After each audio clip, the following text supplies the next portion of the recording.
Your Honor, Mr. Bingo Ritorios, he's mental health. All right, thank you. With regards to the case of Benji Brito Rios, I'm appointing the Office of the Public Defender to represent him. We'll waive today's appearance, Your Honor. Thank you. I have reviewed the charging affidavit, and I find probable cause. With regards to count one, I'm setting bond at $1,000. Count two, bond is set at $1,500.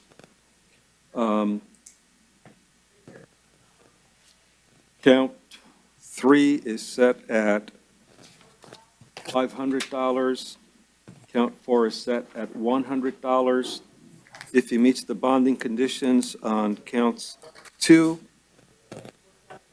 he is to maintain a separate residence from the alleged victim, is to have no contact whatsoever, directly or indirectly, with the alleged victim, may return one time to the residence with the assistance of law enforcement to retrieve personal belongings, is to consume or possess no alcohol or non-prescription drugs, not to possess or control any weapons or firearms. Any weapons or firearms within their control or possession are to be handed over immediately to law enforcement upon their release from custody. I'm going to require that they maintain a distance of at least 500 feet away from the alleged victim, from their person, their residence, their vehicle, their place of employ, their place of worship, their place of education, and any store the defendant knows the victim to frequent. This was one where I was wondering, he has not been able to be screened for any type of mental health pretrial release? That's something you can order, Your Honor. We don't do that Okay. offhand. All right, and so I've set monetary amounts with regards to these matters, but the court has no objection to have him released through mental health pretrial release if he qualifies for mental health pretrial release.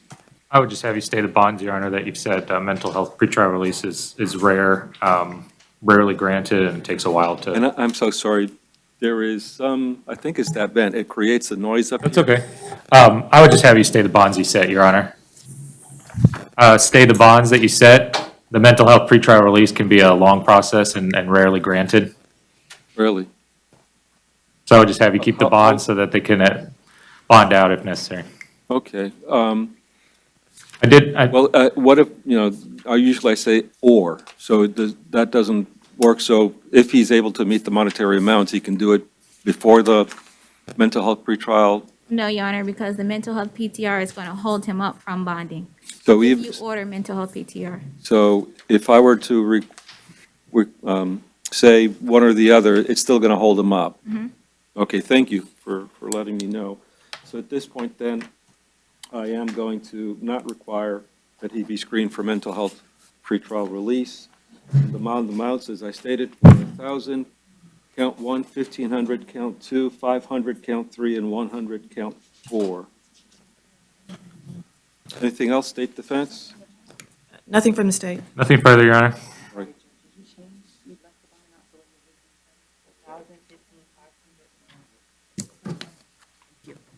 Oh, okay. Your Honor? Yes. I've just been notified that there actually is a victim for Mr. Benji Brito Rios, Thank you. the case that we just Why don't addressed, Your we- Honor. Yes. Why don't we hear from this person?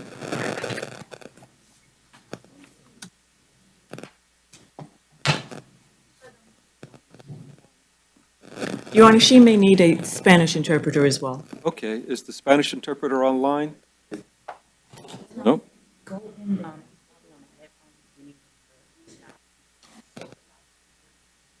Interpreter, are you online? If you can go to the speakers and let us know. Let me call up again. Do you need an interpreter? No. No, okay, let's just go with that. And can you please swear her in? Can you raise your right hand, please? Do you solemnly swear and affirm the testimony you're about to give should be the truth, the whole truth, so help you God? Yes. Please state your name for the record. Emily Santiago. And I'm so sorry, I couldn't hear what your name was. Emily Santiago. Thank you. Now, this is a representative, this attorney is a representative from the Office of the State Attorney, and the other attorney at the other desk is a representative of the Office of the Public Defender, and I have appointed that office to represent him. I'm going to give them an opportunity to ask you questions, okay?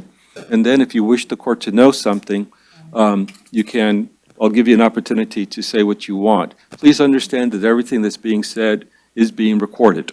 Okay. All right, thank you. State, any questions? Good morning, ma'am.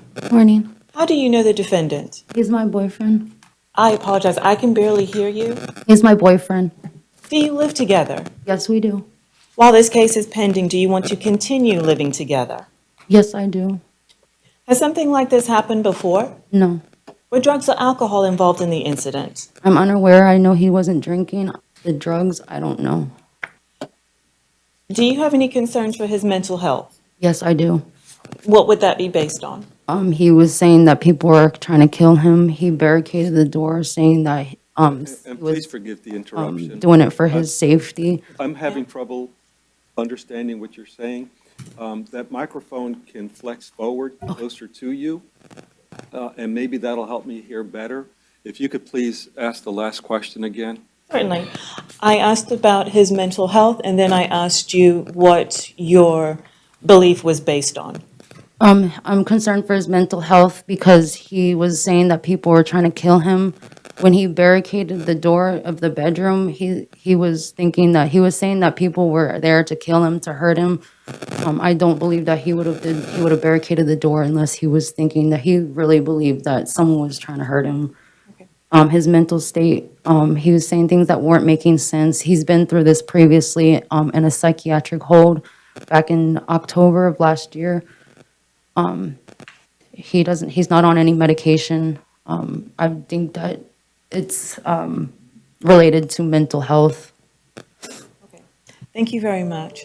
I have no further questions, Your Honor. Thank you. Defense, any questions? No questions, Your Honor. Is there anything else you'd like for the court to know? No, I really believe that he should, I would like for him to receive a psychiatric evaluation or seen by a psychiatrist of some type, or I think that's really important for him right now. I know he's not sleeping. So I think that would be very beneficial to him. All right, thank you so much for being here today. And No problem, thank you. at this point, with regards to the case of Mr. Leonel Lopez, I'm sorry, Mr. Benji Brito Rios, I'm going to withdraw the monetary bond amount, and I'm going to have him released through mental health pretrial release if he qualifies. If he does not qualify with regards to the mental health pretrial release, I'm setting the monetary bond at $1,000 on the false imprisonment, battery domestic at $2,500, tampering at $500, and resisting at $100. Thank you so much. Thank you. Your Honor, before we knew that there was a victim, you did no contact. Are you reading Yes, it? all of those continues, all of those requirements continue with regards to the no contact, separate residence, maintain 500 feet away, and that's no contact directly or indirectly. Okay, Yeah, all of that continues, no alcohol, drugs, no weapons or firearms. thank you.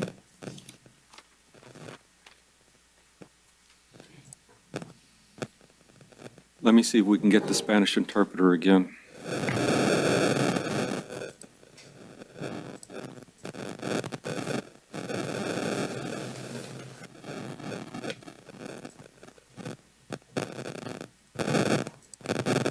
It's not dialing.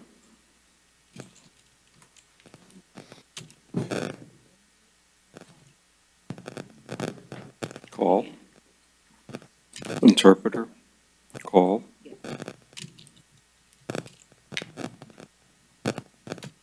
Normally we hear something, it's not happening. Bear with us, we're having some difficulty connecting with the interpreter.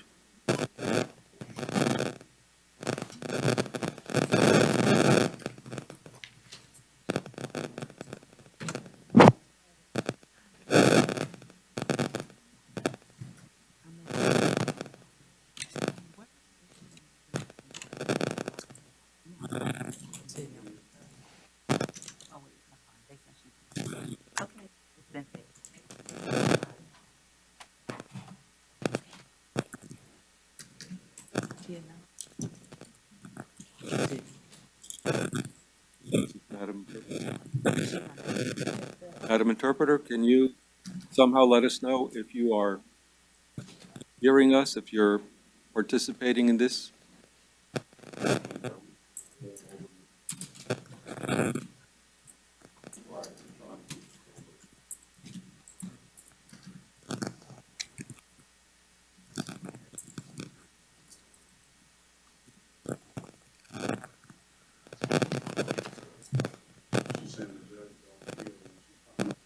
No, we don't hear her over the PA. Right, ask her if she can reboot, and then we'll try her back on.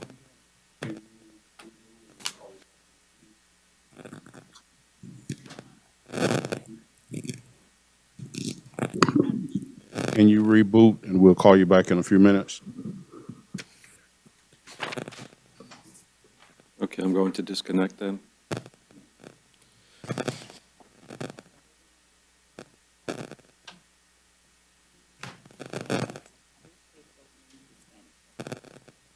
Underneath? And then we'll- Mr. Fernandez, private attorney, please.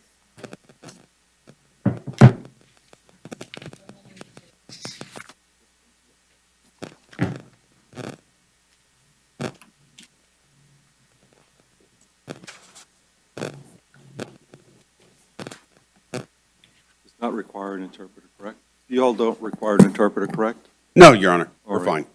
Thank you.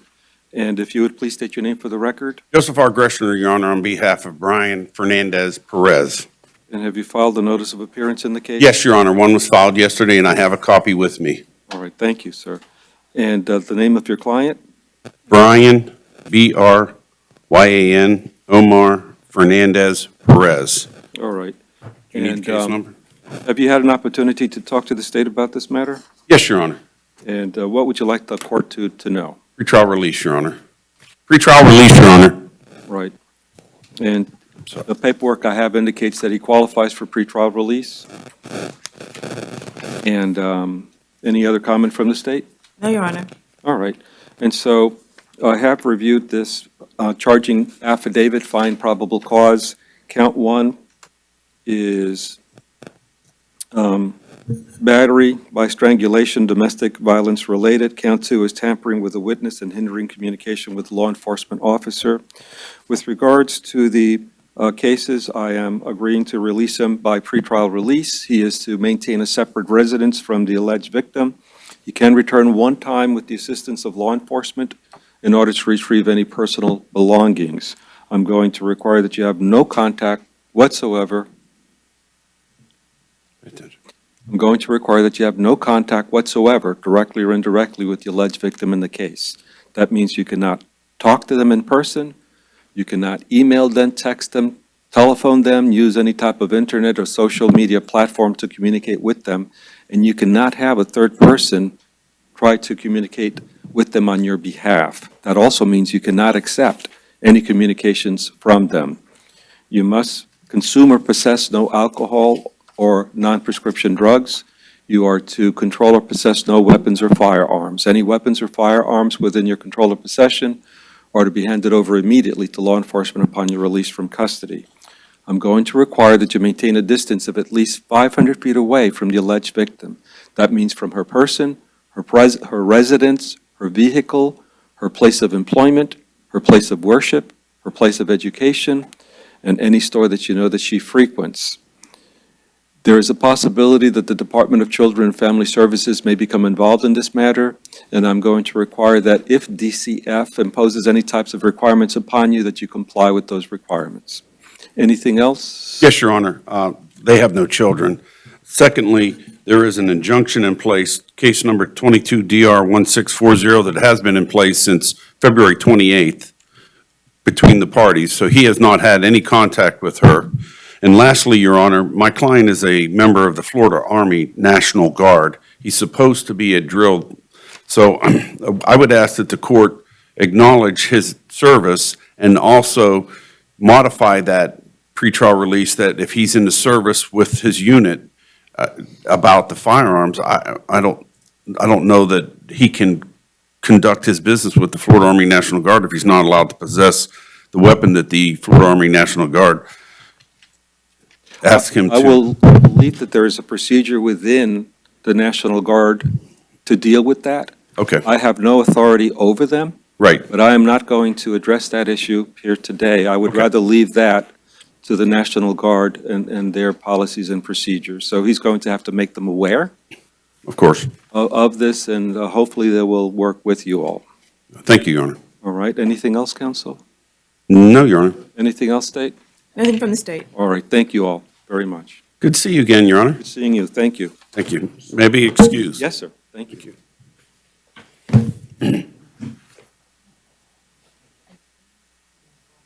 We're going to try the interpreter again?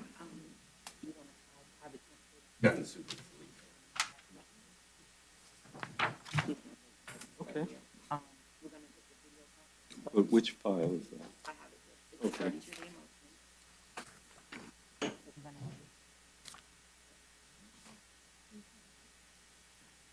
This one, call?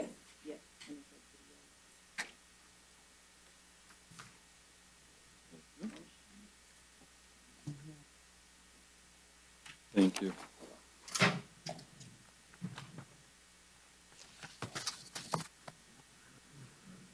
Hello, counsel, can you hear us, or is he, you're letting him in?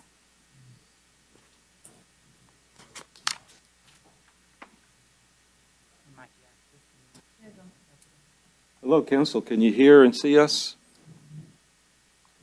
We can't hear you. It's not this, is it? Are you on mute? No.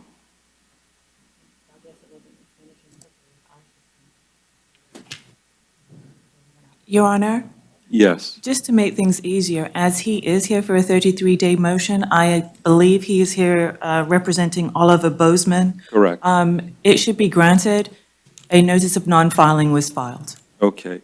Counsel, I don't know if you can hear us. We're having technical difficulties, and we can see you, but we cannot hear you. So did you hear what the state announced? Perfect. So I'm signing the order granting the 33-day motion at this time. All right, thank you so much, and please forgive us for not having the ability to hear you. All right. Sign language is doing very good at this point. Thank you. Here's the order. Okay.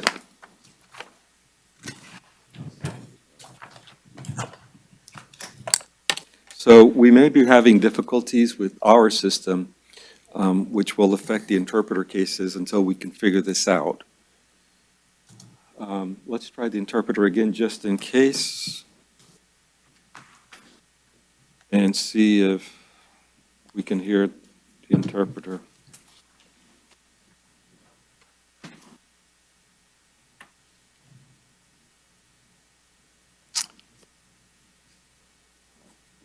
Hello, Madam Interpreter, can you hear us?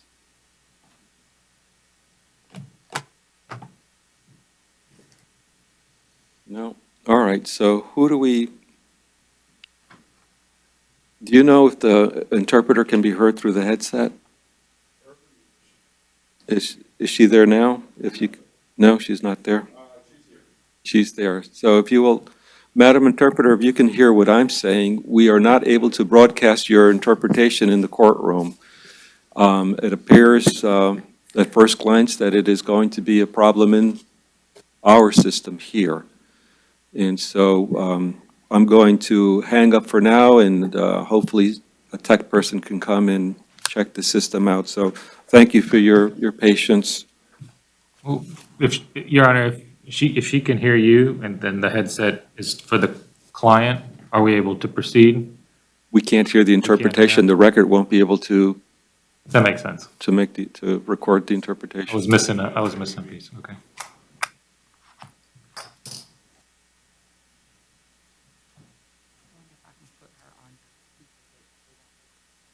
So, well, I mean,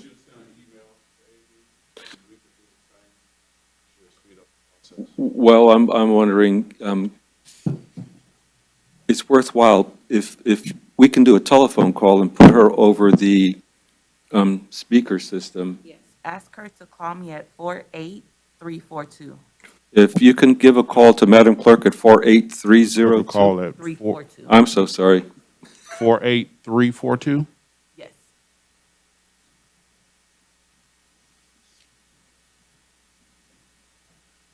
What's the phone number?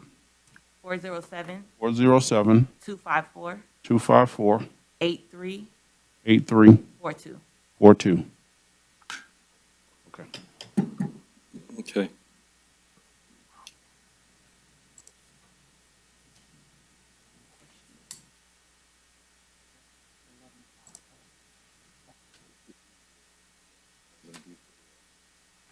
If we do it.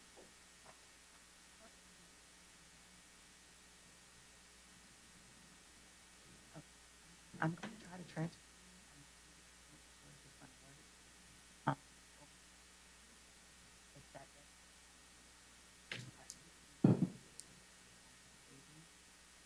System issues, so let's try this.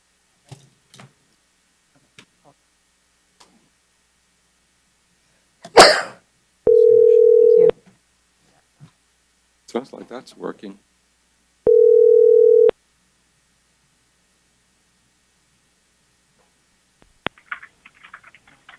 Hello, Madam Interpreter, can you hear us?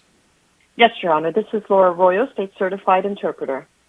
All right, and is it okay if we attempt to do the interpretations by this method, at least try it? I can try the mixed message, not a problem. Otherwise, I can always just do it consecutively over the PA. Okay.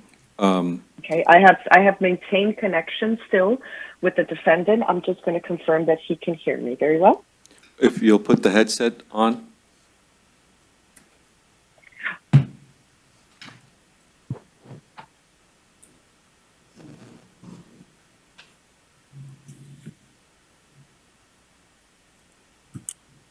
Sí, yo la escucho. Yo la escucho. Sí. Your Honor, he can hear me. All right, thank you. I'm going to try to make you a bit louder in the courtroom here. Okay. Can you please state your name, sir? Leonel López Orozco. Hermín López Orozco. Leonel López Orozco. What is the first name?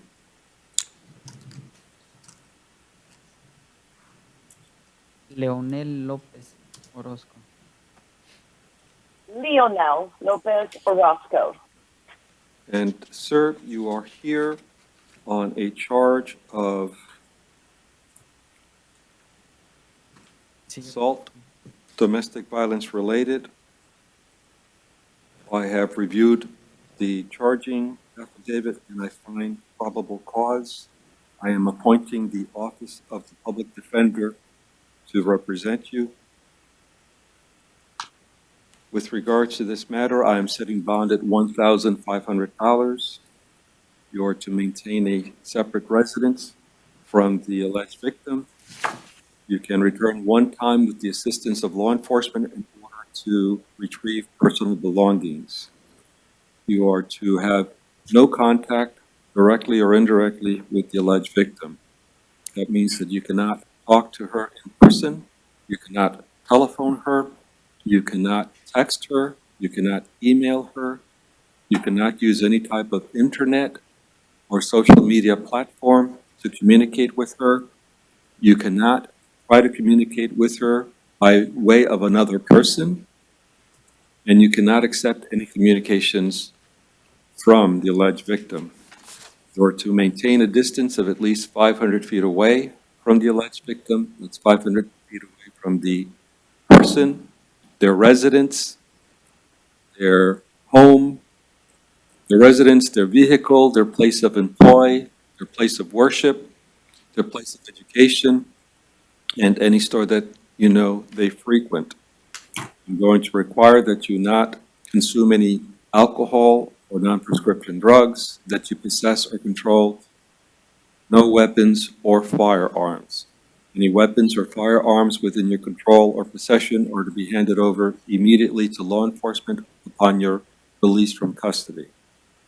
There is a possibility that the Department of Children and Families may become involved with this matter. I'm going to require that you comply with any requirements imposed by the Department of Children and Family Services upon you. Anything else, State Defense? Nothing from state. Nothing further, Your Honor. All right, thank you, sir.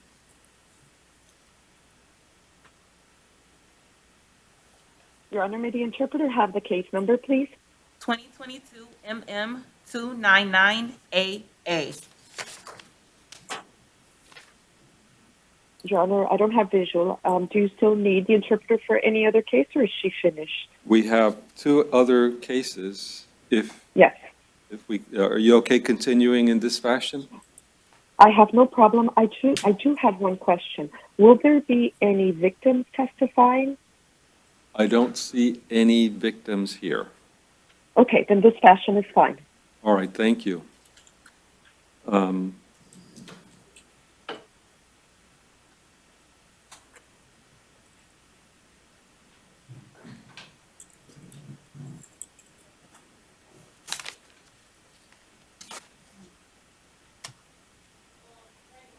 Please state your name.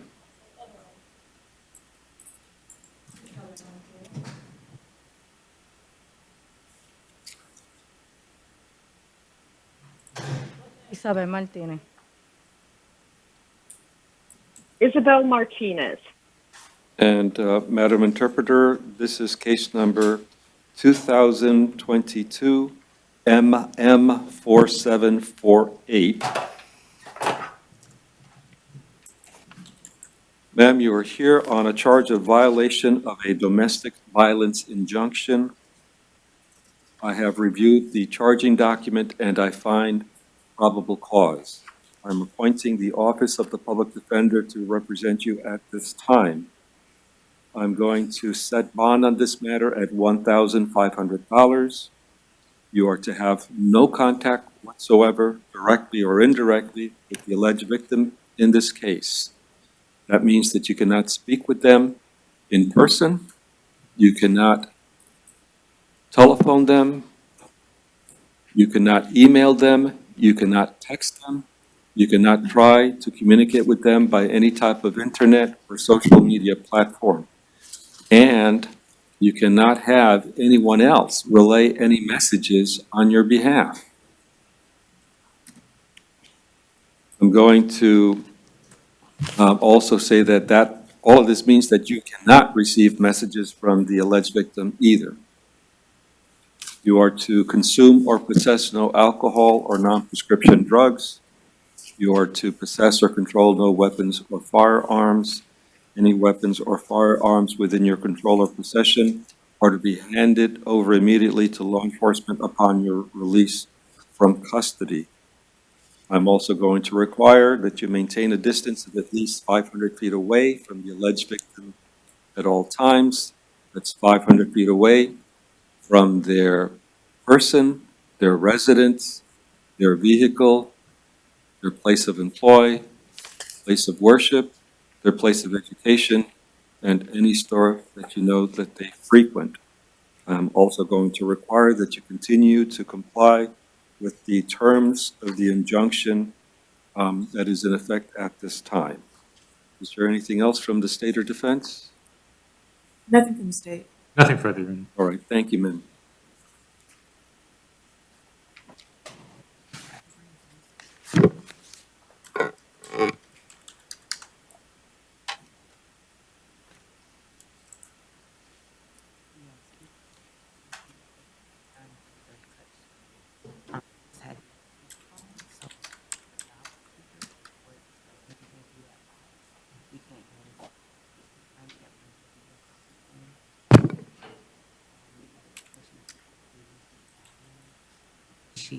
Please state your name, sir.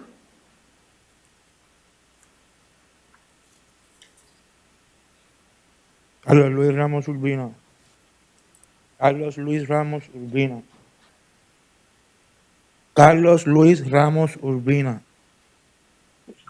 Sorry, Your Honor, I'm struggling catching his name. Just let me ask him to repeat it slowly again. And that's okay, because we're hearing him clearly in the courtroom, and he has indicated that Carlos Ramos Urbina. Ramos Urbina. All right, thank you. And Madam Interpreter, this is case number 2021 CF 7298AO. And sir, you are here with regards to a warrant for your arrest on a violation of probation. This is with regards to an underlying charge of grand theft motor vehicle. The judge has set that warrant at a bond of $2,500. I'm appointing the Office of the Public Defender to represent you at this time. Anything else, State or Defense? No, Your Honor. All right, thank you, sir. Madam Interpreter, that's all the interpreter cases we have at this time. Thank you so much for your assistance this morning. Thank you, Your Honor. Have a nice day, and the interpreter will disconnect. All right, thank you. So she's disconnected here. I don't need to do anything, correct? AV is working on it. He just called me on the phone. Okay, thank you.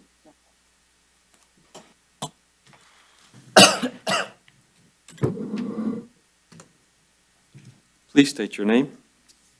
Roy Lee Brown.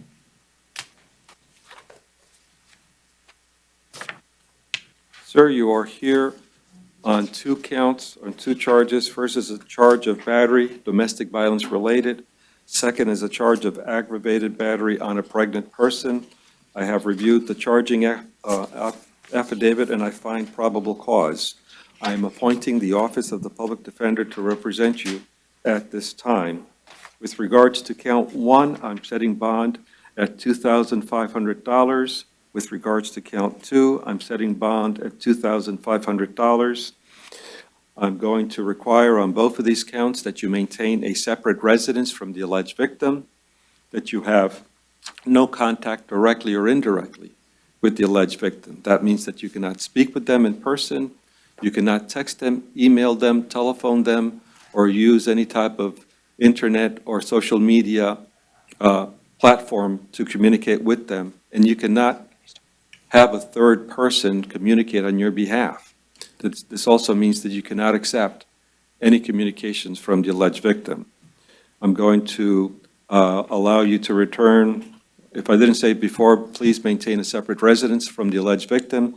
You may return one time with the assistance of law enforcement in order to retrieve any personal belongings. You are to maintain a distance of at least 500 feet away at all times from the alleged victim. That is 500 feet away from them, their residence, their vehicle, their place of employ, their place of worship, their educational institution, and any store that you know they frequent. There's a possibility that the Department of Children and Families may become involved in this matter, and I'm going to require that if they impose any requirements upon you, that you comply with those requirements. Is there anything else from the State or Defense? No, Your Honor.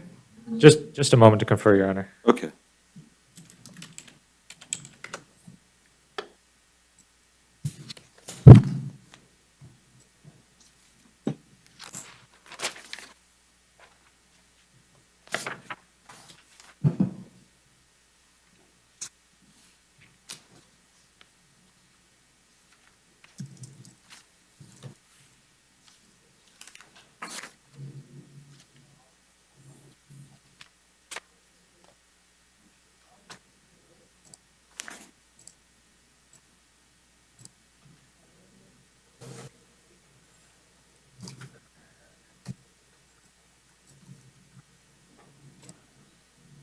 Your Honor, speaking with our client due to financial capabilities, would you consider reducing the bond to at least count 2 to $100, a subsidiary count?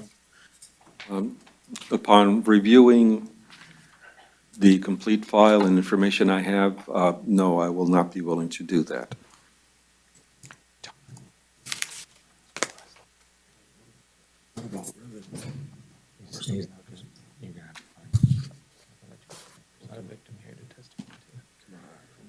You can ask him, but I'm just telling you what's going to happen. Your Honor, Please forgive the interruption. Everything you say is being recorded and can be used against you.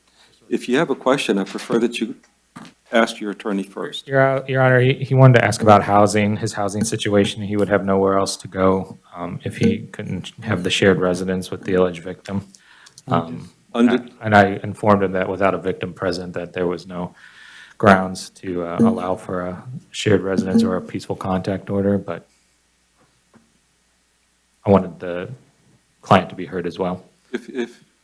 If you are okay with him speaking to the court, then go ahead, sir. Yes.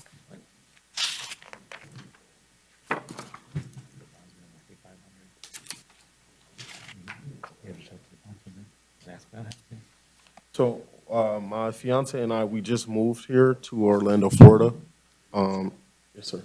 We just moved here to Orlando, Florida. We're born and raised in Detroit, Michigan. And I don't have any family or friends here in Orlando, Florida. Welcome to an Econo meeting. You are entering the meeting. Sorry about that. I guess they're working on the system, and that shows that they're working on the system. I'm sorry for the interruption, sir. Please continue.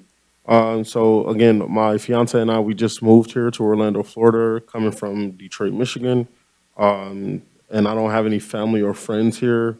Such as the bond, I understand I spoke with him on behalf of that. I do receive like a once-a-month check. I know that you said that you wouldn't reduce it. I understand that. But as far as separate residence or maintaining a different residence, I have nowhere else to go outside of the home that we share. And that's only because, like I said, we just moved here. So therefore, I'm born and raised from Detroit, Michigan. So I don't know what else to do in that case. Such as like moving somewhere else or how does that work? Well, and you see, I can't really address those matters, and as your attorney indicated, we have less information to deal with since we don't have a alleged victim showing up. Welcome to an Econo meeting. You are entering the meeting now. Here we go again. Sorry for the interruption, sir. I'm just going to let that stand. It looks like they're working on it. And so as long as it's not interrupting what's happening here, I'm just going to let that stand. And so,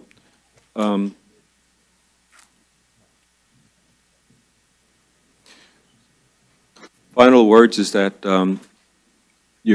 hopefully the Office of the Public Defender may be able to answer some of your questions with regards to where you may be able to seek alternate housing in the meantime. And so that's the only thing I can say at this time, but we're rather limited at this point with regards to the information. But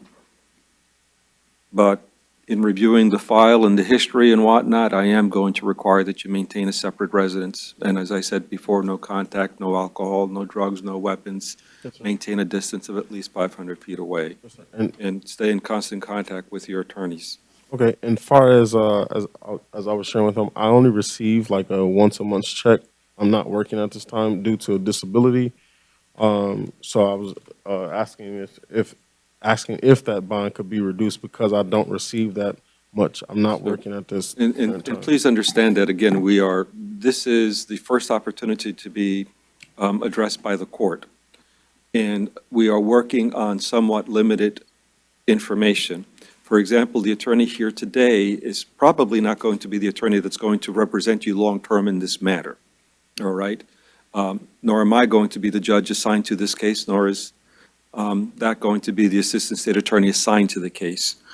So part of our mission here is just to try to advance the case so that it's not delayed, but the attorney that you will have representing you from the Office of the Public Defender will know what motions may need to be filed in order to try to address your issues.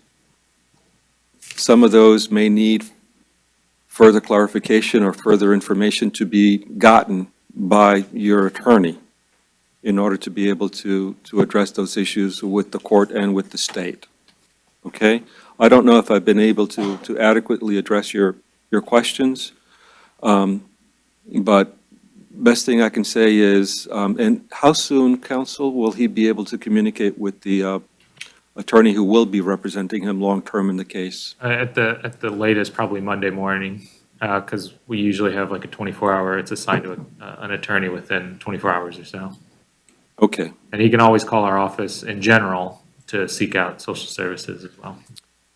all right, and that's a good point. So counsel is indicating that you can always call the Office of the Public Defender at any time and then start inquiring about social services, which may be helpful in helping you find alternative housing or other matters, okay, that you may need. If that's not the case, is it possible to travel back to Michigan if I have the court's permission?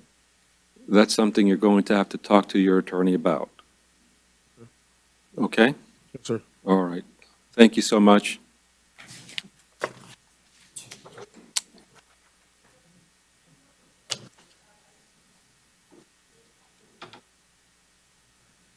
Please state your name, sir. Enriquez Castro. And sir, you're here with regards to a charge of aggravated battery with a weapon. I have reviewed the charging affidavit, find probable cause. I am appointing the Office of the Public Defender to represent you at this time. Is there any comment from the state or the defense at this time? No, Your Honor. Nothing from the defense, Your Honor. This is set at a no bond status. Oh, Your Honor, I would have you set a bond on this count if that was what the court was requesting, as it is, he is entitled to bond on this charge. Yes, Your Honor. Okay, and so at this point, upon my review of the court file, I'm setting bond at $5,000, sir. I'm going to require that if you meet the bond requirement, that you maintain a separate residence from the alleged victim, that you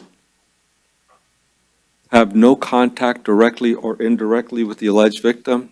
That means that you cannot speak to them in person, you cannot call them, text them, email them, you cannot have any type of communication via any type of internet or social media platform, and you cannot have another person try to communicate with them on your behalf.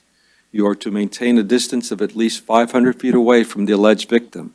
That's 500 feet away from them, from their residence, their vehicle, their place of employ, their place of worship, their place of education, and any store that you know that they frequent. I'm going to require that you consume or possess no alcohol or non-prescription drugs, and that you possess or control no weapons or firearms. Any weapons or firearms within your control or possession are to be handed over immediately to law enforcement upon your release from custody. Yes, sir. All right, anything else from the state or defense? No, Your Honor. Nothing further, Your Honor. All right, thank you, sir.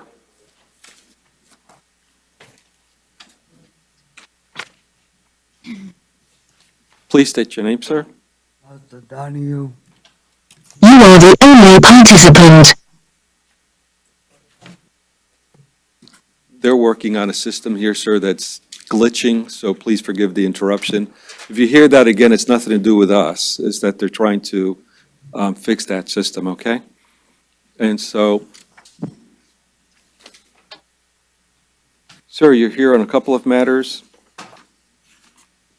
I'm appointing the Office of the Public Defender to represent you. First of all, I'm addressing case number 2020MM1365.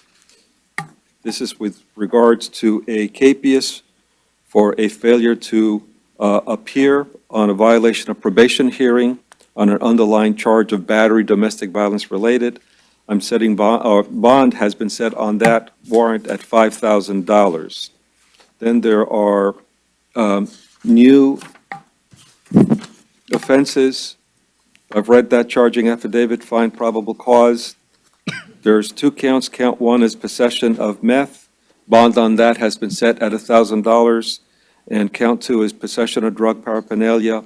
Bond on that has been set at $100. All right, anything else from the state or defense? No, Your Honor. What's the matter? Just a moment, Your Honor. Uh-huh. So that's it. Nothing further, Your Honor. All right, thank you.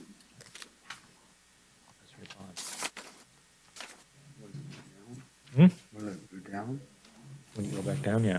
Yep.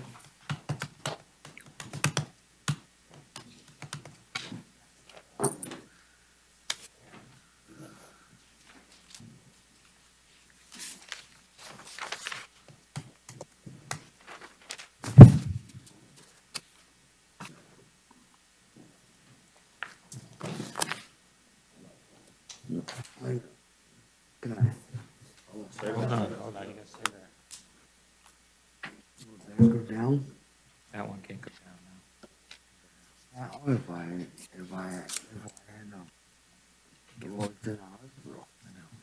Then get you in front of that judge, we're gonna make that argument. But I can't pay that. Give us a call right away.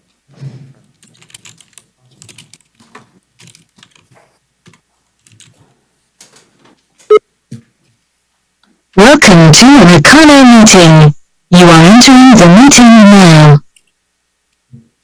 Please state your You name. are the only participant. Please forgive the interruption in case you didn't hear. They're working on the system. Please state your name, sir. Nafis Ferguson. Sir, you are here on a warrant arrest with regards to charges of count one, tampering with a witness to hinder communication. Bond on that count has been set at $1,000. I'm appointing the Office of the Public Defender to represent you on these matters. With regards to count two, the charge is battery, domestic violence related. I am setting bond on that count at $1,500 to maintain a separate residence from the alleged victim in the case. You may return one time with the assistance of law enforcement to retrieve personal belongings. I'm going to require that you maintain that you have no contact directly or indirectly with the alleged victim in the case. It means you cannot speak to them directly, you cannot telephone them, email, text them, or use any type of internet or social media platform to communicate with them, or attempt communication via a third person. This also means you cannot accept any communication from them. I'm going to require that you maintain a distance of at least 500 feet away from the alleged victim. That is 500 feet away from their person, their residence, their vehicle, their place of employ, their place of worship, their place of education, and any store that you know that they frequent. I'm going to require that you consume or possess no alcohol or non-prescription drugs, and that you possess or control no weapons or firearms. Any weapons or firearms within your control or possession are to be handed over immediately to law enforcement upon your release from custody. There is a possibility that the Department of Children and Family Services may become involved in this matter. If they do, I'm going to require that you comply with any requirements that they impose upon you. Anything else from the state or defense? No, Your Honor. Nothing further, Your Honor. All right, thank you, sir. Good morning, Judge. This is Adrian from the AB team. Are you able to hear my voice in the courtroom by any chance? Yes, we are. All right, excellent. Everything should be good to go from here on out going forward, Judge. All right, well, thank you very much, and you'll be the first to know if it doesn't. All righty, thank you so much as well. Thank you, sir.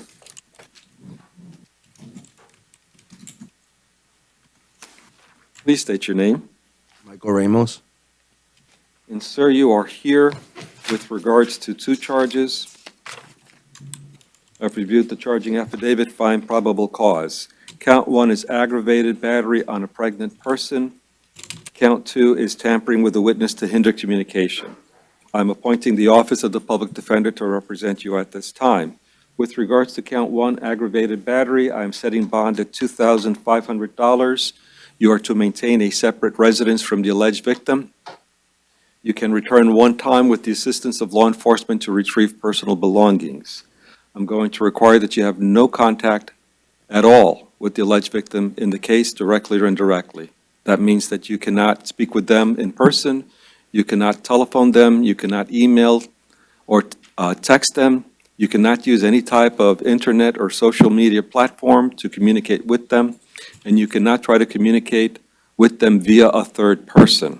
This also means that you cannot accept any communications from the alleged victim.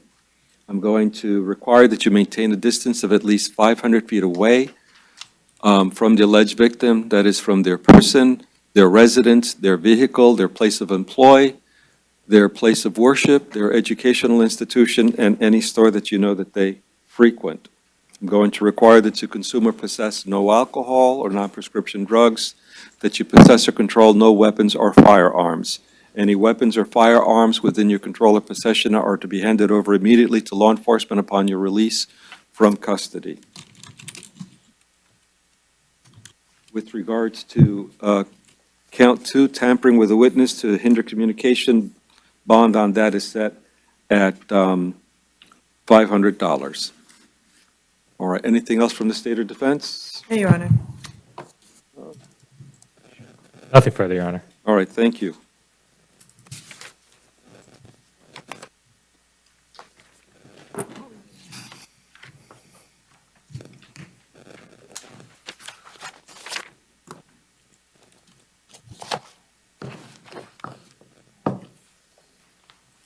Please state your name. Your name, please. Brad O'Toole Smith. Sir, you're here with a charge of battery, dating violence related, felony battery. I've reviewed the charging affidavit and I find probable cause. I'm appointing the Office of the Public Defender to represent you. I'm setting bond at $3,500. I'm going to require that you have no contact directly or indirectly with the victim in this case. That means that you cannot speak with them in person, you cannot telephone them, you cannot email, text them, or try any communication through any type of internet or social media platform. I'm going to require that you maintain a distance of at least 500 feet away from the alleged victim. That means 500 feet away from them individually, from their residence, their vehicle, their place of employment, their place of worship, their place of education, and any store that you know that they frequent. I'm going to require that you consume or possess no alcohol or non-prescription drugs, and that you control or possess no weapons or firearms. Any weapons or firearms within your control or possession are to be handed over immediately to law enforcement upon your release from custody. Anything else, State or Defense? Your Honor, I apologize. I likely missed it. Did you say separate residence? I didn't because they don't live together. Okay. But I'm ordering that they Have no they contact. keep a distance, right. But everything in the file is indicating that they do not live together. Is that your understanding, Defense? Yes, Your Honor. All right. Okay. You have a question, sir? Yes. Would you run it, well, hold on, everything you say is being recorded and can be used against you. Why don't you run it through the attorney first?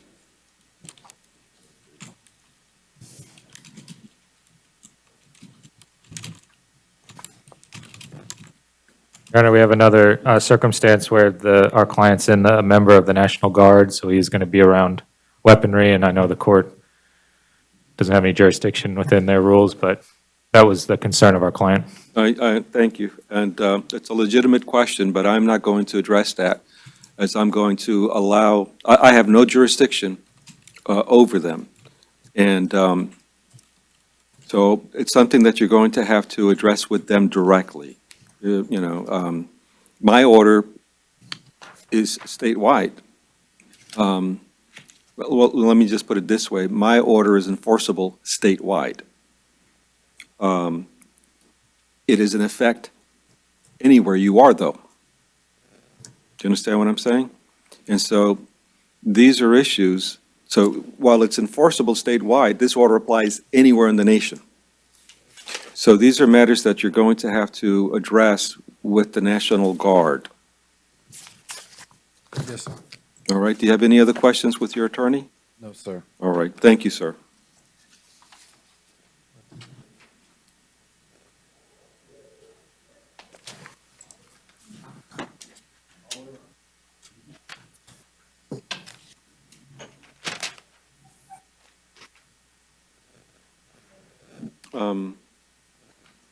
Okay.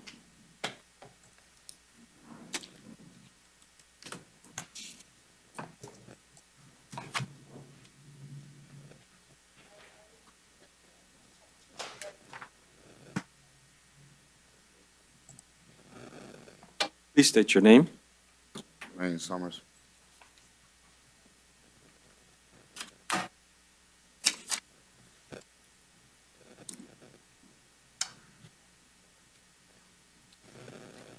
Sir, you're here with regards to a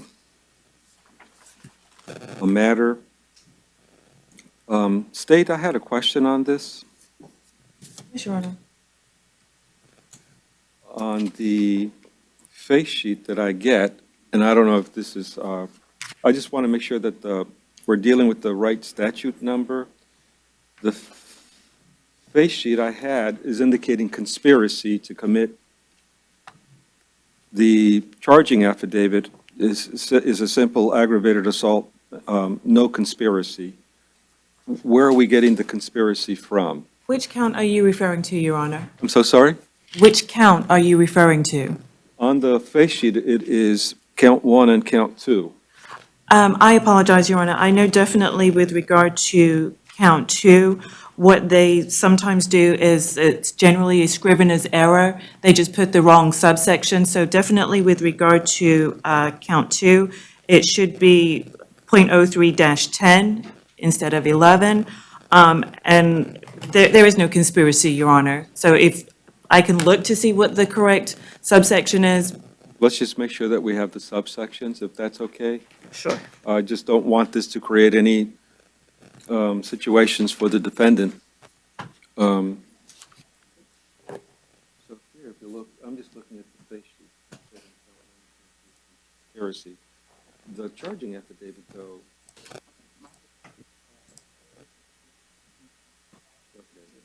And I'm just double checking with that. So do you have any idea where the conspiracy comes from in this paperwork? Statute number that the arresting agency placed in, and it comes like that across to our face sheet. So, We don't create that, so I don't know, right. Your Honor. And so Madam Clerk is indicating her paperwork is correct. I just want to make sure that there's nothing in the system that might create a glitch for the state or defense. Your Honor, I think if you just go on record saying you find PC in count 1 for ag assault and count 2 for battery, then I think that should be sufficient. Okay. Again, that wouldn't, I don't want it to create any difficulties for your client. Should someone say, okay, well, he got processed on these, but there's still cases with regards to conspiracy. So I'm just trying to, It's a common occurrence, Your Honor. okay, Yeah, we usually bring up the issue of conspiracy. It needs 2 people. And usually the court will just find PC for the charge. all right, thank No you. conspiracy. All right. And so, Mr. Summers, as I said, I've appointed the Office of the Public Defender to represent you. You're here on a 3-count matter. I've reviewed the charging affidavit and find probable cause. With regards to count 1, it is a charge of aggravated assault with a deadly weapon without intent to kill. On count 2, it is a charge of battery.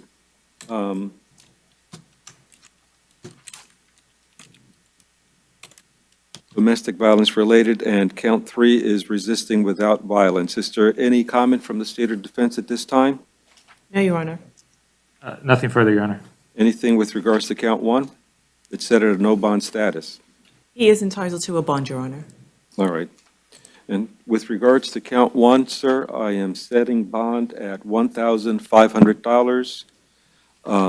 With regards to count 2, I am setting bond at $1,500. With regards to count 3, bond is set at, well, it says 1,000. I'm reducing that to 100.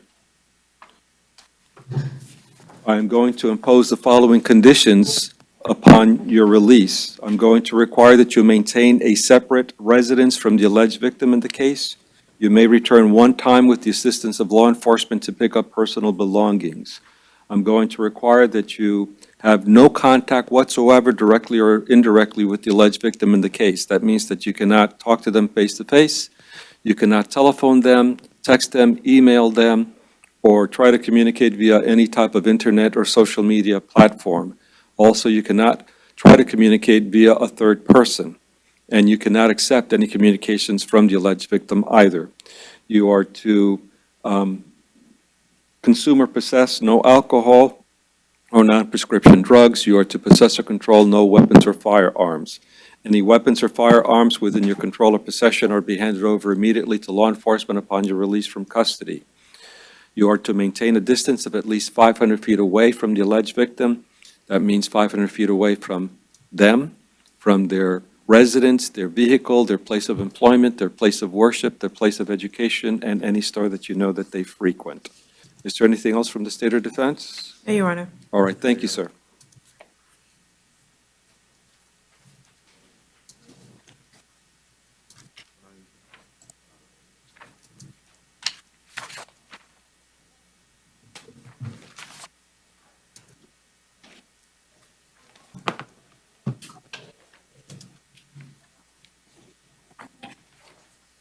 Please state your name. I'm so sorry? Thank you. Sir, you are here on 2 charges. I've read the charging affidavit, find probable cause. I'm appointing the Office of the Public Defender to represent you. Count 1 is false imprisonment. I'm setting bond at that at the amount of $1,000. Count 2 is battery, domestic violence related. I'm setting bond at that at $2,500. You are to maintain a separate residence from the alleged victim. You may return one time with the assistance of law enforcement in order to retrieve personal effects. You are to have no contact whatsoever, directly or indirectly, with the alleged victim in the case. That means that you cannot talk to them in person, you cannot telephone them, you cannot email, text them, try to communicate via any type of internet or social media platform, and you cannot have another person communicate on your behalf. You also cannot accept any communications from the alleged victim. I'm going to require that you consume or possess no alcohol or non-prescription drugs, that you possess or control no weapons or firearms. Any weapons or firearms within your control or possession are to be handed over immediately to law enforcement upon your release from custody. I'm going to require that you maintain, did I already do the 500 feet? Not yet. I'm going to require that you maintain a distance of at least 500 feet away from the alleged victim. That means from them, their person, their residence, their vehicle, their place of employ, their place of worship, any educational institution they attend, and any store that you know that they frequent. I believe there is a possibility that the Department of Children and Families may become involved in this matter. If they do, I'm going to require that you comply with the requirements that DCF may impose upon you. Anything else, State or Defense? No, Your Honor. Nothing further, Your Honor. Right, thank you, sir.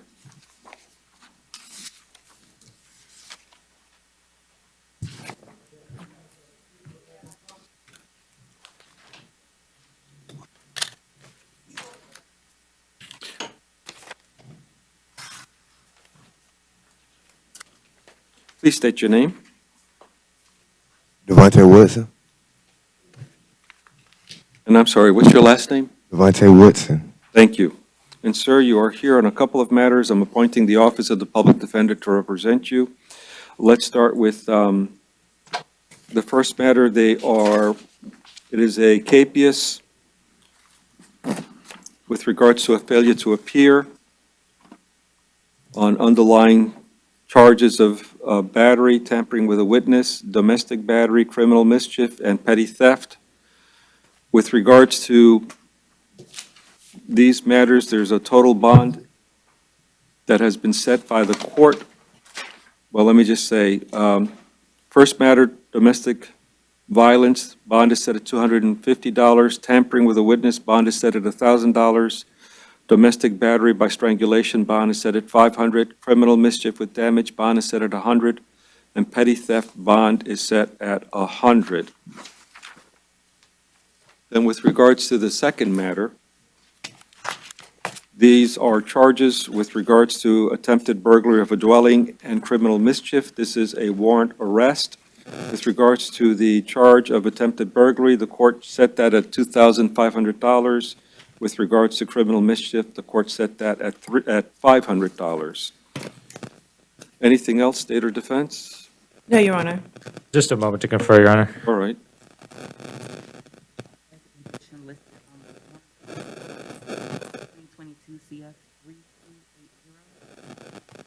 What do you need to know?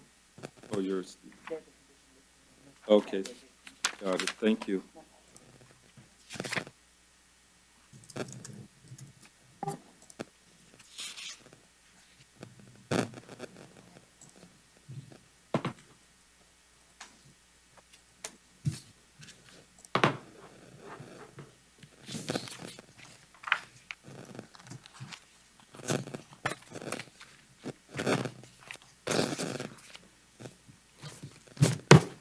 In addition, to let you know that the warrant has a condition that there be no contact with the victim. Anything else, Counsel? Nothing further, Your Honor. All right, thank you. Thank you, sir. Yeah, he has another case, Your Honor. He has another case? 22 CF 3280. Two cases. Yeah, I got them both. Oh, okay.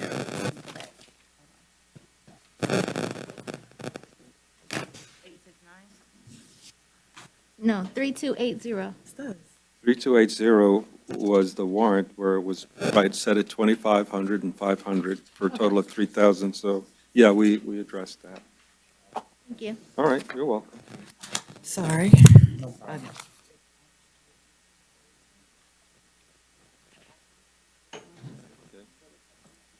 All right, thank you.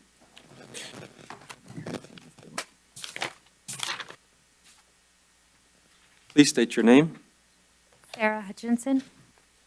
You are here with regards to charge of battery domestic violence related. I have reviewed the charging affidavit and I find probable cause. I am appointing the Office of the Public Defender to represent you. It appears that you qualify for the pretrial release program, and so I will have you released through the pretrial release program and require that you comply with the requirements of the pretrial release program. I'm going to require that you maintain a separate residence from the alleged victim in the case. I'm going to allow you to return one time with the assistance of law enforcement in order to retrieve any personal belongings. I'm going to require that you have no contact directly or indirectly with the alleged victim. That means you cannot talk to them in person, you cannot telephone them, you cannot email or text them, you cannot have any communication via any type of internet or social media platform, and you cannot have a third person try to communicate on your behalf. This also means you cannot accept any communications from the alleged victim. I'm going to require that you maintain a distance of at least 500 feet away from the alleged victim. That means 500 feet away from them, from their residence, their vehicle, their place of employment, their place of worship, their place of education, and any store that you know that they frequent. I'm going to require that you consume or possess no alcohol or non-prescription drugs, and that you possess or control no weapons or firearms. Any weapons or firearms within your control or possession are to be handed over immediately to law enforcement upon your release from custody. Is there anything else from the state or defense? Your Honor, I apologize. Can I confirm this defendant's name? What is your name again? Sarah Hutchinson. Okay, thank you, Your Honor. Thank you. Anything else? No? All right, thank you, ma'am. We're going to address a case out of order here, Edwin Kwan. And you're saying they're online? Yes. Is it video? Yes, Judge. What is this for, though? Welcome to an Econo meeting. You are entering the meeting now. Good morning, counsel. Can you hear and see us? I can hear, but I cannot see. That's okay. Important is that you hear. Let me just say that we are here on the case 2022-CF-6335-AO. The defendant's name is Edwin Kwan, and we're here on a 33-day motion. Granted, notice of non-filing. All right, and so the state has indicated that there has been a notice of non-filing. I'm sorry, that there has been a non-filing. So we're granting the 33-day motion. Did you hear us? I did. Thank you very much. That's all I have. May I be excused? Yes, sir. Thank you. Thank you. You are the only participant. Okay, it's working. Almost. Works. Please state your name. David Michael Peters. And sir, you are here with regards to a charge of battery domestic violence related. I have reviewed the charging affidavit, and I find probable cause. I'm appointing the Office of the Public Defender to represent you. I'm setting bond at $1,500. You are to maintain a separate residence from the alleged victim in the case. You can return one time with the assistance of law enforcement in order to retrieve personal belongings. I'm going to require that you have no contact directly or indirectly with the alleged victim. That means that you cannot talk to them in person, you cannot email them, text them, call them, you cannot try to communicate with them via any type of internet or social media platform, and you cannot have another person communicate on your behalf. You can also not accept, this also means you cannot accept any communications from the alleged victim. I'm going to require that you consume or possess no alcohol or non-prescription drugs, and that you possess or control no weapons or firearms. Any weapons or firearms within your control or possession are to be handed over immediately to law enforcement upon your release from custody. I'm going to require that you maintain a distance of at least 500 feet away from the alleged victim at all times. That's 500 feet away from them individually, from their residence, their vehicle, their place of employment, their place of worship, their place of education, and any store that you know that they frequent. Is there anything else, State or Defense? No, Your Honor. Nothing further, Your Honor. All right. Thank you, Your Honor. Thank you, sir.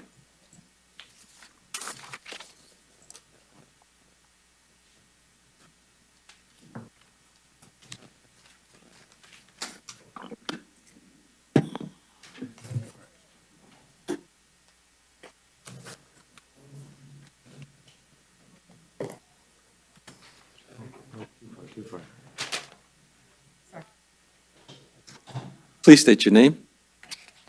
Shelley. Thank you. And you're here with regards to a charge of battery domestic violence related. I am appointing the Office of the Public Defender to represent you at this time. And I see that we have an individual in the booth there. Do you solemnly swear and affirm, I'm sorry, can you please raise your right hand? Do you solemnly swear and affirm the testimony you're about to tell should be the truth, the whole truth, so help you God? Yes, ma'am. Thank you. Can you please state your name? Sure, Selena Beltran. Thank you. The individual sitting at this desk is a representative from the Office of the State Attorney. The individual sitting at the other desk is an attorney from the Office of the Public Defender. And I'm going to give them both an opportunity to ask you questions. Then, if there's anything remaining that you would wish for the court to know, I will give you an opportunity to let us know, okay? Understood. And so, counsel, you may inquire. Thank you. Good morning, ma'am. Good morning. How do you know the defendant? She's my partner. Do you live together? Yes. While this case is pending, would you like to continue living together? Yes, ma'am. Has something like this happened before? No, ma'am. Were drugs or alcohol involved in this incident? No, ma'am. I have no further questions at this time, Your Honor. Thank you. Defense, any questions? No questions, Your Honor. All right. Is there anything else you would like to let the court know? Yes, sir. I'm coming not here as a victim, but a loving partner, and also to understand that both of us definitely are here for a reason that shouldn't have happened. My partner has been recently under some stress and has had a recent number of bad days between the health of her son, mental health of her son, not being able to find employment. We just recently moved here from Pennsylvania, and I please think a forgive lot of me, those things kind of happen. Hold on a second. I know you've been sitting here and you've heard other proceedings, but I just want to make sure that you understand everything you say is being recorded. Yes, sir. All right. Please forgive the interruption. Yes, sir. The situation that I had de-escalated, and I had contacted the officers myself to just help me get the keys and continue the calmness that was already happening. As the officers came, they assistantly decided to go ahead and create a investigation. I asked that my partner not be charged with any issues, and essentially had called again just to maintain calmness. At that point, they had arrested her, and this is where it brings us to. My partner is not only an advocate, but also a part of this community, and I want to understand that this is no relation to any choice of her true character and who she is. Thank you. Based upon what we heard her say, does the state have any questions, or the defense? No, Your Honor. No further questions, Your Honor, but based on witness testimony, we would request an ROR. She does qualify for PTR, but I Right, she would qualifies request an for ROR. PCR. The only question I have is whether to order no hostile contact or no contact. Defense would request no hostile contact, Your Honor. I have no objection, Your Honor. All right. And so at this point, you qualify for the pretrial release program, and so I'm going to release you through that program and require that you comply with the conditions of the pretrial release program. I'm going to require that you have no hostile contact with the alleged victim in this case. That means that the two of you cannot get into any arguments or any shoving or pushing or anything of that effect.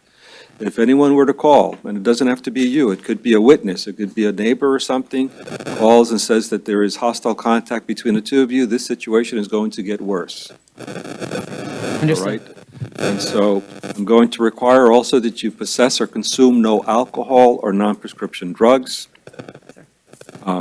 And so I understand that because you'll be living in the residence, it may be prudent to eliminate any such matters from the household. Okay?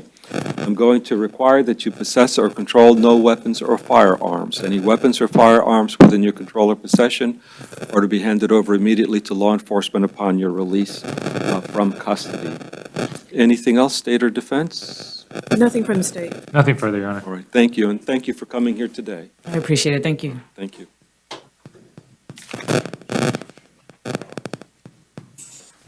Please state your name. Kobe Watson. And sir, you are here on a charge of battery, domestic violence related. I have reviewed the charging affidavit and I find probable cause. I'm setting bond on this matter at $2,500. You are to maintain a separate residence from the individual, from the alleged victim in the case. I will allow you to return one time with the assistance of law enforcement in order to retrieve any personal belongings. I'm going to require that you have no contact with the alleged victim in the case, directly or indirectly. That means that you cannot speak with them in person, you cannot telephone them, text them, you cannot email them, you cannot communicate via any type of internet or social media platform, and you cannot have a third person try to communicate on your behalf. This also means that you cannot accept any communication from the alleged victim. I'm going to require that you consume or possess no alcohol or non-prescription drugs, that you possess or control no weapons or firearms. Any weapons or firearms within your control or possession are to be handed over immediately to law enforcement upon your release from custody. I'm going to require that you maintain a distance of at least 500 feet away from the alleged victim. That's 500 feet away from them individually, from their residence, their vehicle, their place of employ, their place of worship, their place of education, and any store that you know that they frequent. I am aware that you are out on bond with regards to case number 2021 CF6456AO.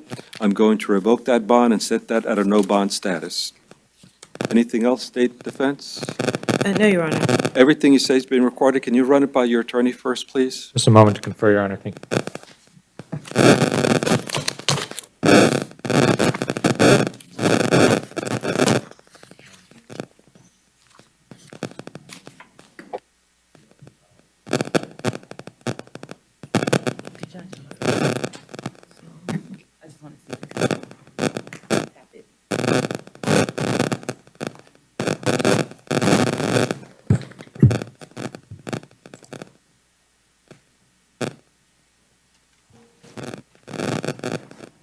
Nothing further, Judge. Thank you. All right, thank you. Yes, sir.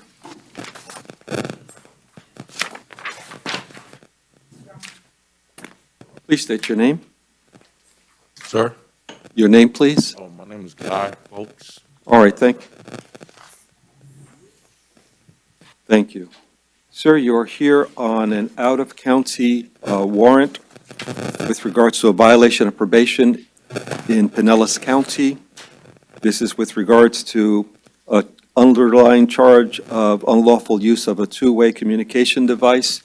The judge has set that warrant at a no bond status. Do you I understand? already know. I have one question. How long is it going to take? I don't mean to be rude, Okay. but I just want to make sure that you understand that everything you say is understand. being recorded and can be used against you. I cannot appoint the Office of the Public Defender to represent you formally because they don't deal with Pinellas County. But as a friend of the court, if you have something that you need clarification for, I would ask, if possible, that the representative from the Public Defender's Office, as a friend of the court, clear any questions you may have, okay? Yes, of course, Your Honor. But I would have you appoint us as it is a no bond status in case he falls through the cracks somehow and Pinellas doesn't come and pick him up, that we have him on record to check in every once in a while. I know the court can't appoint us even for out-of-county warrants. So I'd have you do that so that we can, while he's in Orange County, we can Well, assist him. While he's in Orange County, I have no problems appointing the Office of the Public Defender to help him. And then just a moment to confer, Your Honor. Sure.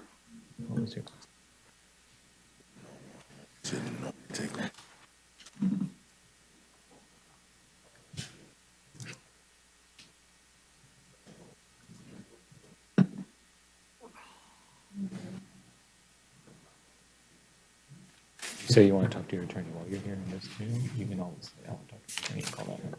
I'll let you call us. Okay? We can come visit you too. Nothing further. Thank you, Judge. All right. Sir, please state your name. DeMarco Grimes. All right, and, DeMarco Grimes. all right, thank you, sir. And sir, you are here with regards to out-of-county warrants from Volusia County, underlying charges of grand theft, fleeing or attempting to elude, and burglary of a non-occupied dwelling. The judge in that case has set these at a no-bond status. Do you understand what I have said? Yeah, I got it. Can I ask you a question? Well, everything you say is being recorded and can be used against you. This gentleman is a representative from the Office of the Public Defender. I would ask you to clear questions through him first. Just a moment to confer, Your Honor.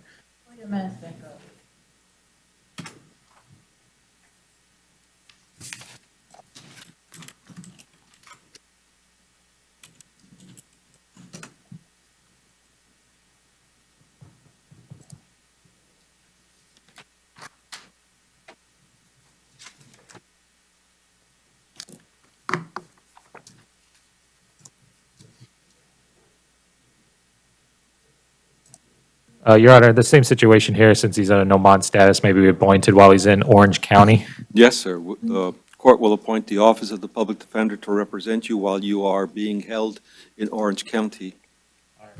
All right, you're welcome, sir.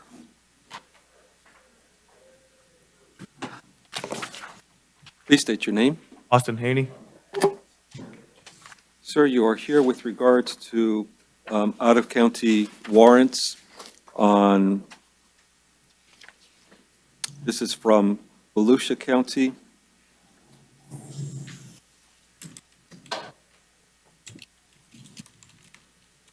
With regards to underlying charges of violation of injunction for protection against domestic violence and violation of a condition of pretrial release. The judge has set those matters at no bond. You also are, I have been made aware that you are out on bond in Orange County with regards to case number 2022 CF 5369AO. I'm going to revoke that bond and set it at a no bond status. Your Honor, if I may Yes, sir. request you no action on that out on bond status so that he may be transported to Volusia, deal with his case in Volusia, and then if necessary, be brought back to Orange County or able to come back to work with our office to deal with his case here. No, I'm going to revoke and set it no bond.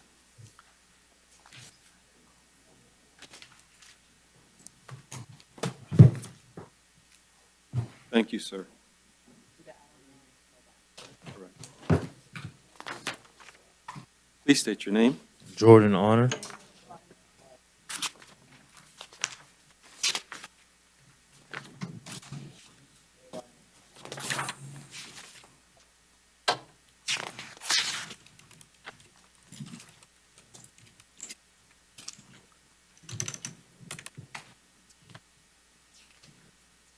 All right, sir, you are here with regards to a couple of matters. First is a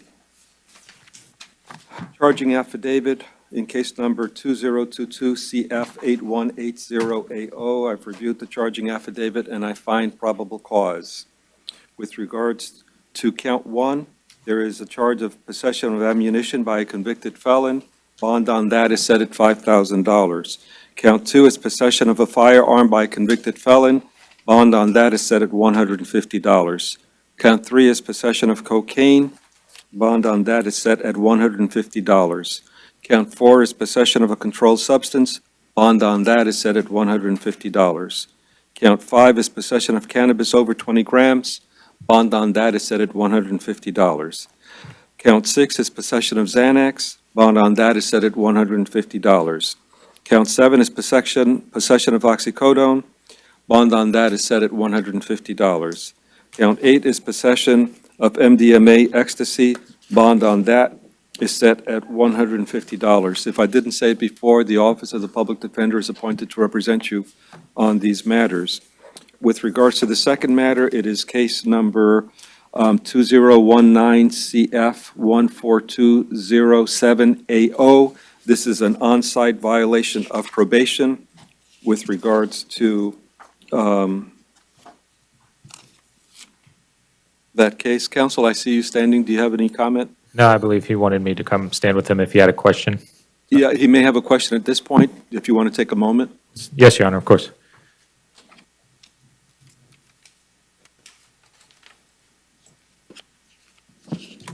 On all the new charges.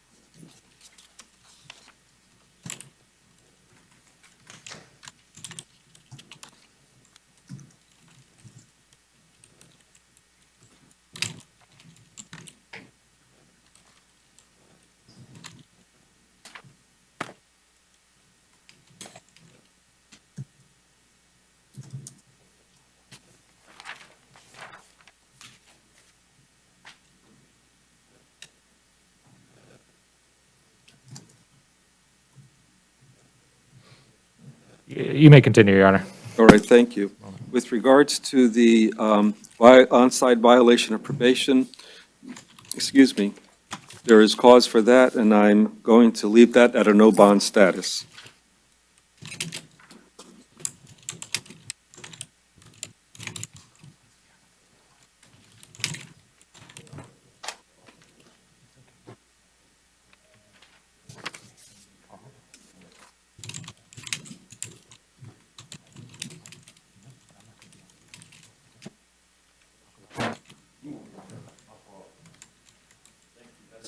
Yes, sir, thank you.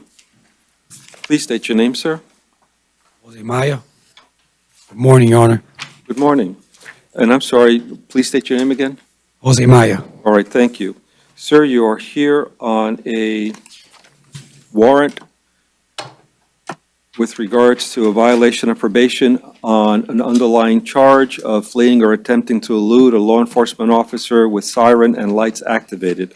I am appointing the Office of the Public Defender to represent you at this time. Counsel, do you waive the reading of the affidavit of violation of probation? That's fine, Your Honor, yes. All right.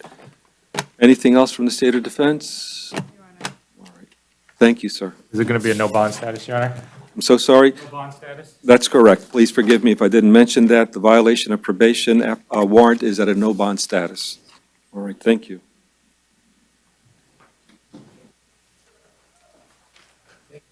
You're welcome, sir. Thank you. Please state your name, sir.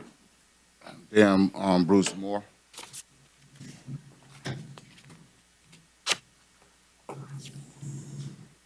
Sir, you are here with regards to a warrant arrest on violation of probation for underlying charges of burglary of a dwelling, resisting officer without violence, battery on a Leo, tampering with a witness, and battery. The judge has set that bond at a no bond status. I'm appointing the Office of the Public Defender to represent you. Anything else, State of Defense? Nothing further, Your Honor.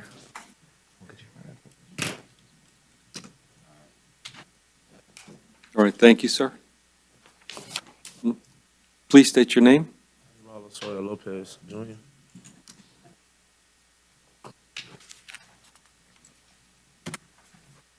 Sir, you are here on a warrant arrest on a violation of probation. I'm appointing the Office of the Public Defender to represent you.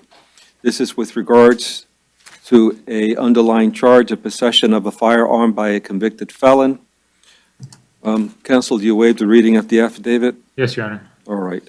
Bond, as I said, is set at no bond.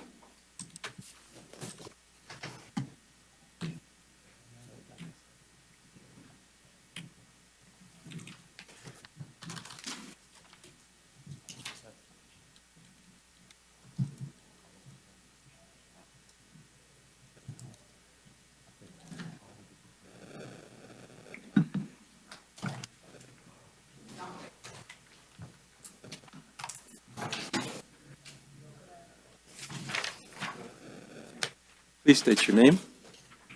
Leonard Smith. Sir, you're here on various matters.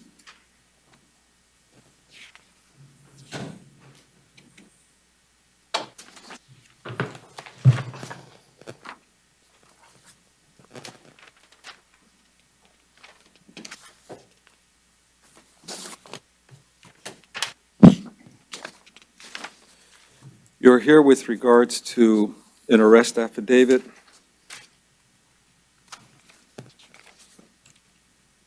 I'm sorry, you're here with regards to a warrant arrest with regards to underlying charge, count 1, carjacking with a firearm, count 2, robbery with a firearm.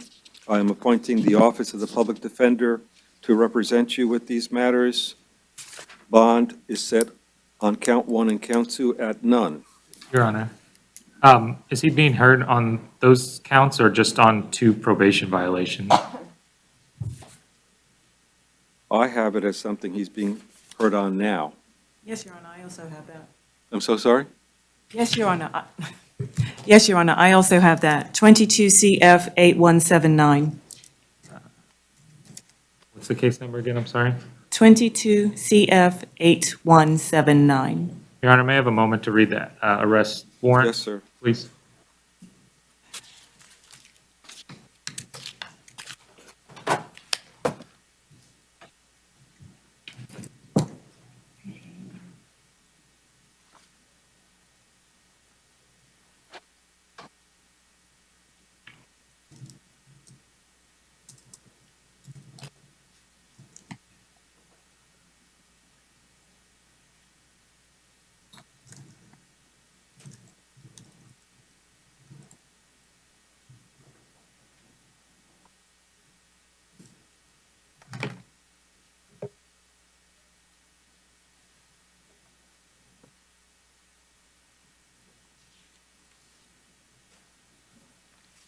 Thank you, Your Honor. You're welcome. And so with regards to that case number 8179AO, 2022 CF, the judge set those at no bond status. Yes, Your Honor, he's not entitled to bond.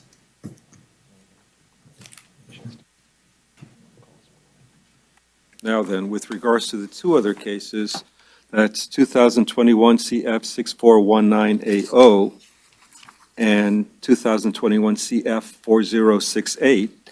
These are violation of probation matters with regards to those cases and triggered by the present event, and I'm going to set those 2 cases at no bond status.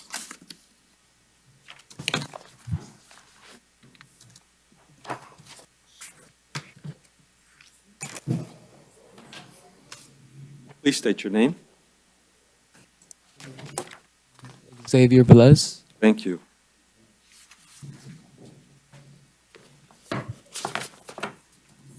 Sir, you're here on a warrant arrest with regards to underlying charges of tampering with a witness to hinder communication, aggravated battery, false imprisonment. There's a warrant for violation of the order of community control. The judge has set that at a no bond status. I'm appointing the Office of the Public Defender to represent you at this time.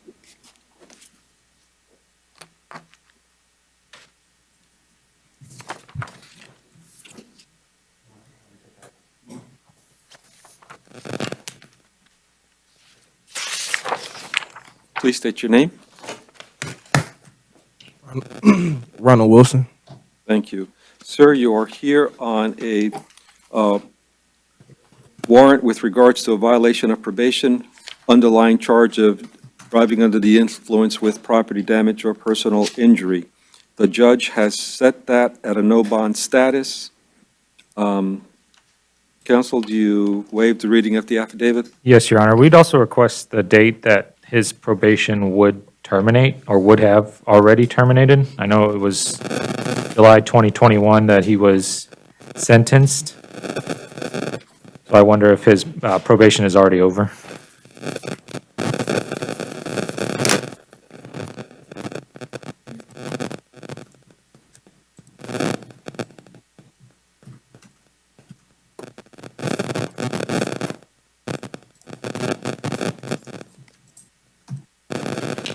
Your Honor, this is the case that was discussed yesterday. He was sentenced July 19th, so a year, it would have been July 19th this year.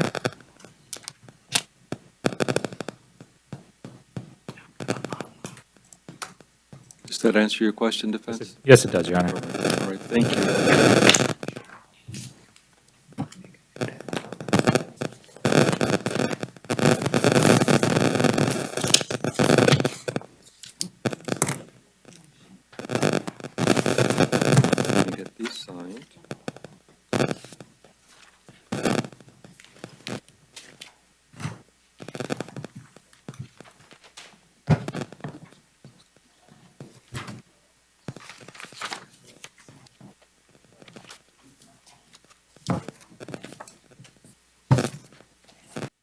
Good afternoon, sir. Please state your name. Dennis Simpson. And I'm sorry, I'm having trouble hearing you. Is there a way I can get the mic closer to him, or, Dennis Simpson. thank you. Sir, you are here on a warrant arrest with regards to a charge of fraudulent, swindling, defrauding an operator of a food lodging. That has been reviewed by a judge for probable cause and has set a bond at $1,500. I'm appointing the Office of the Public Defender to represent you. Was there anything else, state or defense? No return to the location, Your Honor? Yes. Your Honor, would you consider a lower bond amount as the amount of food in question was around $30? I understand. The warrant clearly indicates may not be modified by the first appearance judge. And so there's also a requirement not to return to the area where this incident took place.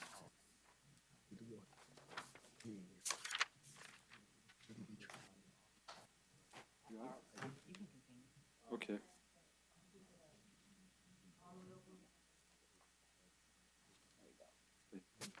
Your Honor, I believe Mr. Simpson would like to plea to the bench to resolve this case. I understand your request, sir. Can you hear me okay? All right, I understand your request. Unfortunately, I do not feel comfortable pleading this out. I imagine that there's a reason why the judge indicated not to be modified by the initial appearance judge.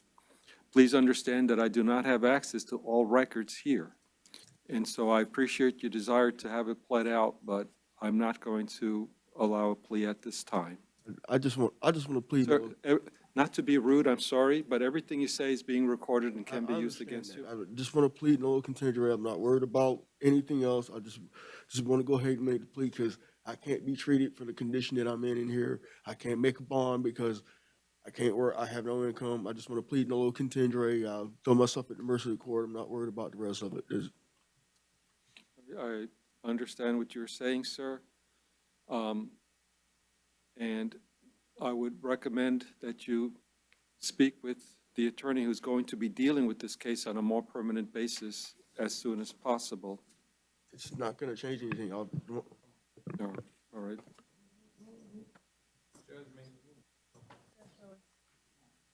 That's yours. You going that way. Back up and go that way. He already said what he had to say, sir. I need you to go that way.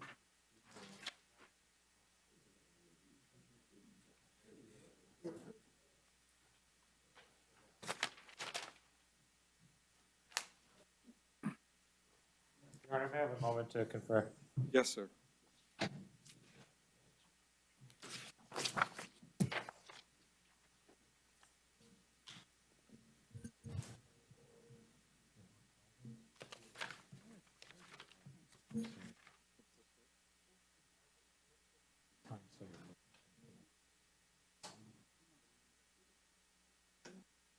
Mr. Simpson that we just did. Right. If you want me to remove it, just let me know and I'll take it off. But it's pre-put on the order because it's there. Yeah, and, but it stays on the warrant, even whether I put it here or not. Yes, and it's on the order because we pre-typed these. Yeah, So so, you want me to leave it? oh yeah, I'd leave the conditions in there by all means. Okay.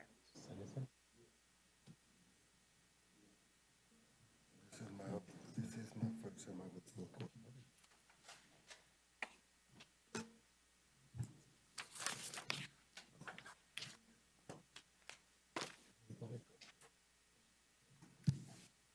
Your Honor, I'm just preparing a plea form for Okay. Mr. Montalvo. And state, is there a plea offer on this matter?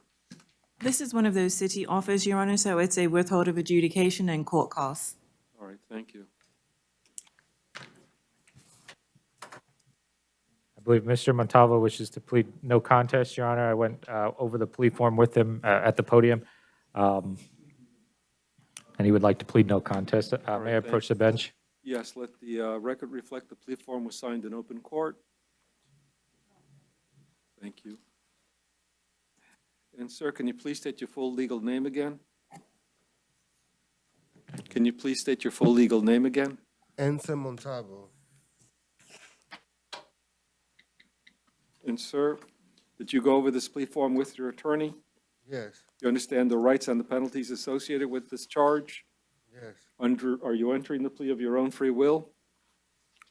yes, Under the influence of any alcohol, drugs, or medication that might affect your thinking here today? Are you satisfied with the services of your attorney? yes, With regards to the charge of littering on public property, lakes or private property from an incident of July 14, 2022, how do you plea? no contact. Accept the plea of no contest, find you're alert and intelligent, you understand the rights and the penalties associated with the charge, you are entering the plea of your own free will, and there are sufficient facts to accept the plea. At this point, I'm going to withhold adjudication on the charge. I'm going to impose all applicable court costs and fees and require that they be paid within a 1-year period. You have 30 days to appeal the decision of the court in writing. If you can't afford an attorney for appellate purposes, one can be appointed for you if you qualify. Thank you, sir. Today. Okay, this afternoon, I hope. Okay. Your Honor, may I approach? I forgot to sign the plea form. Madam Clerk has it.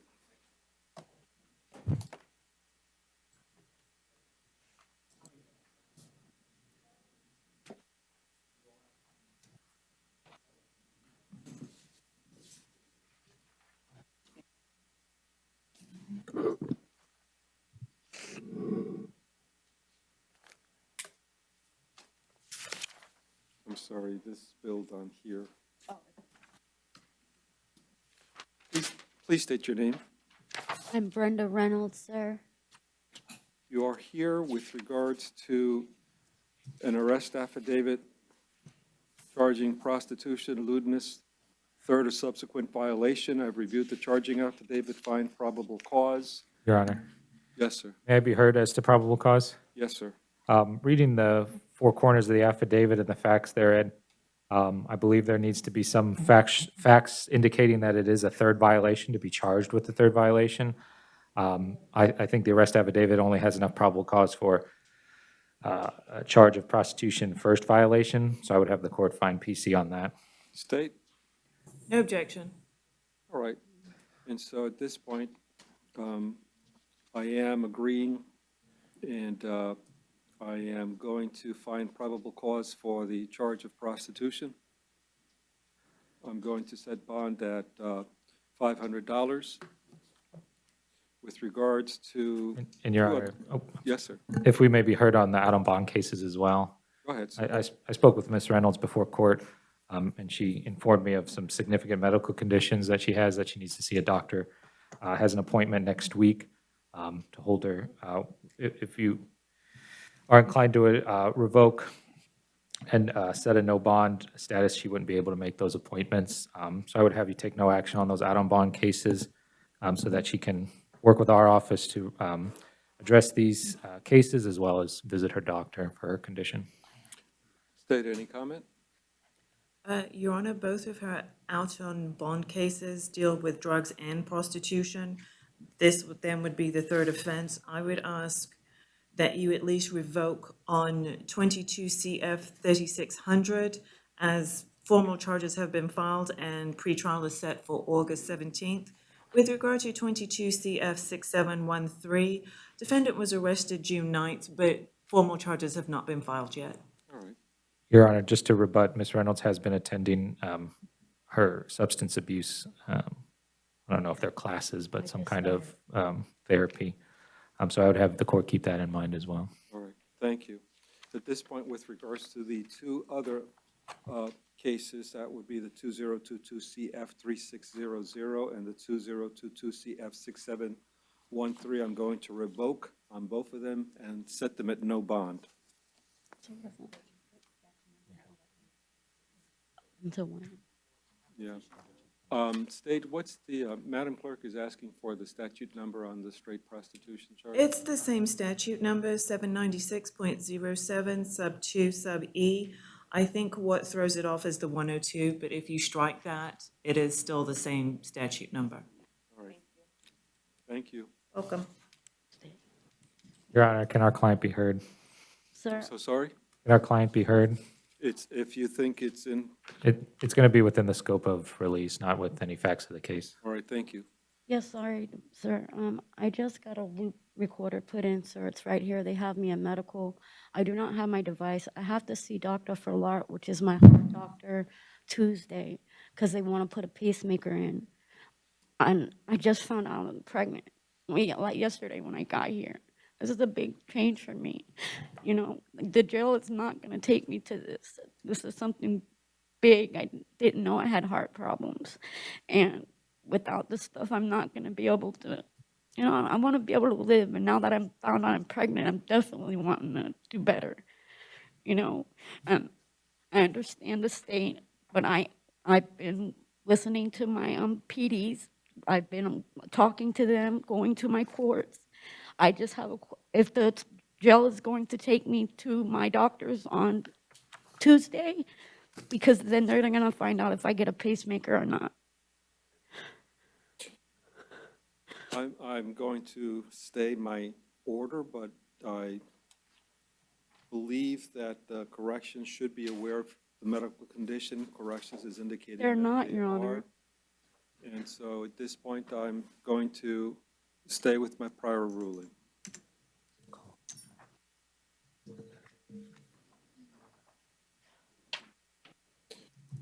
Is this the interpreter case? Yes. And how many do we have? Just two. Okay. We're going to deal with the interpreter cases now.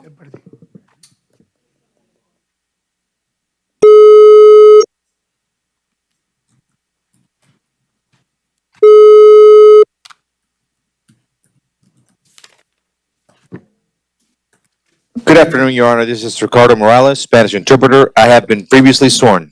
Thank you. Good afternoon. Do you want to see if he's, if the equipment is working? Sí, sí. Your Honor, the interpreter can confirm there's connection. Thank you. Sir, please state your name.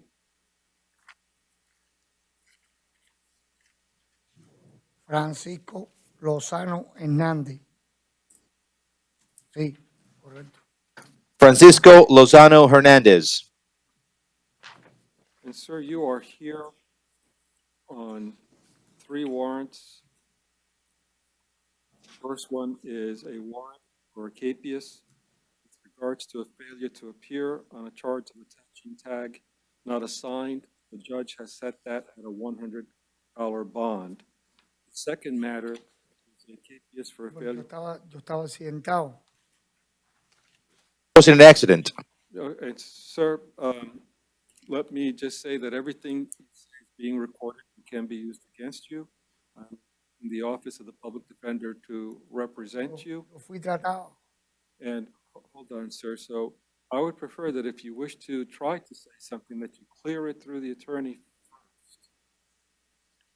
Sí, perfecto. Now, there is. Yes, perfect. Okay, but there is no mechanism here. Is that right for you? In the courtroom, correct. There's nothing. Is there something in the back that helps you The communicate? interpreter's not here right now. Okay. And so, sir, there unfortunately is not a way for you to have a private conversation with the defense attorney present in the courtroom. Could I use the interpreter, though, to say that he can call the number? We have interpreters in our office so that he can talk about his case with his attorney.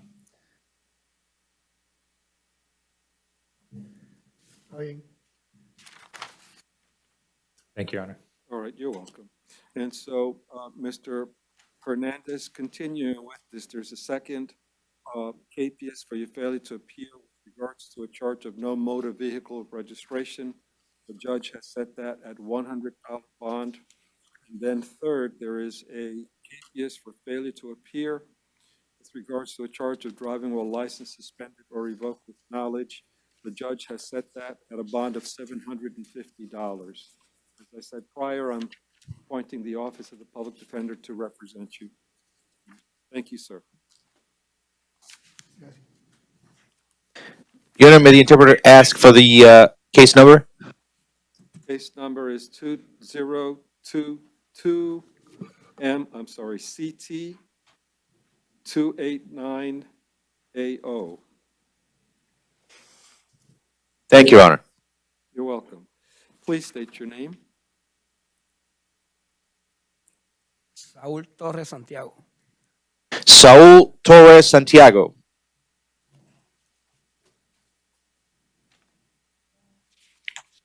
Sir, you are here with regards to a warrant arrest and charge of grand theft, third degree. The judge has set that at a bond of $500. I'm in the Office of the Public Defender to represent you.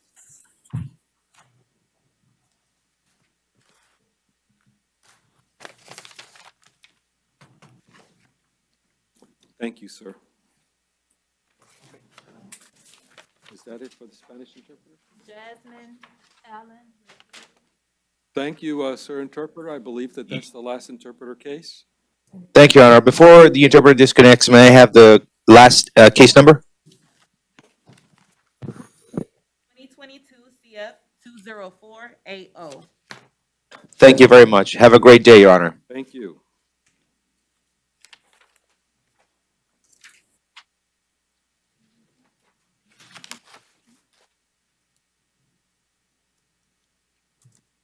Jasmine Allen refused. Okay. In the case of Jasmine Allen, I am appointing the Office of the Public Defender to represent her. I've reviewed the charging affidavit, find probable cause. Bond in that matter is set at $500. We'll waive the appearance as well, Your Honor. Thank you, and not to return to the prostitution mapping zone.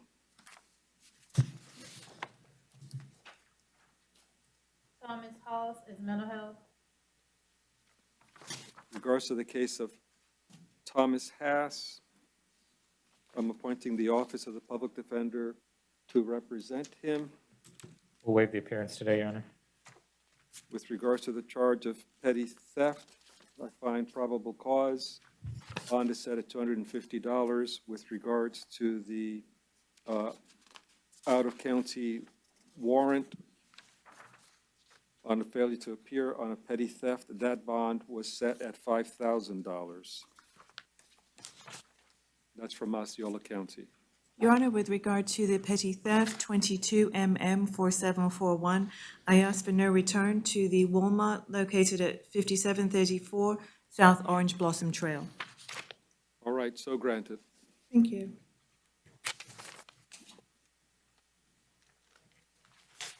Amy James refused. All right. With regards to the case of Amy James, I'm appointing the Office of the Public Defender to represent her. We'll waive the appearance, Your Honor. Thank you. I find probable cause, and bond is set at $500. She is out on ROR with regards to case 2022 CF 45995AO. I'm going to revoke that and set that at a $500 bond. There's 2 counts, Your Honor. Thank you. 250 each.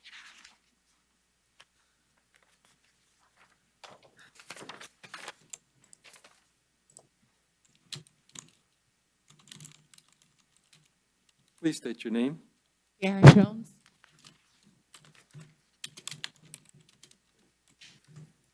You're here with regards to a charge of petty theft.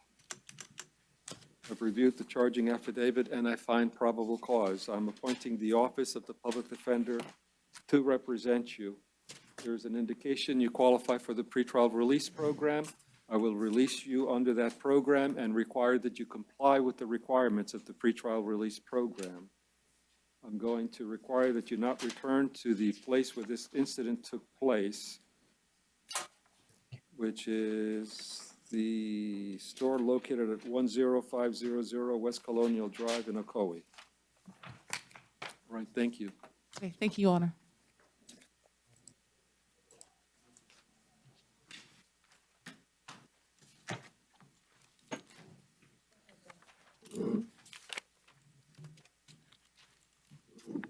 Please state your name, sir. My name is George Bradshaw, sir. All right, I had Henry Rodriguez next. I'm sorry? All right, thank you.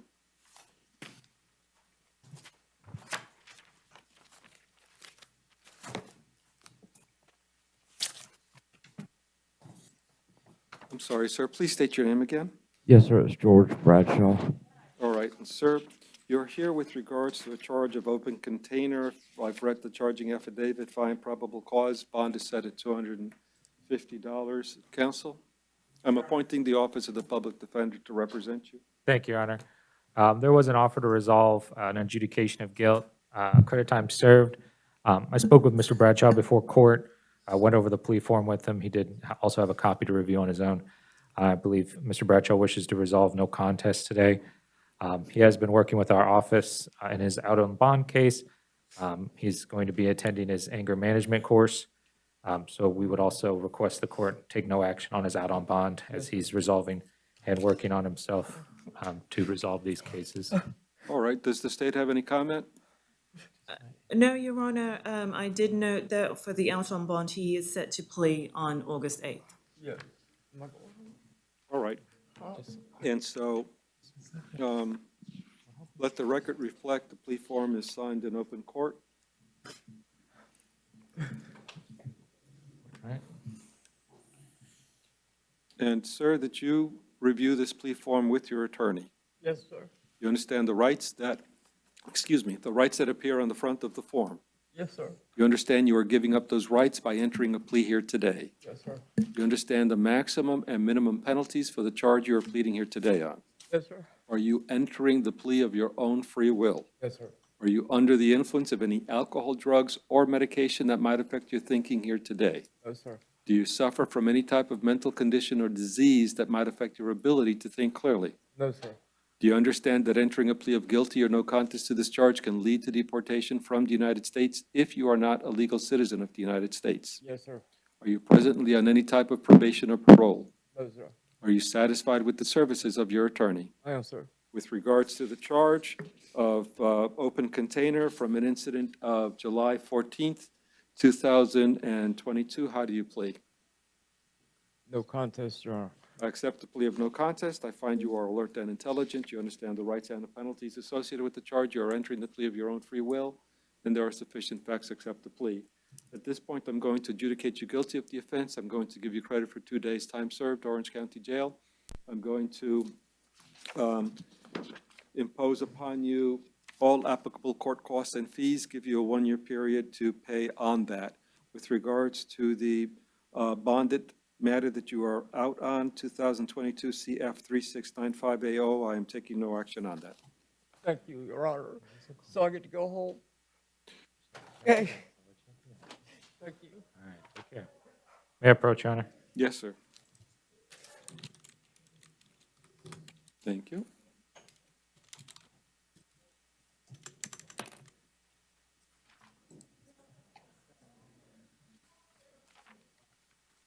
So we decide. A low bond here. Still goes on. Let's see what happens. I'm asking you.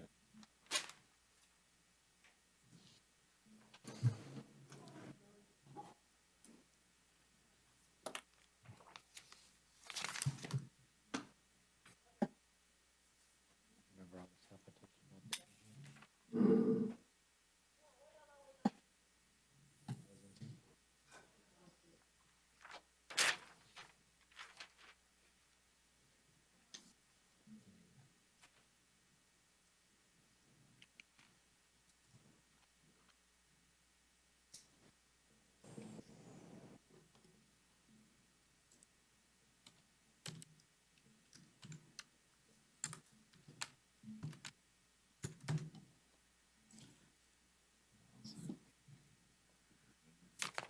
Yeah, right there. Yep. This is Mr. Hoover, Your Honor. Yes, sir. I was just conferring with him, and I appreciate that allowance, Your Honor. We were going over the last few points. I did speak with Mr. Hoover before court, and we went over the plea form. There was an offer to resolve However, I'll leave it in the discretion of the court to determine the amount of days in jail, but the state's offer was an adjudication, time served, and an additional, not an additional, excuse me, 7 days OCJ with credit time served. And then we would request no action on his out on bond case, as the current charge is not drug-related and is a low-level homelessness charge that I would keep the court in mind of before taking action. Okay. State, is that the offer, 7 days Orange County Jail adjudication? Yes, Your Honor. I don't know if you looked at the face sheet, but I don't know if you were able to look at the face sheet, but Mr. Hoover was just convicted of this 4 days ago. And for that offense, he did 3 days, Your Honor. So it appears that he goes back, he's released and goes back and does the exact same thing. Okay. And I'm showing in this case credit for 2 days time served? Correct. Correct? Okay, so just so that everyone is on the same wavelength, it would be 7 days Orange County Jail with 2 days time served. Unless the court wishes to adjust that amount, then yes.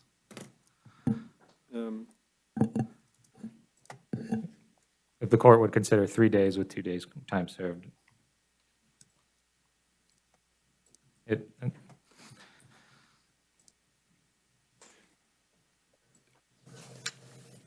Is there, let me look at something here. I mean, I did notice that Mr. Hoover is a veteran. Is there any program that he may be able to benefit from? So in other words, instead of just pleading him out today, something may be able to be worked out where at least there may be an opportunity to see if there's any type of help he can get so that he doesn't wind up coming back here on an ongoing basis? I didn't have that meaningful of a conversation, especially with regards to veterans' benefits. I don't know what his coverage is at the VA hospital over in Lake Nona or anything like that. So I would have to speak to him for a longer period of time to decide where he stands with the VA hospital. Well, I guess a concern I have is that it just become a situation where he keeps on coming in and out, and yet he may have some benefits. I mean, assuming that he's got a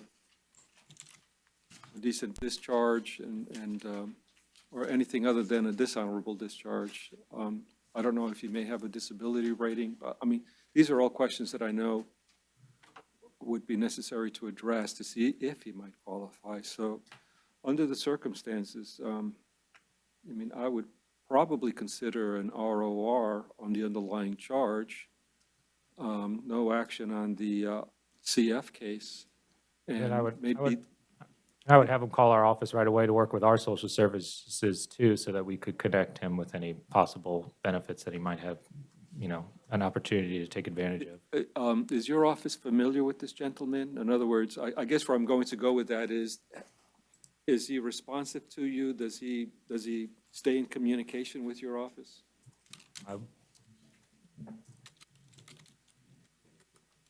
Your Honor, the state would object to any ROR. He has 34 misdemeanors, 4 FTAs, with one of them being just last year. He's got 34 misdemeanors. Yes, Your Honor, and 4 FTAs, one of them being just last year. The problem with releasing someone ROR who may not have a way to communicate is you essentially set them up for failure. What, on the last year's FTA, do you know what charge that was? I do not, Your Honor. Give me one moment. I have spoken with Mr. Hoover. He has informed me he lives very close to our offices. He's assured me he'd stay in contact with us, come and visit us on site to meet with his attorney or in our social services department, if that gives the court any solace. According to the information I see in the arrest affidavit, he does not have a permanent address, a permanent home. He frequents that area. If he's in a homeless situation, he hangs around that area. Counsel, in your experience, if you have any, with regards to the matter of seeing that an individual may qualify for certain types of benefits through the VA. Do you have any idea how long it might take to figure that out? I do Baker Acts from time to time over there, and a lot of times they will voluntarily admit themselves, but that's maybe half the time. Other times they are brought in by family. So it is possible that someone with benefits could admit themselves, and then the hospital kind of has to figure out what, like, are they entitled to 10%, 50%, 100% coverage, things like that.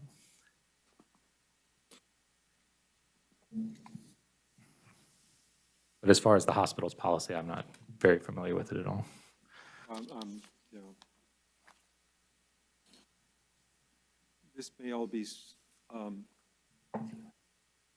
superfluous if he doesn't have a less than honorable discharge. Is that something maybe you can inquire about now? Or actually, he may not know. That might be a conversation he could have with the Veterans Affairs office, yeah. All right, and so under the circumstances, I will not release on an ROR. I would stay the bond at the amount it is. On the present case of 250, I will take no action on the CF case. And hopefully there's something that can be done to try to get him pre-screened, or see if he can or cannot be pre-screened ASAP. The offer was 7 days anyway, which would carry him into next week. But at least if we keep it open, it may be of benefit to him in trying to qualify for a program. Understood, Your Honor. Thank you.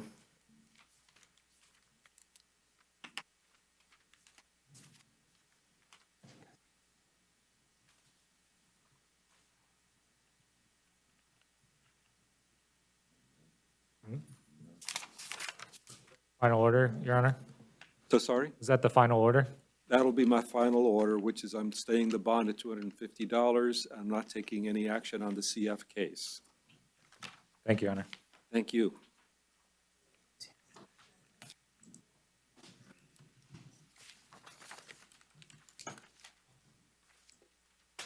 Please state your name. A.D. Lewis. Thank you.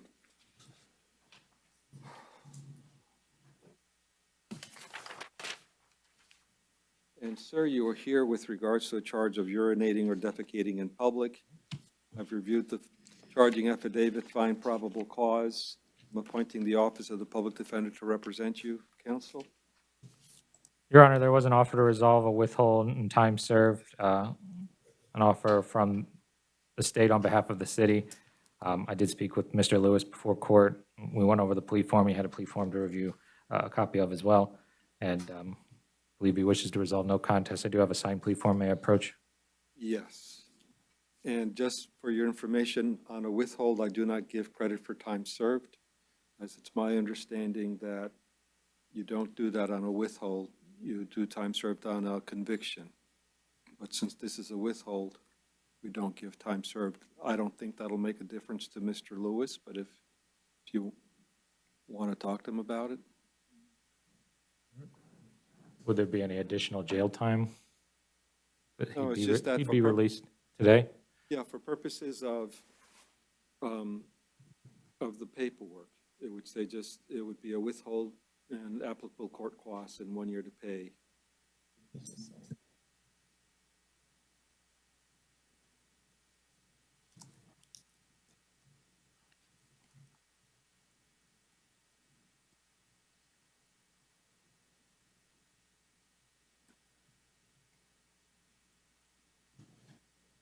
I believe he understands, Your Honor.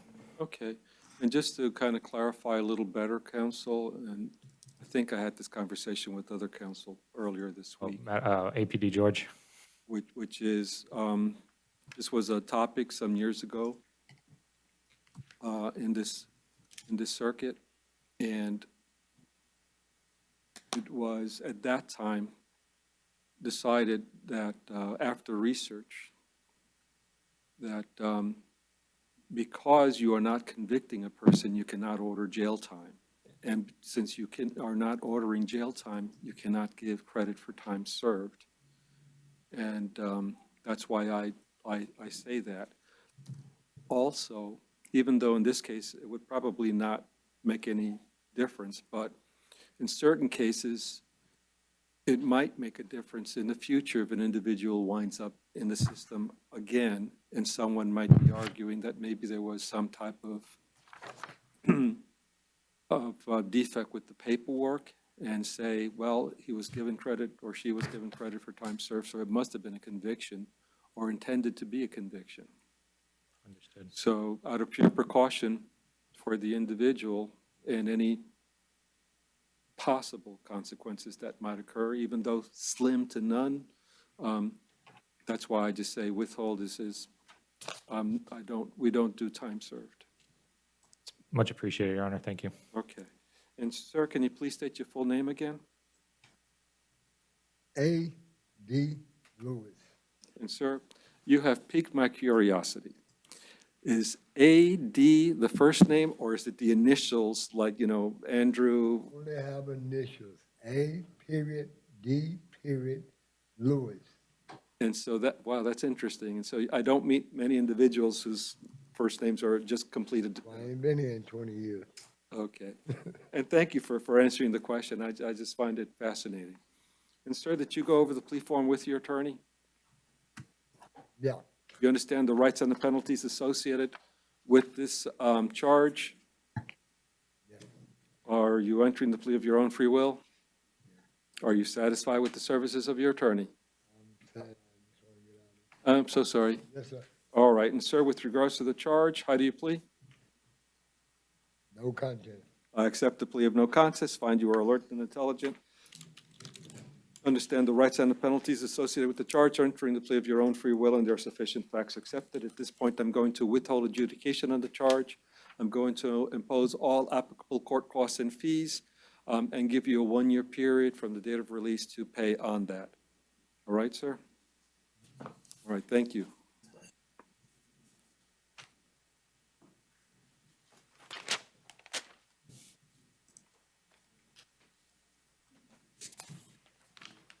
Please state your name, sir. Marcus Seconds. And I'm so sorry, please say that. Marcus Seconds. Thank you. Did Adrian Barreto bond out? Or Barreto, Adrian? All right, thank you. I have a moment to confer, Your Honor.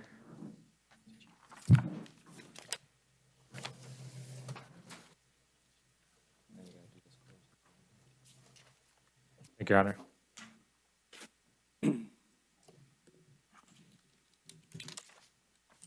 Please state your name, sir.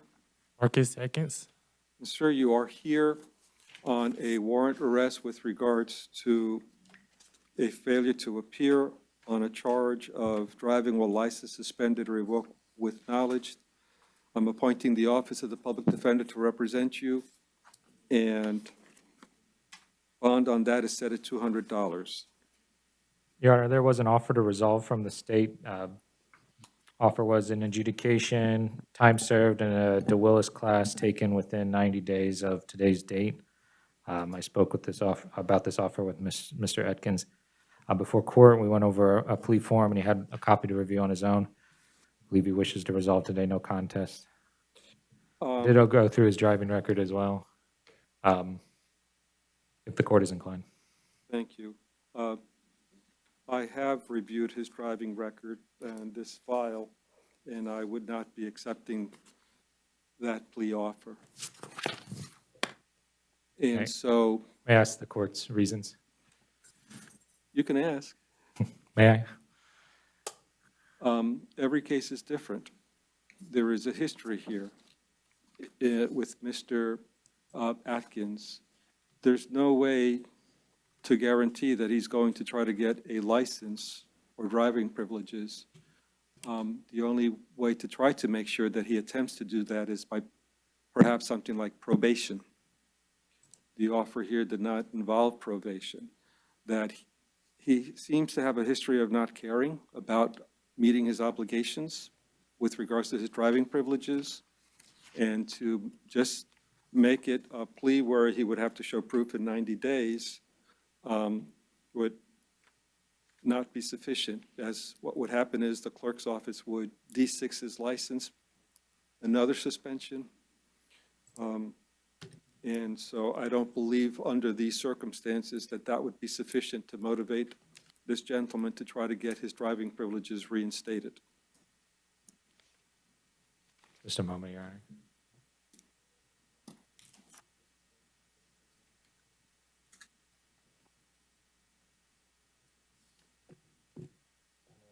Your Honor, having spoken with Mr. Atkins, he has informed me as well that he's been trying to pay off to get the license revalidated. And I think he said he was about 4 months away.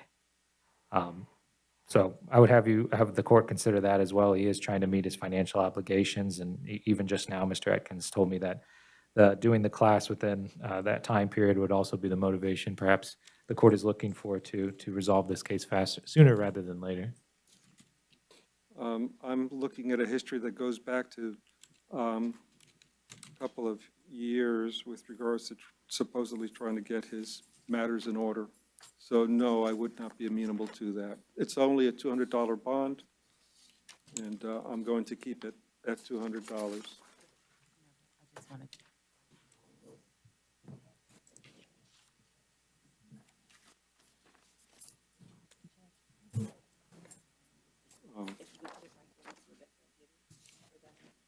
That's the driving history. You need them back, the recycle?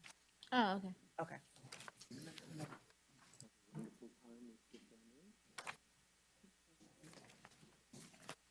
Thank you for your help.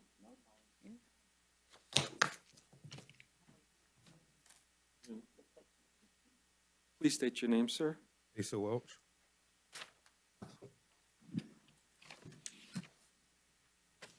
And sir, you are here with regards to a capias for a failure to appear on a charge of driving while license suspended or revoked with knowledge. The bond has been set at $2,000. With regards to that matter, counsel, anything? No, Your Honor. All right. Just have you stay the bond. I'm All right, sorry, just a thank you. moment.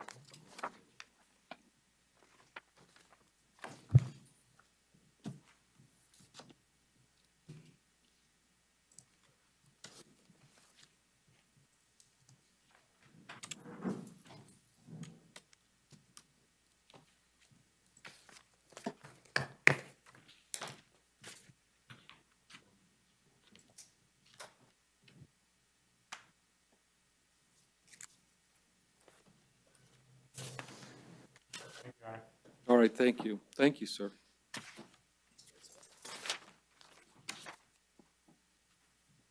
Honor Wilson Anton? Yes.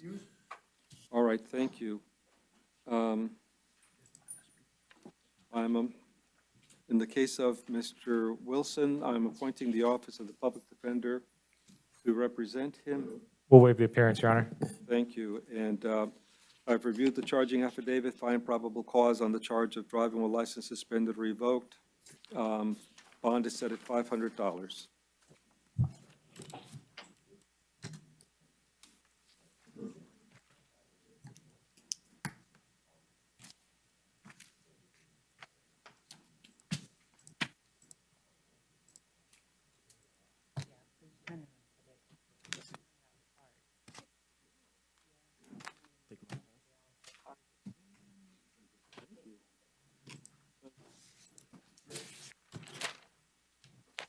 You need time to transition?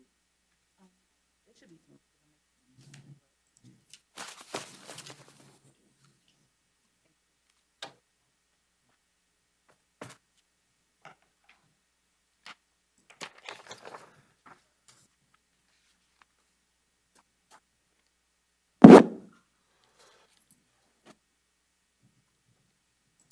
Please state your name. Deacon Oliver. It's hard to say. You are here on a warrant with regards to a charge of fleeing or attempting to elude a law enforcement officer with sirens and lights activated. At the time the warrant was signed, the judge put it at 0 bond.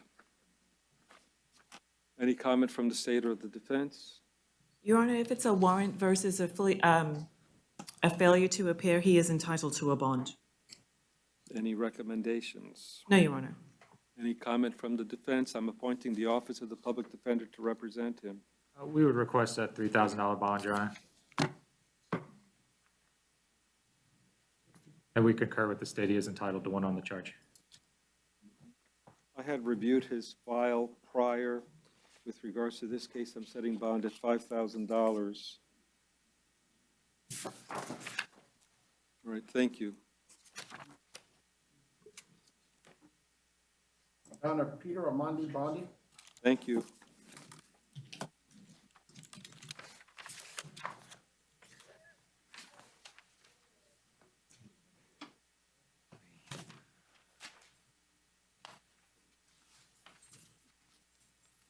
Please state your name. Bailey. Thank you. Sir, you're here with regards to a,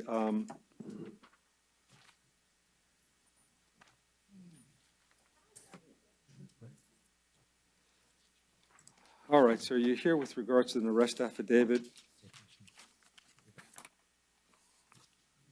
I have a question for the state on this case. The charging affidavit reads that the arresting officer assisted with a traffic stop for a deputy, another deputy. I couldn't find reason why that stop occurred. I don't have that information at hand either, Your Honor, so if need be, I would ask for the additional 24 hours in order to get that information. Any comment from the defense? We would also like the state to fix the arrest affidavit, Your Honor. Okay, and so we will push this case over for tomorrow in order to give the state the opportunity to come up with the PC. That's a 24-hour extension.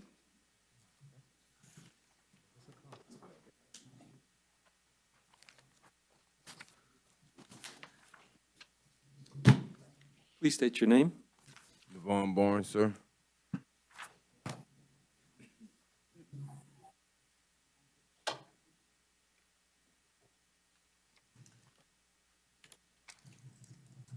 All right, sir, you are here with regards to a warrant, arrest, 3 counts. Count 1, aggravated battery with a firearm. Count 2, shooting into an occupied vehicle. Count 3, possession of firearm by a convicted felon. The judge who signed the warrant set the first 2 counts at no bond, the third count at $2,500. Is there any comment from the state or defense? Your Honor, he is entitled to a bond on both of those first 2 offenses. And any comment from the defense? We concur, Your Honor, he is entitled to bonds on all 3 charges. And so I have reviewed the file and other documents provided to me in this case. With regards to count 1, aggravated battery with a firearm, I'm setting bond at $25,000. With regards to count 2, shooting or throwing into an occupied vehicle, I'm setting bond at $25,000.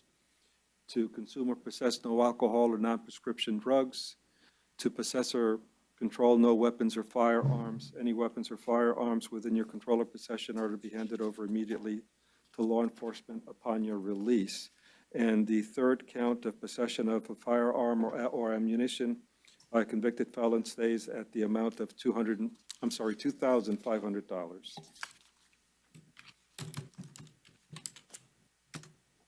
Anything else, state or defense? Your Honor, he does have out on bond cases. Thank you for reminding me. Just a Yes. moment to confer, Your Honor. Yes, sir.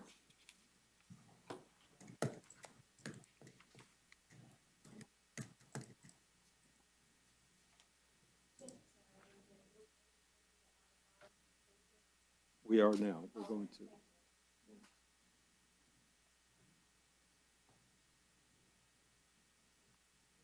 If I didn't state it before, I'm appointing the office of the public defender to represent them on these matters.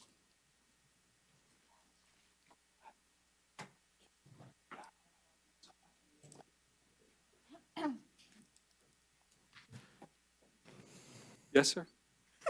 Nothing further, we were just conferring. All right, and so now there are two other cases here that he was out on bond on. That's 2021 CF 8910AO and 2022 CF 1364AO. And I'm revoking on those bonds and setting them at no bond status.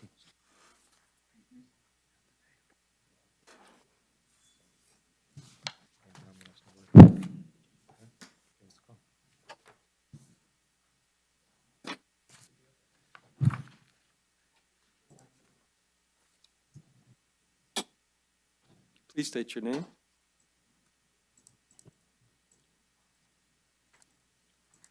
Fred Blunt. Thank you. Sir, you are here on a warrant arrest on a charge of possession of, and I always have trouble pronouncing this, alprazolam, and possession of MDMA.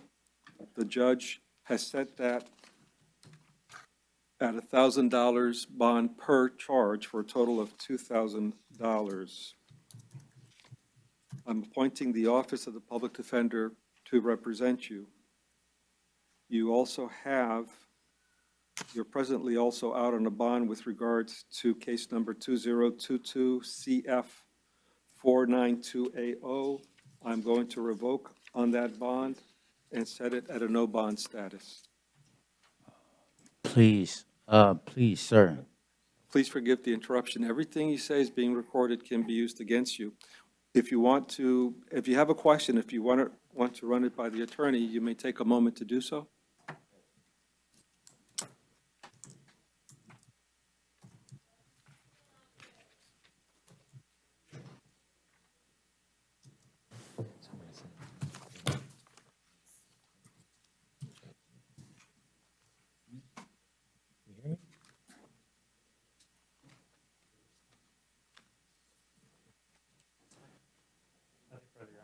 Thank you.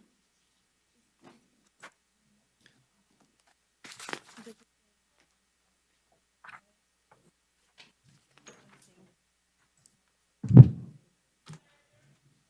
sir. Please state your name. My name is Tyrone Kalen Brown. Thank you. Sir, you are here on an arrest affidavit regarding charges of count 1, possession of cannabis with intent to sell or deliver, count 2, possession of cannabis over 20 grams, and count 3, possession of drug paraphernalia. You are also here, let me just backtrack. I'm appointing the office of the public defender. Sir, I don't want, I'm a tribal member. I represent myself, sir, jury. I got tribal counsel. I do not use any public defenders or any law. If you look into the case and anyone that case is from Coderone, that case is actually a case that's in appeal court right now. If you look it up, it tells you I'm a tribal member. I do not use the public defender. I do not use anybody from y'all jurisdiction to represent me in any case. That is on my files from any case that I have going on right now. All right, I appreciate for letting me know. So are you saying that you don't want me to appoint the office of the public defender to No, sir. represent you? I do not want the office of the public defender to represent me. I'm not representing myself pro se inside Judge Coderone court on this case. I represented myself, sir, jury. Yeah, it's just reverberating inside. I apologize you, No, but no, it's okay, go ahead. do in Coderone courtroom, if you can look into that, it'll see I represented myself, sir, jury, and that case is actually in appeal court right now due to the fact of I went to the court case, I had the court. I'm not going to speak about that, but as me representing myself, sir, jury, on the court of records today, I know if I say something about my case, it's criminalizing myself. Let me do this, and I understand what you're saying. I don't know if a Feretta hearing was ever held, and I mean, I know one has not been held in this case yet, but it should be held. So the court usually has to walk through this process to make sure that you can represent yourself. We don't have the ability to do that at this time. That can be done in the future. Next time you see the judge who's actually going to be dealing with this case, all right? And so what I'm going to do, though, is just as backup, I'm just going to say that I'll appoint the Office of the Public Defender for now. Your until Honor, such- I adjournment that. I don't want, I You don't want the them at state all. of public Your Honor, may defenders counsel representing. approach- Can counsel approach? I don't want the council to approach me because I'm No, giving we're the not- court. We're not going to approach you, we're approaching the judge. Yeah, the thing is that. Approaching the judge on my behalf because he's No, trying to I'm not. represent you. So I'm just asking you not to speak on my behalf. We aren't Yeah, yeah. appointed yet, so it's not. Yeah, just, and counsel, the thing is that under the circumstances, we don't have an ability to mute anything and have a sidebar and record the sidebar. This gentleman has the right to hear everything that's being said with regards to the case. And so in weighing all of that, I'm not about to have a sidebar without him hearing it or without having the ability to record it. But that being said, this gentleman seems to be alert and intelligent. It's indicating that he has represented himself prior in other cases. So at this time, I am not going to appoint the Office of the Public Defender. Now then, sir, with regards to the charges that have brought you here today, I viewed the arrest affidavit. I find probable cause. With regards to count 1, possession of cannabis with intent to sell or deliver, bond is set at $1,000. With regards to count 2, possession of cannabis over 20 grams, bond is set at $150. With regards to possession of drug paraphernalia, bond is set at $100. Then there's another matter of a capias for a violation of probation with regards to an underlying charge of driving with license suspended.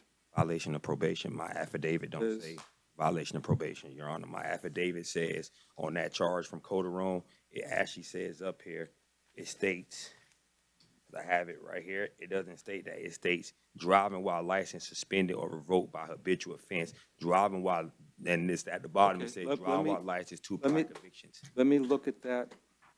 And you're looking at the 2021 CF 5543? Yes. Okay, give me a moment here, please. That case is also on appeal court right now too, Your Honor. It's at appellate court at the 5th District in Daytona.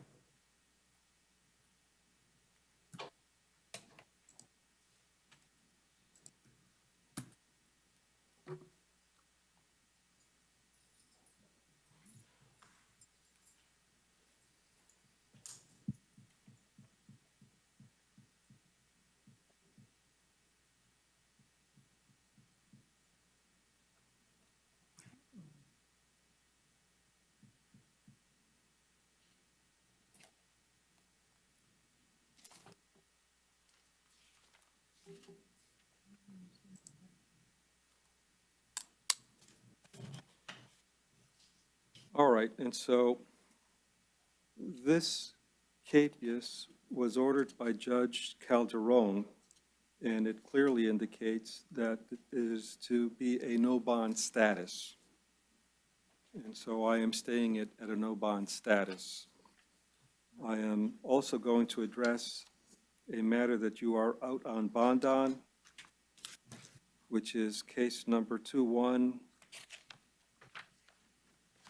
It's for my RICO case, and that, Hold on, CT 6, it's hard to read, it looks like 6875. Is that it? Yes, Judge. Thank you. And so at that, I believe the bond amount, it says it was $115,500. yes, sir. And I'm revoking that bond and Well- set it at a no bond status. Or due to the fact of you revoking that bond, I already had a discussion with Judge LeBlanc, and Judge LeBlanc stated in open court that bond was already removed through the Code of Rome, and then the conflict, and Judge LeBlanc states anything that has to do. Yeah, okay, and so, hold on. I'm going to let, is that, he's indicating that the judge had already dealt with the bond issue. Is that something either one of you? Well, I'm having issues with my computer now, Judge, so, I can give you the correct date if you want the date. It was May 11th. So, of course, it has to happen in the middle of a proceeding, but we're having technical difficulties, so bear with us. Okay? Yes, sir, I understand.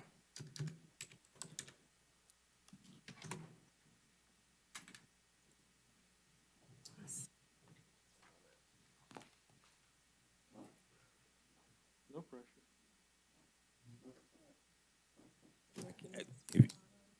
Judge, if you like, I can give you a little more enlightenment on what is going to be put there. If you would bear with us, sir, just.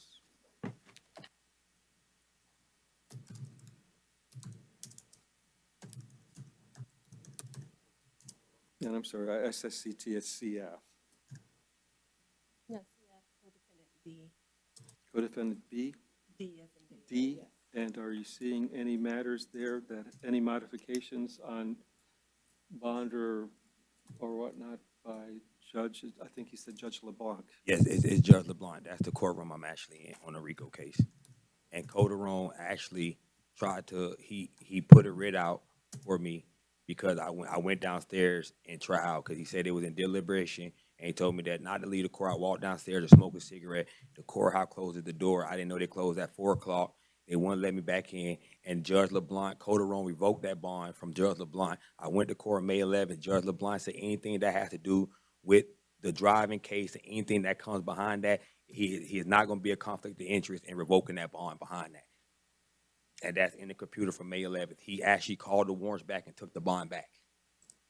And my case that I have going on today has something to do with this, with the same thing on the driving and me being harassed. And if you read the police report to the other one, I was never in the vehicle. I was apprehended outside a restaurant. So I don't know where these other charges come from. I'm sorry, Judge, is he saying that they handled this, the 2021 CF 6875? He's indicating that Judge LeBlanc had somehow modified the bond amount of 100. No, he didn't modify the bond amount. Judge Calderon had put a writ out for me because I was at trial. I walked out, they was in deliberation. I'm not gonna speak about my trial, but I'm giving you the fact of why Judge LeBlanc said what he said onto that about this case, because he knew that I had a writ out for my arrest, and he knew that this was gonna come, I was gonna be arrested. So it was a warrant put out on June, it was a warrant put out May 6th.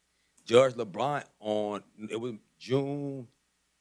May. It was a warrant put out May. Judge LeBlanc, I had to go to court May 11th on my RICO case. It's up there on May 11th. Judge LeBlanc took the warrant back because Calderon put it out because he said that I had walked out on court, which I didn't. He said I failed to appear. I did not. So Judge LeBlanc didn't want to be a conflict of interest into the two cases. On any case. Judge, on this case, the 2021 CF 6875, he has a pretrial conference date of July 20th at 9 a.m., and he has a trial date of August 1st at 9 a.m. So he'll be seeing the judge very soon on this case. Yes, I do not show anything. And you have to look into May 11th. If you look into the May 11th court date, you look down in it, the bond was revoked. The bond was revoked. Judge LeBlanc sent the bond back to warrants because Calderon revoked the bond, and I told Judge LeBlanc in open court, that makes you a conflict of interest to this case. He gave me my bond back and said the bond was not allowed to be touched if it had anything to do with Calderon's case. This whole case that I'm going through now has to do with Calderon's case. If I can pronounce the order for you, I do see May 11th, 2022, for the court withdraws Capia's defense bond is reinstated. That's the only thing that. That was on which case? On the 2021 CF 68. And then you look in Calderon's, the reason why the See if I can case. print that out for you. No, that's okay, but it only addresses the 2021 CF 6875 case. Yes, It does not mention the other case. It does mention that. If you go farther down, Your Honor, into the thing, it's going to show you that I had a capias that was issued from Judge Calderon because he stated to Judge LeBlanc that I failed to appear. I was at my trial. They were in deliberation. I walked downstairs because he said I can go and have a drink. Hold on, she's looking at the court minutes.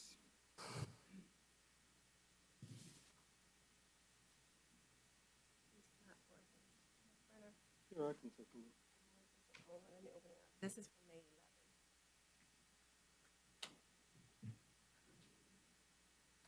Does not.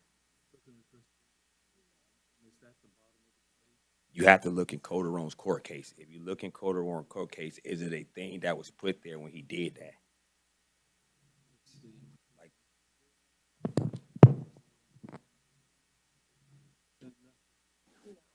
you have to look in, if you go into Calderon's case room, I just had this with Judge LeBlanc. That is a $115,000 bond that I sat in his courtroom with him being the judge, you already judged too, saying that I explained to him, if you remove my bond due to another case with another judge, that before that, it makes your conflict of interest. I'm very well known with the law. I'm very well known understanding with it. Judge LeBlanc himself, if you go to Calderon court, Calderon wrote a letter saying, hey, I need you to revoke Mr. Brown bond because he failed to appear. When me and my attorney stepped foot in Judge LeBlanc court, on the court of records, he stated, if anything has to do with this driving case, Mr. Brown bond is not to be bothered. But This- you have new law no, offenses. okay, this is new law offenses that's still the So he new, can revoke the the bond. new law of offenses he makes a confidential. New law offenses that is being had in this case is due to.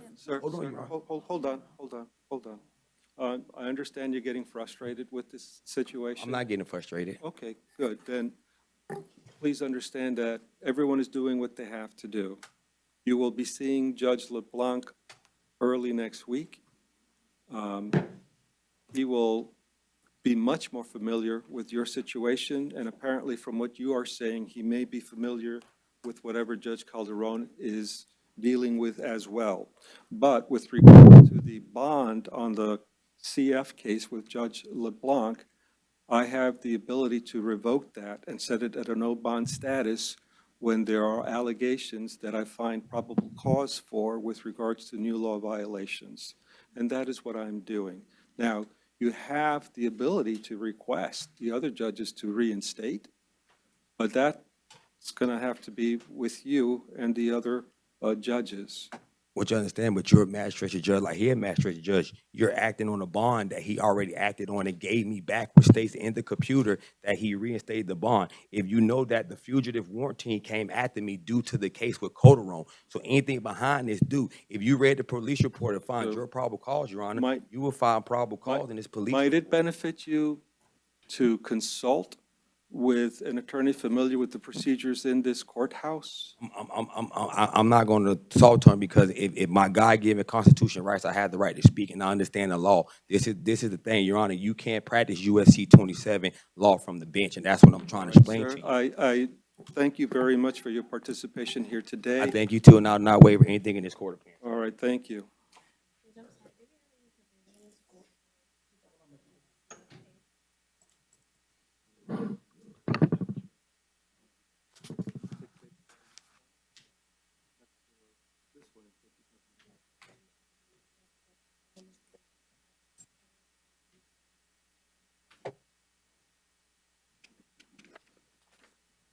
Sir, you are here with regards to an arrest on a charge of petty theft noted as having 2 prior convictions. I've reviewed the charging affidavit. I find probable cause for the charge of petty theft.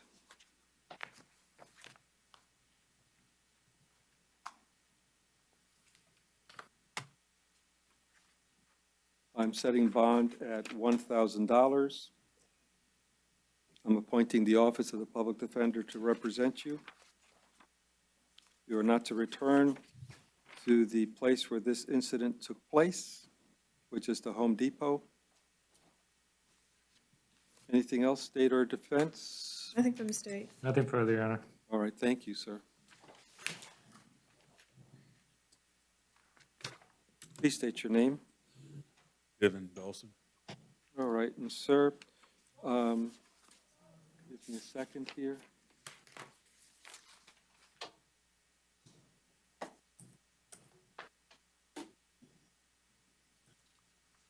Sir, you are here with regards to a warrant that was signed by Judge Wilson. I am appointing the Office of the Public Defender to represent you. Counsel, are you familiar with the warrant? I did read through it, Your Honor, yes. And so do you waive the reading of the charge? Yes, Your Honor. And now this warrant was put at a no bond status by Judge Wilson. Is there any comment from the state or the defense? He is entitled to a bond, Your Honor. Defense? I concur, Your Honor, and there is case law that allows the first appearance judge to make an adjustment to a warrant's bond amount, so you would be free to set a bond amount. Right. And so I have reviewed the material, and at this point, I am setting bond at $10,000. Thank you, sir. Honor, Brianna Drummond was behaving. All right, thank you. With regard to the case of Brianna Drummond, I'm appointing the Office of the Public Defender to represent her. We'll waive the appearance, Your Honor. Thank you. I have reviewed the charging affidavit, find probable cause for the charges of battery on a uniformed security officer. Bond is set at $1,500. Charge of battery on a law enforcement officer. Bond is set at $2,500. And the charge of resisting officer without bond is set at $500. Is there anything else, state or defense? No, Your Honor. Nothing further, Your Honor. All right, thank you. Please state your name, sir. Bennett Lewis Edwards.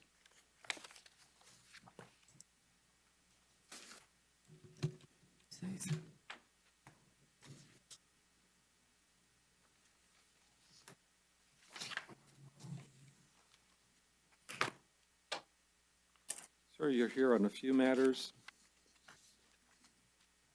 Let's address first a warrant with regards to a charge of attempted robbery with a weapon. The judge set that at a $5,000 bond with a requirement that you not return to any dollar store or family dollar store. The other matter is a charge of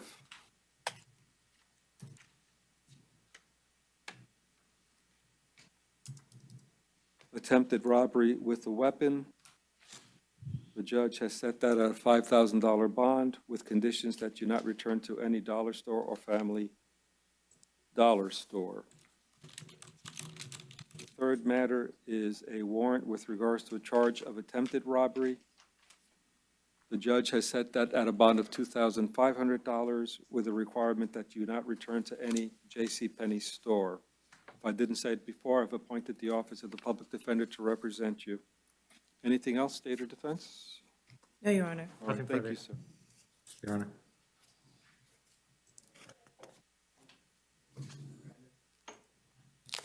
Please state your name.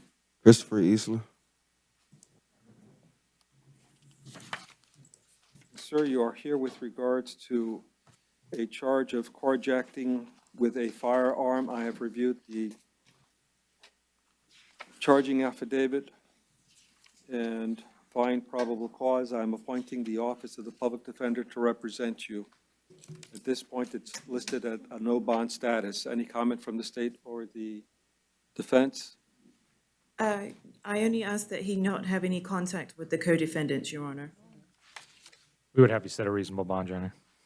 All right, I'm leaving it at a no bond status and requiring that he not have contact with any of the co-defendants, witnesses, or victims. You need the names, Your Honor?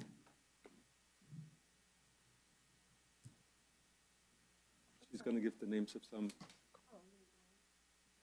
Yes, the names would be Leonard Smith and Jerry McFadden. Smith and Jeremy. Jerry. Jerry, Jerry, McFadden. Could you spell the last name? I'm sorry. Certainly, McFadden. Thank you. Welcome. And Your Honor, the reasoning behind the no bond status? The circumstances around this incident. Is it due to, is it punishable by life? Yes. That's why.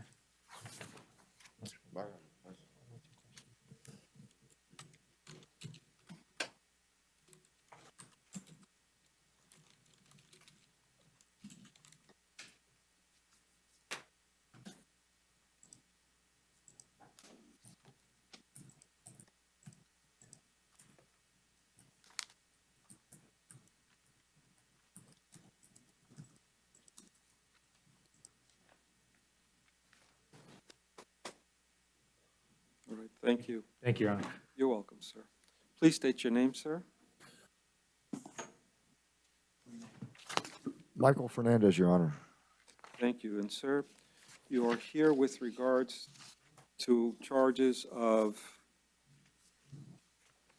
burglary with assault or battery and burglary with assault or battery. It's 2 counts. I've reviewed the charging affidavit, find probable cause. For now, this had been listed at a no bond status. State Defense, any comment? Your Honor, both of these charges are first-degree felonies punishable by life. However, based on the facts of this case and also the fact that Mr. Fernandez has, according to the face sheet, no criminal history, I would have no objection to the court exercising its discretion to give him a bond. I'm sorry, You're correct. saying that he has no criminal history? Oh, he does? He does. Then I withdraw that, Your Honor. Do you want to take a moment to look at that? Or, No, Your Honor, it would be based on the charge. It's just what I have. He had no criminal history. all right, and so you're saying that this is not entitled to a bond? It is punishable by life, Your Honor. All right, in defense? Absent any mention of the facts of the case, our client would like to be heard on bond. Your Honor, can I speak? If your attorney is okay with that, Only about asking for bond. I just want to make sure that you understand that everything you say is being recorded and can be used against you. Yes, Your Honor. Do you still think you would like to address the court? The only, well, I don't want to, I just want to say one thing. I have a full-time job, Your Honor, for 7 years, a full-time job, and I'm 60 years old, handicapped, and I really need my job. And I'm not doing anything else to be in any trouble, Your Honor. All right. Thank you. Sir, I appreciate your comments. At this point, I'm going to leave them at a no bond status. Thank you, sir. Your Honor, can I ask for no contact with the victim or witnesses? Yes, I'm going to require that you have no contact with the victim or witnesses in this case. Thank you. Thank you. You got to call us. Call us, you'll get an attorney. Please state your name. Your Honor, Alex Glenn Bonded. Alex Glenn Bonded. Thank you. Your name, sir? Joseph Godwin. Thank you. Sir, you are here on a warrant arrest with regards to a charge of battery upon a person of 65 years of age or older. The warrant says no bond, but it is to be set at initial appearances. Is there any comment from the state or the defense? No, Your Honor, he is entitled to bond. Any comment from the defense? We would just request a $2,500 bond, Your Honor. All right. And so with regards to this matter, I am setting bond at $2,500, not to return to the place where this incident took place, to have no contact whatsoever, directly or indirectly, with any of the alleged victims or witnesses to this case. So when I say directly or indirectly, it means that you cannot talk to them face-to-face. You cannot text them, email them, telephone them, or use any type of internet or social media platform to try to communicate with them. Sir. You cannot try to communicate with them via a third person. Yes, sir.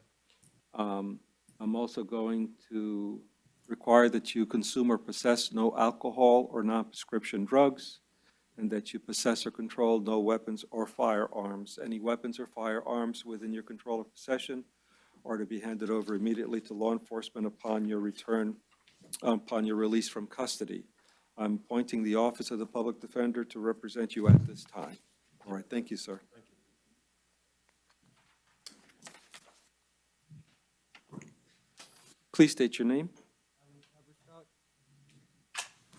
And sir, you are here with regards to a couple of matters.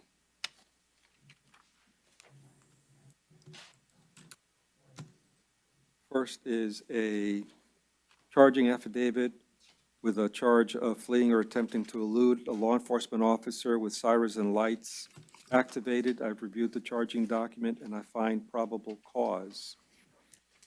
With regards to the second charging affidavit, it is an arrest affidavit with a charge of carrying a concealed firearm. I've reviewed the charging affidavit, and I find probable cause. I am appointing the Office of the Public Defender to represent you. Before I impose any bonds or conditions of release, does the state or the defense have anything to say? No, Your Honor. We would just request 2,500 on each charge. And so, with regards to the charge of fleeing or attempting to elude, the bond is set at $2,500. With regards to the charge of the concealed weapon, bond is set at, that one had already a bond set of $2,500. Anything else, state or defense? No, Your Honor.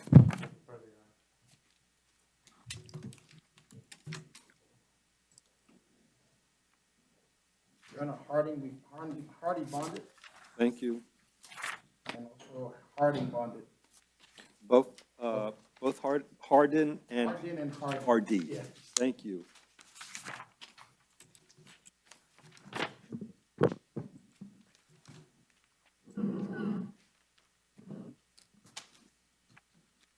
Please state your name. And I'm sorry. A.B. Moses Harry.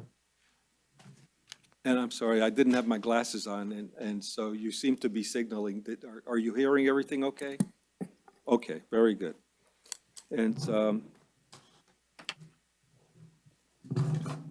now you are here with regards to an arrest affidavit on a charge of grand theft third degree. I've reviewed the charging affidavit, find probable cause. I'm appointing the Office of the Public Defender to represent you. Bond is set at $1,000. Now, I'm going to ask, the cover sheet I got also had a bunch of other charges. He was already seen on those charges, Your Honor. All right, thank you. Yeah, the name looked familiar. I just want to make sure. Okay. Anything from the state or defense? No, Your Honor. Nothing further, Your Honor. All right, thank you.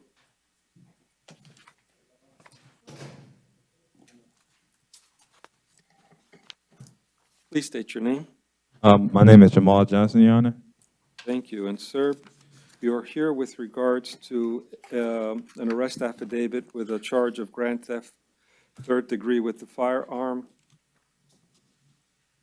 Bond is set on that charge at $1,000. I've reviewed the charging affidavit, find probable cause. I am appointing the Office of the Public Defender to represent you. Yes, sir. I see that you would like to say something. Yes, I sir. just need to make you aware that everything you say is being recorded, can be used against you. Since I've appointed the Office of the Public Defender to represent you, would you like to take a moment to talk with him? Yes, sir. Just 1 second.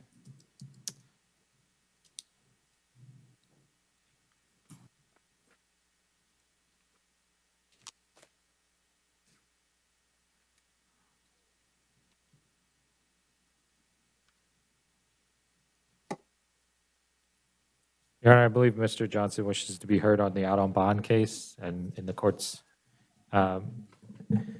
decision, hopefully to take no action. Mr. Johnson would like to be heard on just that. And I had a question about that because I tried to look up that number and I came up with a totally different name. So I need clarification on what the case. 22 MM 4295 AO. 42595. 4295. Okay, and that's what I was missing. I was missing the 5. So bear with me for a moment, please. Yes, sir.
right, sir.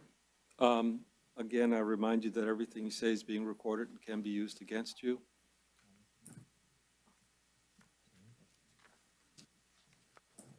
Your Honor, I just wanted to let the court know, I know I had bonded out on a criminal mischief on the 7th. I'm currently working at CSL Plasma. My car got towed during this incident. My child is from Texas. I'm supposed to pick her up like tomorrow morning. If I'm able to be released today, I can assure the court I won't have any more trouble or anything like that. And I can't speak on the case, but I know I got the criminal mischief like figured out. I talked to my lawyer named Blaine McLean, and I'm just waiting for that arraignment for that. But I actually already got it figured out. I could pay anything to get out. I just really don't want to miss work, and it's just my car will be in towing. As the days go by, it'll cost me money. That's like I have money, but it'll all run out eventually. I'm just asking the courts, like, just to, if there's anything Your Honor could do. Any comment from the state? No, Your Honor. All right. And, sir, I've reviewed the files, and with regards to case number 2022. And once again, Your Honor, I'm sorry. MM4295AO. I'm going to revoke that bond and set it at a no bond status. So I won't be able to bond out today, right? Correct. And will I have a upcoming court date?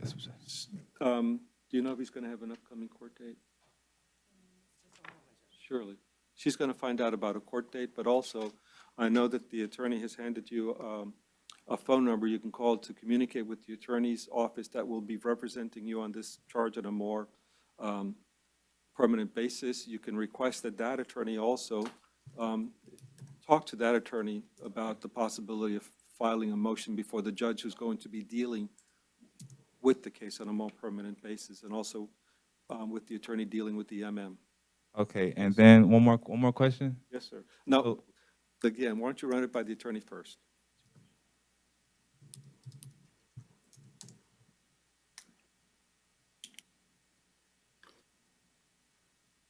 Yes, Judge, he has an arraignment August 9th at 1 p.m. Okay.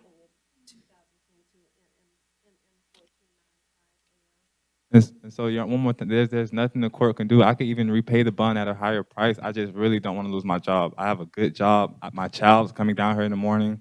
I can pay anything to get out. I just really do not want to lose my job. My car will be in towing. They said they're going to charge me like $30 a day. Like, is there anything that Your Honor could do? Like, I'll even get out on pretrial release or anything. Like, at this point, it's just, I'll make it work. I just really want to see my child and go to work. I appreciate what you're saying, sir, but under the circumstances, with my review with everything I have here, including your past record, I'm not going to agree with that. Okay, so I have to wait till the 9th to see a judge? No, talk to the attorney about the possibility of filing other motions. All right, thank you. All right, thank you.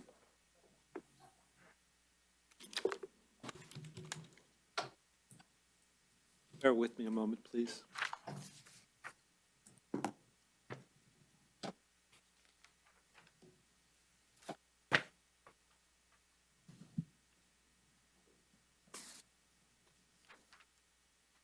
Please state your name.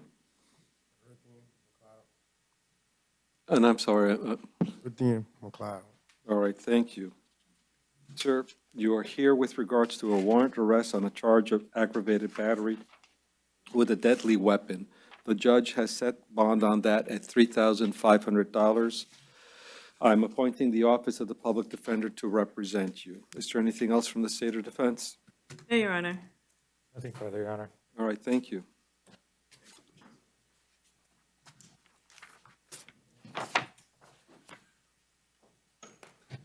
Please state your name. John Albert McHugh Rodriguez. You are here on a charge of possession of a controlled substance. I've reviewed the charging document and I find probable cause. I'm appointing the Office of the Public Defender to represent you. Bond has been set at $2,500. Anything else from the State or Defense? No, Your Honor. Your Honor, would you consider it a $1,000 bond to keep in line with other possession charges that we've seen today? At this point, no.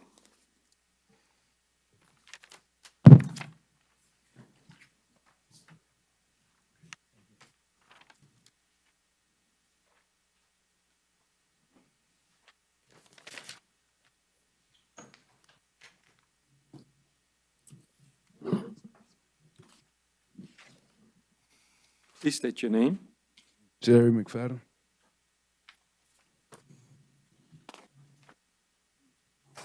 And sir, you are here on a couple of matters.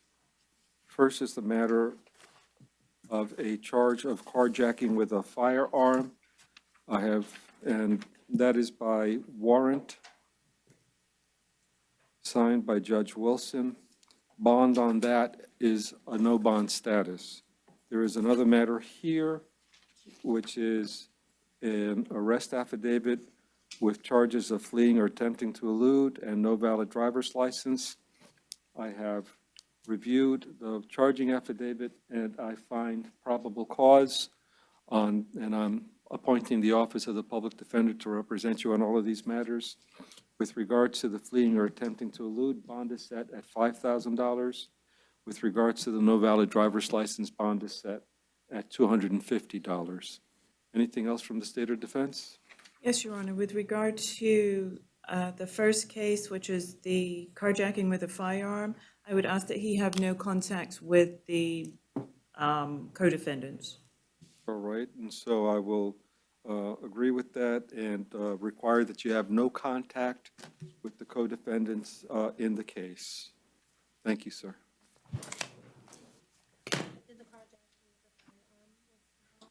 No bond. Thank you.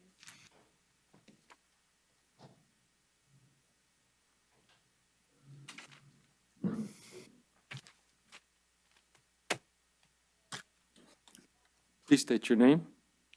Jerry McFadden.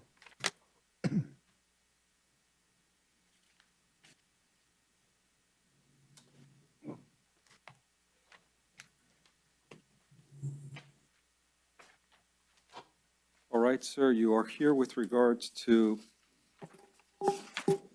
an arrest warrant with the following charges and bond amounts. Well, before I get into all of that, I am appointing the Office of the Public Defender to represent you. You are here on a charge of burglary of structure. Bond is set at $2,500. Burglary of conveyance, 3 counts. Bond on all 3 of those is set at $2,500 each. Then you've got criminal mischief, 3 counts. Bond on those is set at $1,000 each. Then you've got grand theft, 3rd degree. Bond on all 3 of those is set at $1,000. Then you've got tampering with a motor vehicle, 3 counts. Bond on those are set at $500 each for a total of $17,500. The warrant also says that you are not to return to the scene where this incident took place and that you are to have no contact with the victim in the case. Is there anything else, State Defense? No, Your Honor. Nothing further. Thank you, sir.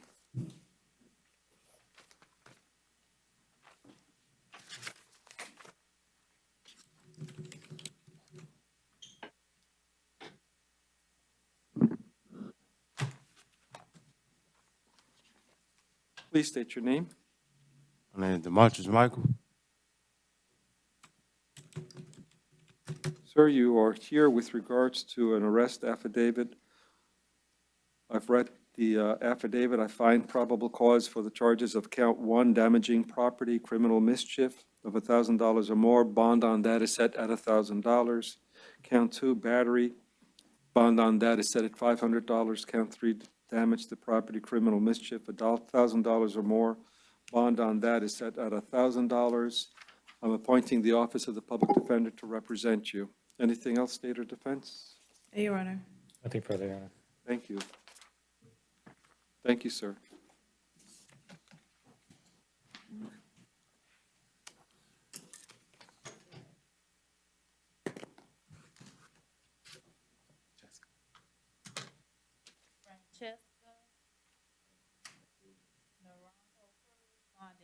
All right, thank you.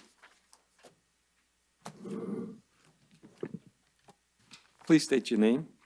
Joseph Nichols, how you doing, Your Honor? Good, thank you. And yourself? I imagine you've had better days. Yes, sir. This is Not to be rude, it's just that everything you say is being recorded and can be used against you, okay? Let me read the paperwork for you. You are here with regards to a capias, with regards to a charge of written threats to kill or do bodily harm. The judge initially has set that at a no bond status with conditions of no contact with the victim, the co-defendant, or witness in the case, and not to return to the scene of the offense or to any area within 500 feet of the victim. I am appointing the Office of the Public Defender to represent you on this matter. And State Defense, any comments? He is entitled to a bond, Your Honor. And Defense, any comment? He does further qualify for pretrial release, and he is entitled to a bond. That's correct, Your Honor. And so I am setting bond on this matter, not pretrial release. I'm setting bond in the amount of $10,000.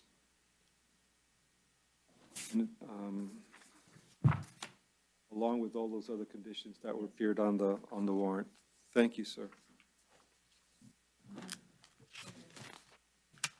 Montavious Oliver, bonded. Thank you. Ruben Robles Ramirez. All right, thank you. All right, let's address the case of Ruben Rafael Robles Ramirez. He is here on a charge of battery on a corrections officer. I've read the charging affidavit, find probable cause. Bond on that is set at $2,500. He has a second charge, a fine probable cause for that, for the charge of trespass on property after warning. Bond on that is set at $500. I'm appointing the Office of the Public Defender to represent him. Counsel? We'll waive their appearance today, Your Honor. All right, thank you. Your Honor, with regard to the trespass, I ask for a no return. I'm going to require in the trespass case that he not return to the place where this incident took place.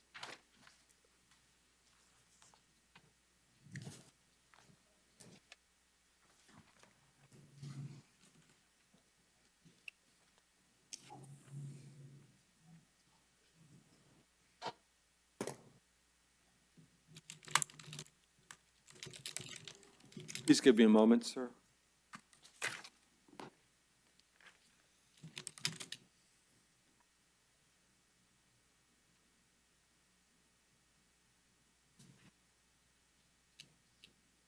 All right, sir, you are here with regards to an arrest affidavit alleging 2 counts. I've reviewed the affidavit and I find probable cause. With regards to count 1, aggravated assault with a deadly weapon, bond has been set at $2,500. With regards to count 2, possession of a controlled substance, bond on that is set at $1,000. I am also going to require, if you meet the bond amounts, that you have no contact directly or indirectly with the alleged victim in the case or any witnesses. I'm going to require that you maintain a distance of at least 500 feet away from the alleged victim in the case. I am appointing the Office of the Public Defender to represent you in this matter. Is there any comment from the state or defense? No, Your Honor. Nothing further, Your Honor. Thank you, sir.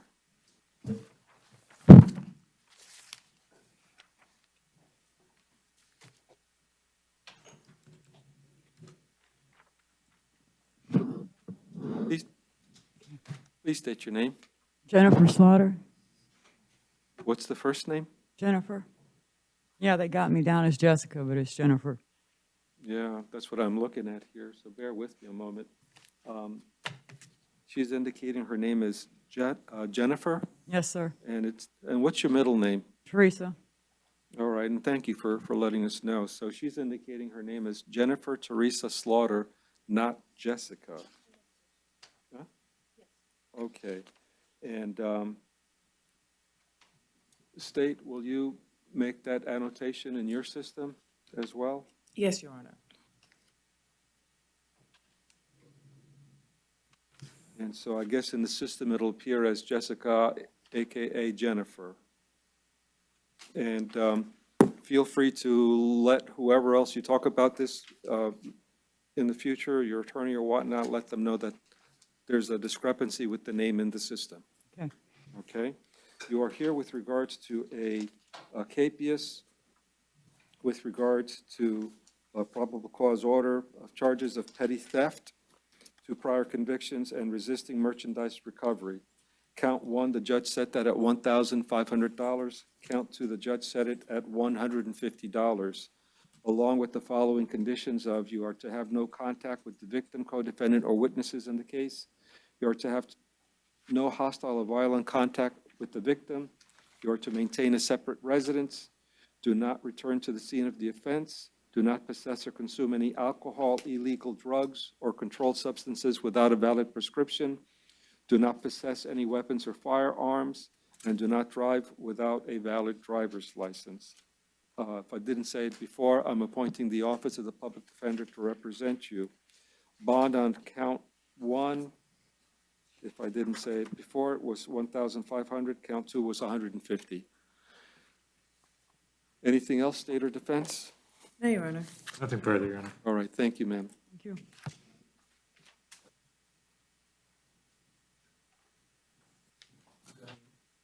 Good afternoon. What is your name, please?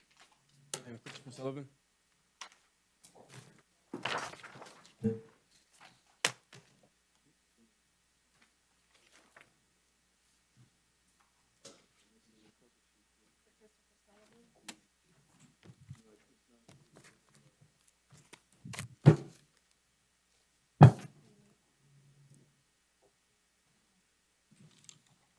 Ah, there it is.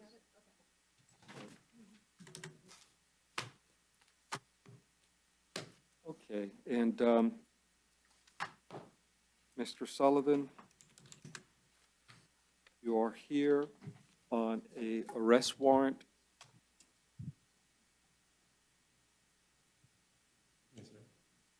Signed by Judge Beamer. The charges are as follows: count 1, attempted homicide; count 2, shooting into an occupied vehicle; count 3, shooting from a vehicle; count 4, aggravated assault with a firearm; and count 5, discharging a firearm in public.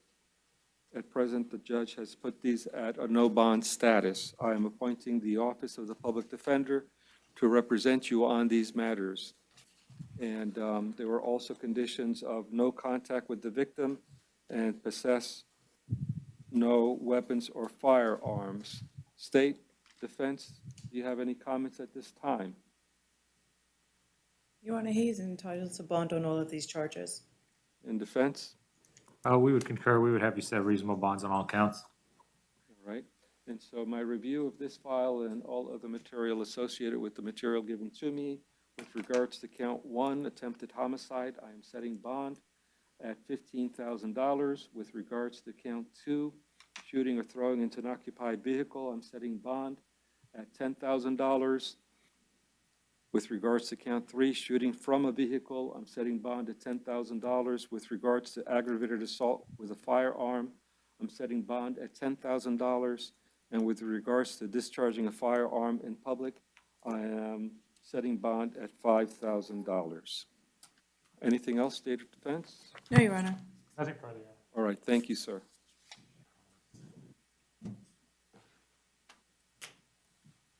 Carlos Valdez Rodriguez bonded. Thank you.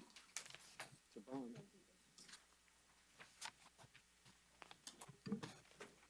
Please state your name. Saul Vargas. And sir, you are here on 2 matters. One is, well, these result as a capious, a warrant signed by or ordered by the court on failure to appear for pretrial conference. First charge is one of a burglary of a structure. Second is a charge of criminal mischief. These have been set at a no bond status.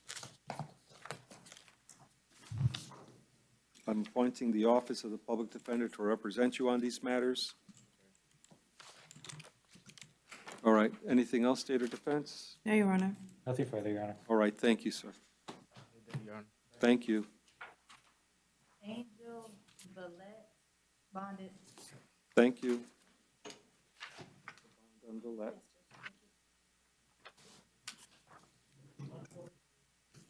Please state your name. Kimara Washington.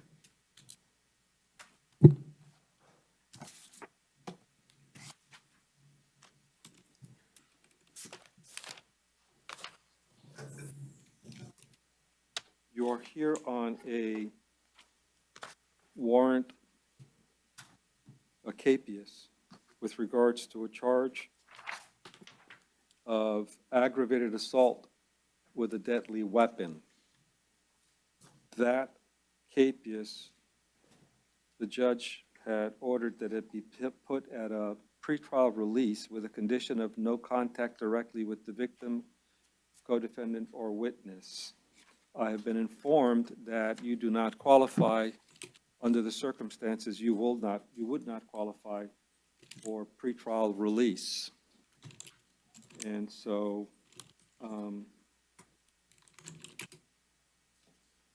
is there any comment from the, by the way, I'm appointing the Office of the Public Defender to represent you on this matter at this time. Do I have any comment from the state or the defense? No, Your Honor, she is entitled to bond. And Your Honor, due to her limited criminal history, would have you said, as she does not qualify under the administrative order, $1,000 bond for the charge. Right. And so upon my review of the matters associated with this case, I have decided to set bond at $5,000. You are to have no contact directly or indirectly with any of the alleged victims or witnesses to this case. You are to consume or possess no alcohol or non-prescription drugs. You are to possess or control no weapons or firearms. Any weapons or firearms within your control or possession are to be handed over immediately to law enforcement upon your release from custody. You are to maintain a distance of at least 500 feet away from the alleged victim, that being their person, their residence, their vehicle, their place of employ, their place of worship, their place of education, and any store that you know that they frequent. When I say that you are to have no contact with them, that means that you cannot speak with them, you cannot text them, you cannot phone them, you cannot email them, you cannot use any type of internet or social media platform to try to communicate with them, and you cannot use a third person to communicate with them on your behalf. Anything else, state or defense? No, Your Honor. Nothing further, Your Honor. All right, thank you, ma'am. Thank you.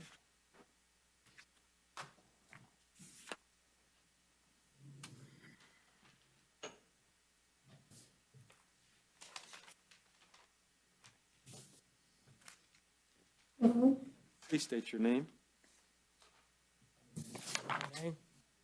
My name is Rupert Leonardo Watson. Thank you. You are here with regards to a charge of carrying a concealed weapon. I have reviewed the charging affidavit and I find probable cause. I'm appointing the Office of the Public Defender to represent you. There is a bond amount here of $2,500.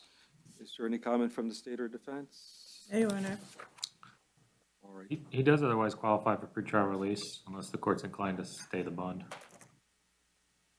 Does have a limited history, if any.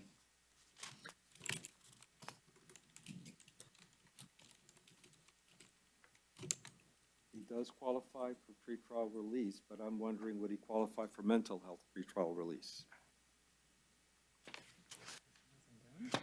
Pretrial release, he would be released today under the supervision of their office. Mental health pretrial release, again, a longer process that may not be a guarantee of release until said otherwise. So the defense would argue either the $2,500 bond stay in that or the pretrial release, Your Honor. Under the circumstances, I am a bit concerned. I would say that this is a bond, as stated, of $2,500.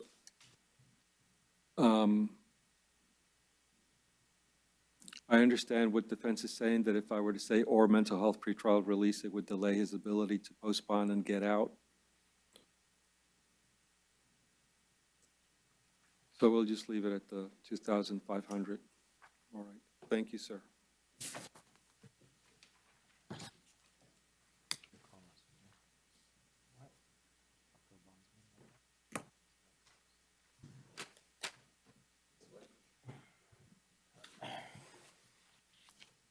We have a moment to confer, Your Honor. Thank you. Thank you, sir.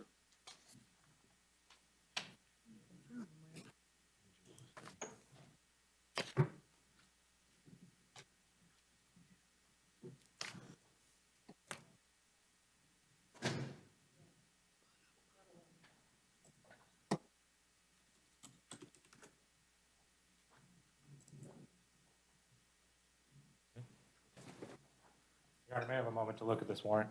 Yes, sir. Is this Mr. Williams? Yes, sir.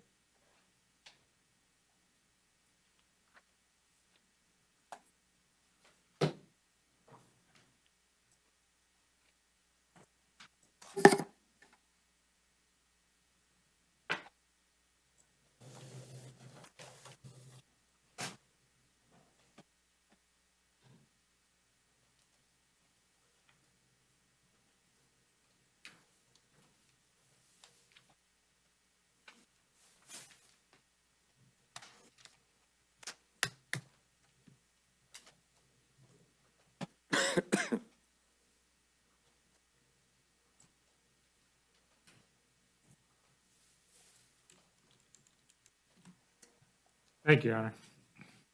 All right, and so is it okay to proceed? Yes, Your Honor. All right.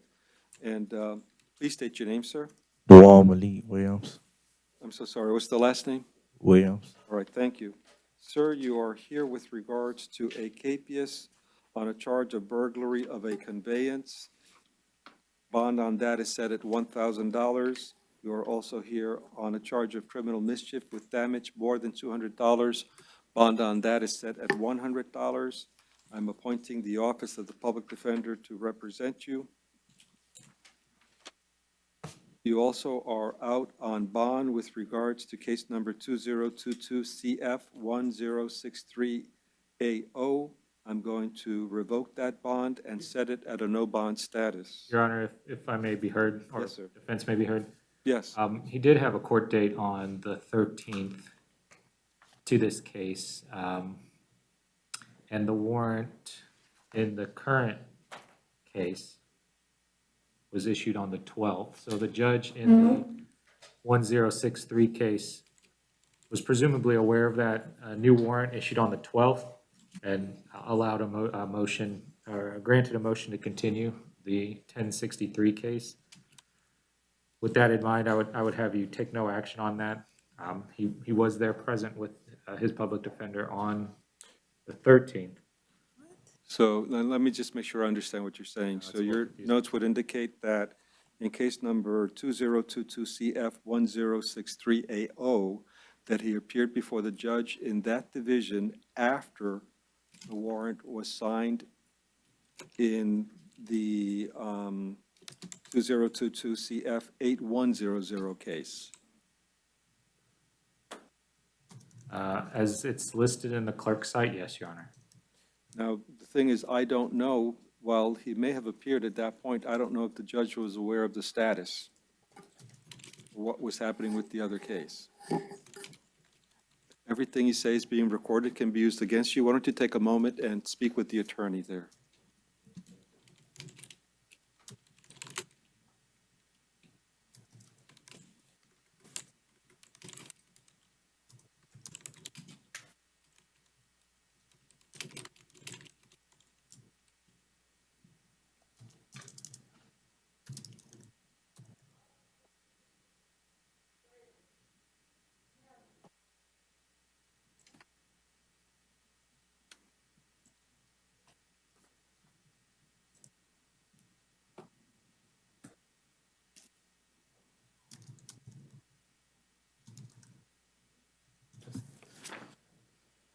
Just another moment, Your Honor.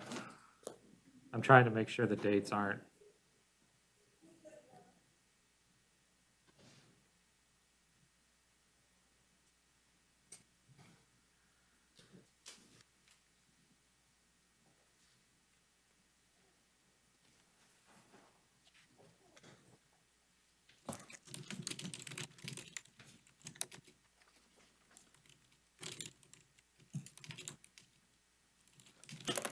It seems that the warrant the current warrant is about facts or events that allegedly occurred on December of 2021.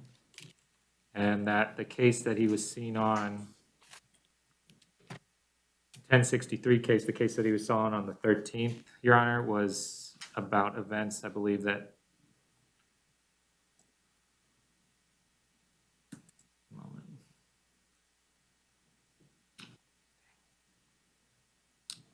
I'll withdraw that, never mind. All right, thank you.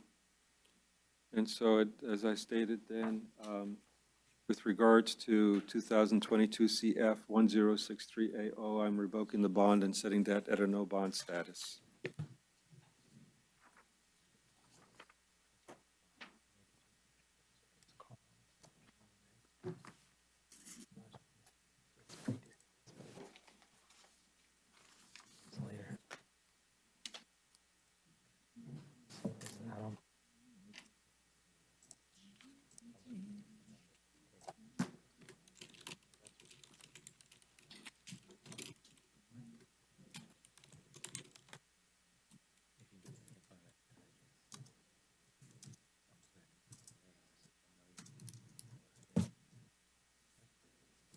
All right, thank you, sir. Please state your name, sir. Calvin Wright. Thank you. Sir, you are here on 2 arrest affidavits. First one, I've reviewed, find probable cause. Count 1 is trafficking in fentanyl, 4 grams or more. Bond on that is set at $100,000. Count 2 is possession of fentanyl. Bond on that is set at $150. Count 3 is possession. Bear with me.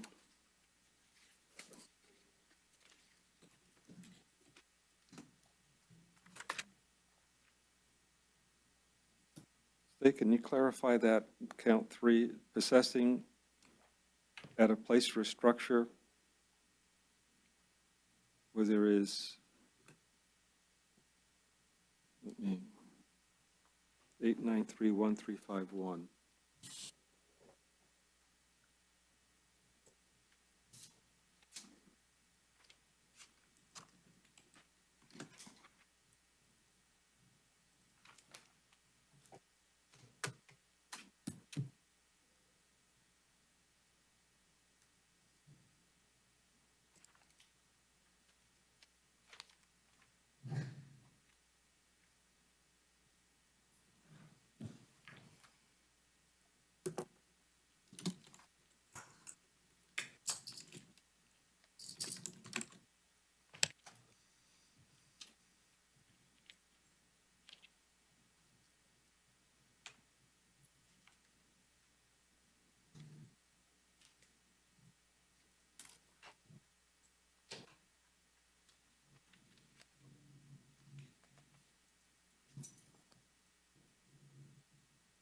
All right, so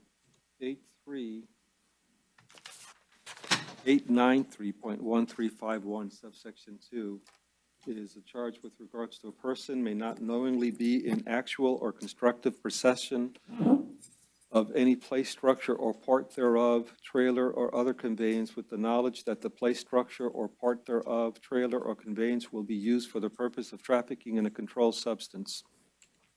Then count 4 is possession of ammunition by a convicted felon. Bond on that is set at $150. Then with regards to the other matter, the arrest warrant charges sale and delivery of fentanyl. I've read that charging affidavit, find probable cause. Bond is set at that at $15,000. Count 2 is possession of fentanyl. Bond on that is set at $150. I'm appointing the Office of the Public Defender to represent you at this time. Is there anything else, State or Defense? No, Your Honor. Your Honor, did you set 150 on count 3, the statute you were reading?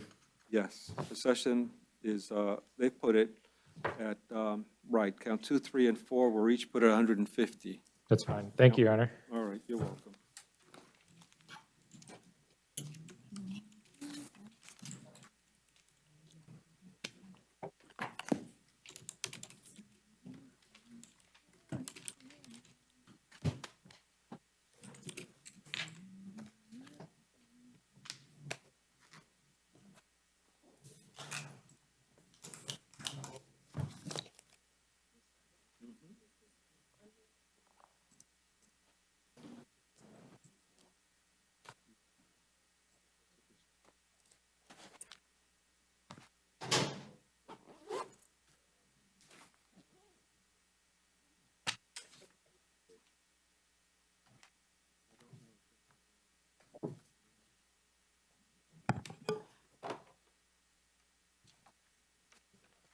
right, is there anything else for the record?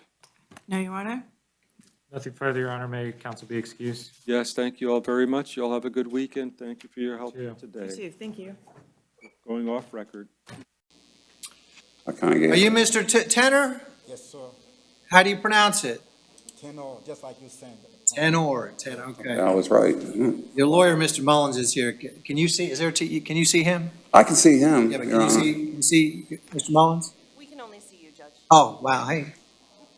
What is going on here? Okay, I think he was picked up on an arrest warrant. Probable cause was found for DV battery. Right, so we would just ask for a $500 bond. That's first degree misdemeanor.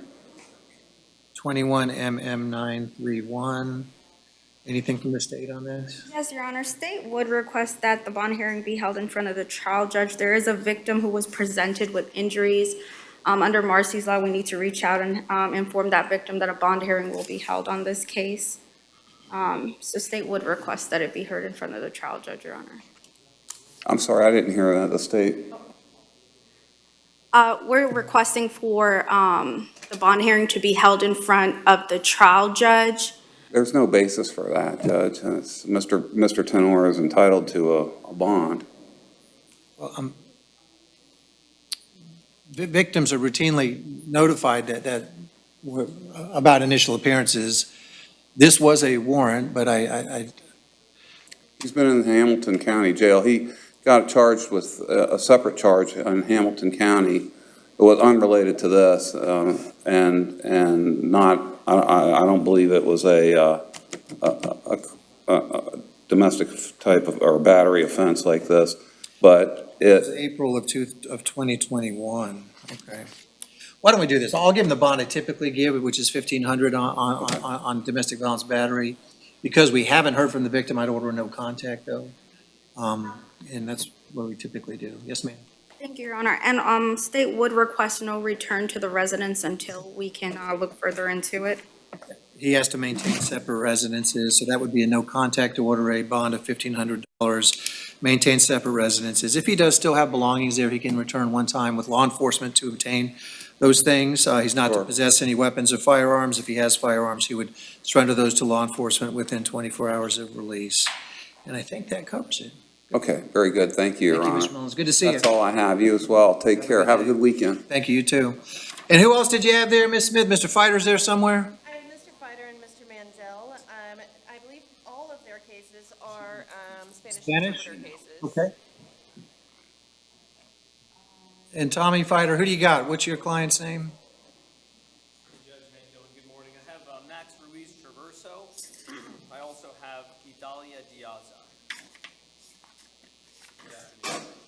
And they're both Spanish. Once you can have Ruiz Traverso come up. And who is the second one? It is Idalia Diaza. Diaz, okay, right here.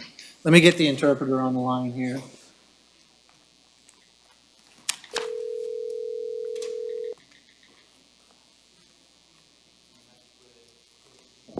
Good afternoon, Your Honor. This is Rafael Barrera, State Certified Court Interpreter. I have been previously sworn.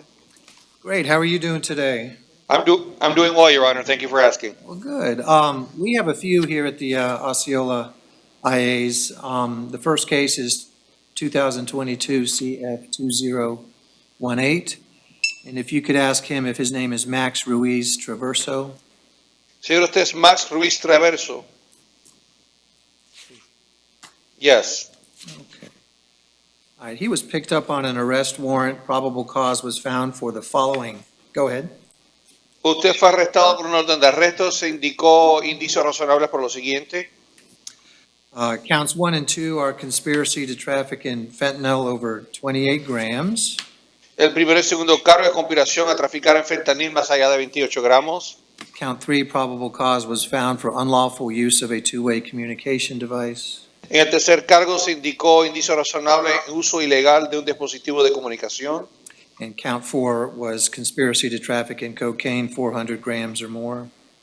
Y el cuarto cargo, conspiración en traficar de cocaína más allá de 400 gramos. Okay. And Mr. Fighter, were you intending to talk about the amount of the bonds? Bonds were indicated by the judge who signed the warrant. Licenciado Faro, usted se encuentra aquí presente para tramitar las cantidades de las fianzas porque eso fue programado por el juez del caso. Yes, Judge, I bonded out a few days ago on a different case in which his family paid a significant bond. I believe. Sí, su señoría, yo lo entiendo. Yo creo que él salió bajo fianza hace unos días atrás y un caso diferente que los familiares le pagaron una fianza significante. So as I understand it, these allegations predated the allegations for which he's already bonded out. Según yo entiendo, estas alegaciones son antes de las alegaciones por las cuales ya él está libre bajo fianza. You can probably see from the records that the bond in that other case was over $300,000. This one also is over $300,000.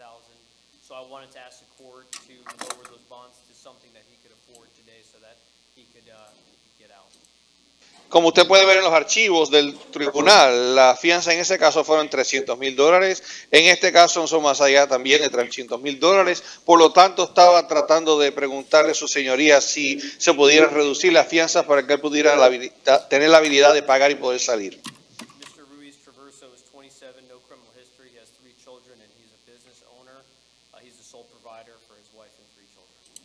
El señor Traverso tiene 27 años de edad, no tiene antecedente penal, tiene 3 niños, es dueño de su propia empresa y es el único sostén de su familia. I'm going to ask the state what they think about this. And Le voy a preguntar a la fiscalía a ver qué es lo que opinan. And we do have to keep in mind, there's probably at least 3 other, look like co-defendants with the exact same or very close charges, so we need to try to be consistent. But go ahead, Mr. Interpreter. Tenemos que tener en mente que tenemos 3 coacusados que tienen los mismos similares cargos, así es que tenemos que ser consistentes. Okay. In the state's position, please. El punto de vista de la fiscalía, por favor. Your Honor, again, state would ask that this hearing be set in front of the trial judge. At this time, state does not have enough information on Mr. Ruiz Traverso's background or prior criminal history. Su señoría, estamos pidiendo en este momento que esto se programe en frente del juicio del juez del caso, ya que la fiscalía no tiene suficiente información sobre el señor Ruiz Traverso y sus antecedentes penales y su historial. To give a position on bond. Also, the type of drug is alleged is fentanyl, which is a very dangerous drug, and it says that he was in possession of over 28 grams of fentanyl, so that's concerning to the state. Y por lo tanto no tenemos punto de vista en la fianza. Además, la droga fue una droga muy potente, muy peligrosa, que es fentanil, y se alega que él estaba en posesión más allá de 28 gramos. And Mr. Fighter, it probably makes sense to me to allow the assigned judge to handle a bond hearing. Go ahead.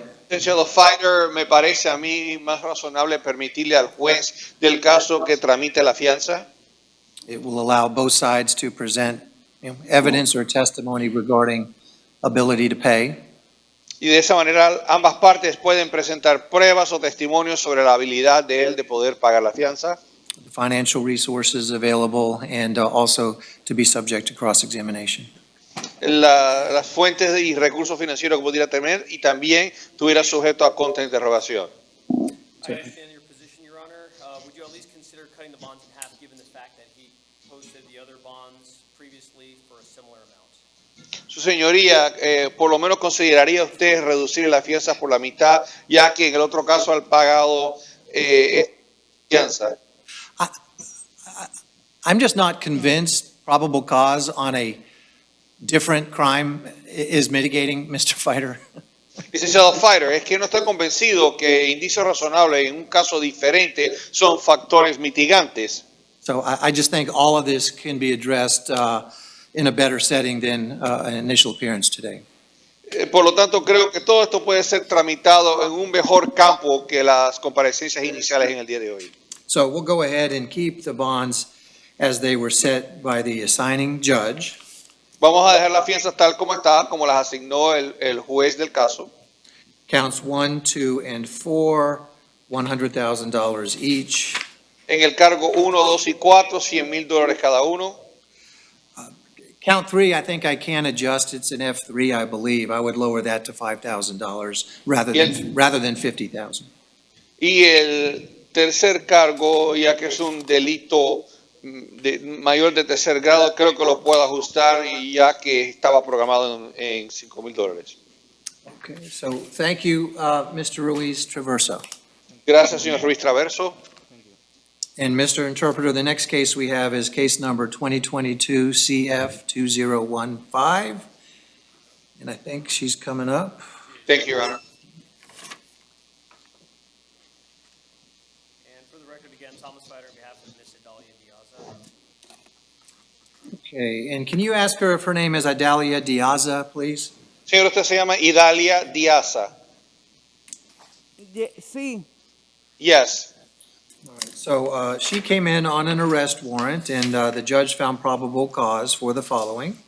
Usted fue arrestada mediante un orden de arresto. Se determinó que existían indicios razonables por los siguientes cargos. 2 counts of trafficking in fentanyl, 4 grams or more. 2 cargos de traficar en fentanil más allá de 4 gramos. 1 count of unlawful use of a two-way communication device. Un cargo de uso de un dispositivo, uso ilegal de un dispositivo de comunicación. 2 counts of trafficking in fentanyl, 28 grams or more. 2 cargos de traficar en fentanil más allá de 28 gramos. 1 count of sale and delivery of cocaine. Un cargo de venta y entrega de cocaína. 1 count of trafficking in a controlled substance, morphine. Y un cargo de traficar en sustancia ilícita, morfina. Another count of trafficking in fentanyl, 28 grams or more. Otro cargo de traficar en fentanil, 28 gramos o más. And Mr. Fider, we're probably in a similar situation, but did you want to be heard today on the bonds? Licenciado Fider, creo que nos encontramos en una situación similar, pero usted quiere opinar sobre la fianza. Thank you, Your Honor. Yeah, this one is a little bit distinguishable. Ms. Diaz is a 51-year-old grandmother. She takes care of her 3-year-old autistic grandson, as well as provides for her other children. Hold on, let him interpret. La señorita tiene 51 años de edad, es una abuela que cuida a un nieto de 3 años que es autista. And she's been working in housekeeping her entire life. She makes $11.50 an hour. If I can elicit some testimony, if you would consider reducing the bond in this one, Judge, all we're asking is for at least an amount that she can possibly close to get out. Ella trabaja en limpieza de cuartos, gana 11.50 a la hora. Si pudiéramos presentar testimonios, simplemente estamos pidiendo que se reduzca la fianza a una cantidad que ella pudiera costear. She has no criminal history. No tiene antecedente penal. Thank you. And look, there is a lot, Mr. Fider, and I know this isn't necessarily your problem. Muchas gracias. Hay muchas cosas. Bueno, licenciado Fider, yo entiendo que esto no es problema suyo, honestamente. But there is a lot of trafficking probable causes here today. Pero hay muchos casos que existen indicios razonables en caso de traficar.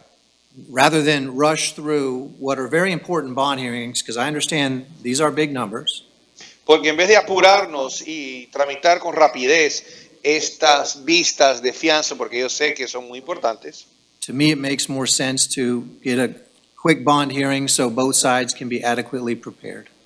me parece mejor que tome lugar unas vistas para las fianzas para que ambas partes estén preparados para presentar sus casos. And I know it doesn't help much, but the F3s I can work with, but the others, I think we're going to leave them as they are.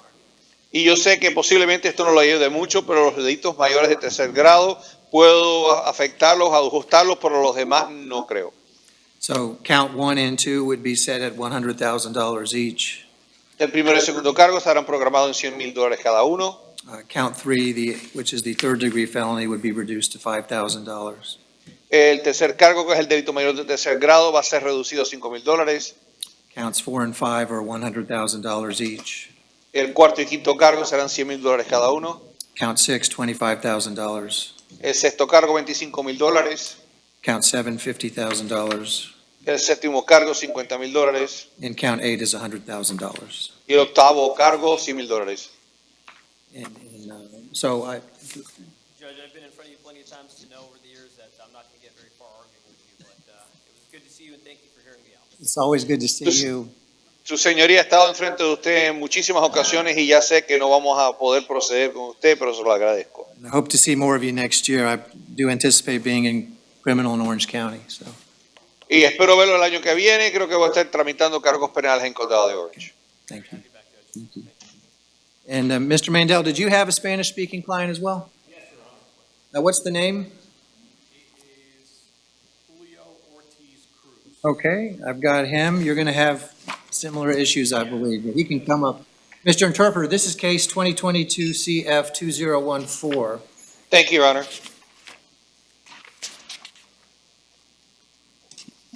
And I believe he's at the podium, so can you ask him if his name is Julio Ortiz Cruz? Señor, usted es Julio Ortiz Cruz. Yes. Okay, so he did come in on a arrest warrant and probable cause was found for the following. Usted fue arrestado y está aquí por una orden de arresto y se determinó indicios razonables en los siguientes cargos. Counts 1 and 2, trafficking in fentanyl 4 grams or more. El primero y segundo cargo, traficar en fentanil 4 gramos o más. Count 3, unlawful use of a two-way communication device. El tercer cargo, uso ilícito de un dispositivo de comunicación. Count 4, trafficking in fentanyl 14 grams or more. Cuarto cargo, traficar en fentanil 14 gramos o más. Count 5, 6, and 7 are trafficking in fentanyl 28 grams or more. El quinto, sexto y séptimo cargo, traficar en fentanil 28 gramos o más. Count 8, sale and delivery of cocaine. El octavo cargo, 20 y entrega de cocaína. Count 9 is also trafficking in fentanyl 28 grams or more. El noveno cargo también es traficar en fentanil de 28 gramos o más. Count 10, trafficking in a controlled substance, which is morphine. El décimo cargo, traficar en una sustancia ilícita, morfina. Count 11, conspiracy to sell fentanyl. Onceno cargo, conspiración para vender fentanil. Count 12, trafficking in fentanyl 4 grams or more. El décimo segundo cargo, traficar en fentanil 4 gramos o más. Let's see. Count 13, trafficking to, I'm sorry. Count 13, conspiracy to sell and deliver fentanyl. El décimo tercer cargo, conspiración para vender y entregar fentanil. Count 14, sale of cocaine. Décimo cuarto cargo, venta de y entrega de cocaína. And there's 3 more. Count 15, conspiracy to traffic in a controlled substance, fentanyl. Décimo quinto cargo, conspiración de traficar en una sustancia ilícita, fentanil. Count 16, engaging in unlawful financial transactions. Décimo sexto cargo, tomar parte en transacciones financieras ilegales.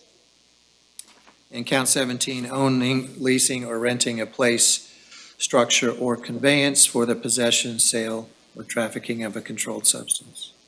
Décimo séptimo cargo, arriendar o rentar un edificio, una estructura, un transporte para el uso ilícito de venta o de tráfico de sustancias ilícitas. Mr. Mandel, did you want to discuss? Licenciado Mandel, ¿quería usted tramitar algo sobre este caso? Yes, I would, Your Honor. I understand that my client is similarly situated to the 2 clients that appeared in front of you before. However, I'm not going to present mitigation as far as Mr. Ortiz Cruz. However, do I need to? Yes, counsel, please. Sí, su señoría, yo entiendo que mi cliente se encuentra en situaciones similares como los otros que estuvieron aquí anteriormente, pero no voy a presentar mitigación similares a lo del señor Ortiz Cruz. However, I do have issues with several of the bonds similar to the issues that you found previously with the other 2 defendants. Pero sí tengo alguna cierta inquietud sobre las fianzas que él tiene, similar a las fianzas que se le imponen a los otros 2 acusados. Count 1, as I see it, is trafficking in fentanyl 4 grams or more, and it's set at $250,000. Veo que hay traficar en fentanil de 4 gramos o más y veo que está programado en $250,000. We would ask that that be reduced to the scheduled amount, which I believe is $100,000. Estamos pidiendo que sea reducido a lo que indica las pautas o normas regulares, que son $100,000. There is a third-degree felony unlawful use of a two-way communication device that's set at $100,000, which is clearly excessive, and based on the prior court's ruling, should be around $5,000. Y tenemos un cargo mayor de tercer grado, que es el uso ilegal de un dispositivo de comunicación que está programado en $100,000, que como había indicado el tribunal anteriormente debe estar programado en $5,000. There's a sale of cocaine, which I believe is count 8, which is a second-degree felony, set at $100,000, which is clearly excessive, and I think should be $25,000 to be consistent with the court's prior rulings. Y creo que también el octavo cargo, venta de cocaína, que es un delito mayor de segundo grado, está programado en $100,000, que creo que también es excesivo, que según lo que había indicado anteriormente el tribunal, debe estar programado en $25,000. There's also a third, and my counts got kind of screwed up, so I apologize, Your Honor, I'm just going to go by charges. There's a conspiracy, which is a third-degree felony, which I had as count 11, and I think that's still accurate. That, I believe, is set at $100,000 as well. That's a third-degree felony. We'd ask that that be set at $5,000. Y mis cargos están un poco confusos, creo que lo tengo confundido, creo que es un cargo de conspiración, que es un delito mayor de tercer grado, creo que es el 11º cargo, pero de todos modos está programado en $100,000 y nosotros pensamos que debe estar programado en $5,000. There's also another conspiracy that's a third-degree felony. I believe it's count 13, set at $100,000. We would ask that that be set at $5,000. También hay otro cargo de conspiración que es delito mayor de tercer grado, creo que es el 13º cargo, que está programado en $100,000, también pensamos que debe estar programado en $5,000. There's a sale of cocaine, and this is where my counts are kind of out of order, but it's a sale of cocaine that's set at $100,000. That's a second-degree felony. We would ask that that be set at $25,000 to be consistent. Y también tenemos un cargo de venta de cocaína, que creo que aquí es donde están confundidos el número de cargos. Pero de todos modos está programado en $100,000, es un delito mayor de segundo grado. Nosotros pensamos que debe estar programado en $25,000. And there's the money laundering, transaction over $300, less than $20,000. That's a third-degree felony. That's clearly excessive at $100,000. We would ask that be set at $5,000. Y también tenemos limpieza de dinero más allá de 300, menos de 20,000. Es un delito mayor de tercer grado. Está programado en $100,000. También pensamos que es excesivo. Debe estar programado en $5,000. And there's another count of owning or renting a structure or vehicle known for trafficking. That is clearly excessive at $100,000. That's a third-degree felony. We'd ask for $5,000 on that as well. Y también el cargo de ser propietario o arriendar una vivienda, estructura o vehículo. Eso también es un delito mayor de tercer grado. Está programado en $100,000. Pensamos que es excesivo. Debe estar programado en $5,000. Yes, sir. And Your Honor, even if you were to make those changes, this bond is still clearly over $1 million.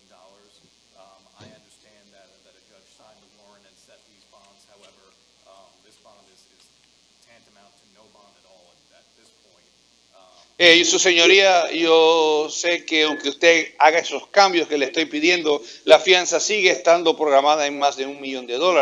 Y yo entiendo que un juez firmó esa orden de arresto y programó esas fianzas, pero eso es una cantidad que sería igual de no tener fianza. And Your Honor, my client has no criminal history whatsoever, and based on the fact that the sheer amount of counts and the fact that there is no way that he can make this bond, even with making those changes that I outlined, I would ask that you use your discretion and reduce the bond. I understand it will still be very high, but we would ask that, Your Honor. Y su señoría, él no tiene antecedente penal en absoluto, pero entendemos que basado en el número de cargos que tiene, él no va a poder pagar esta fianza. Por lo tanto, estamos pidiendo su discreción en reducir las fianzas de la manera.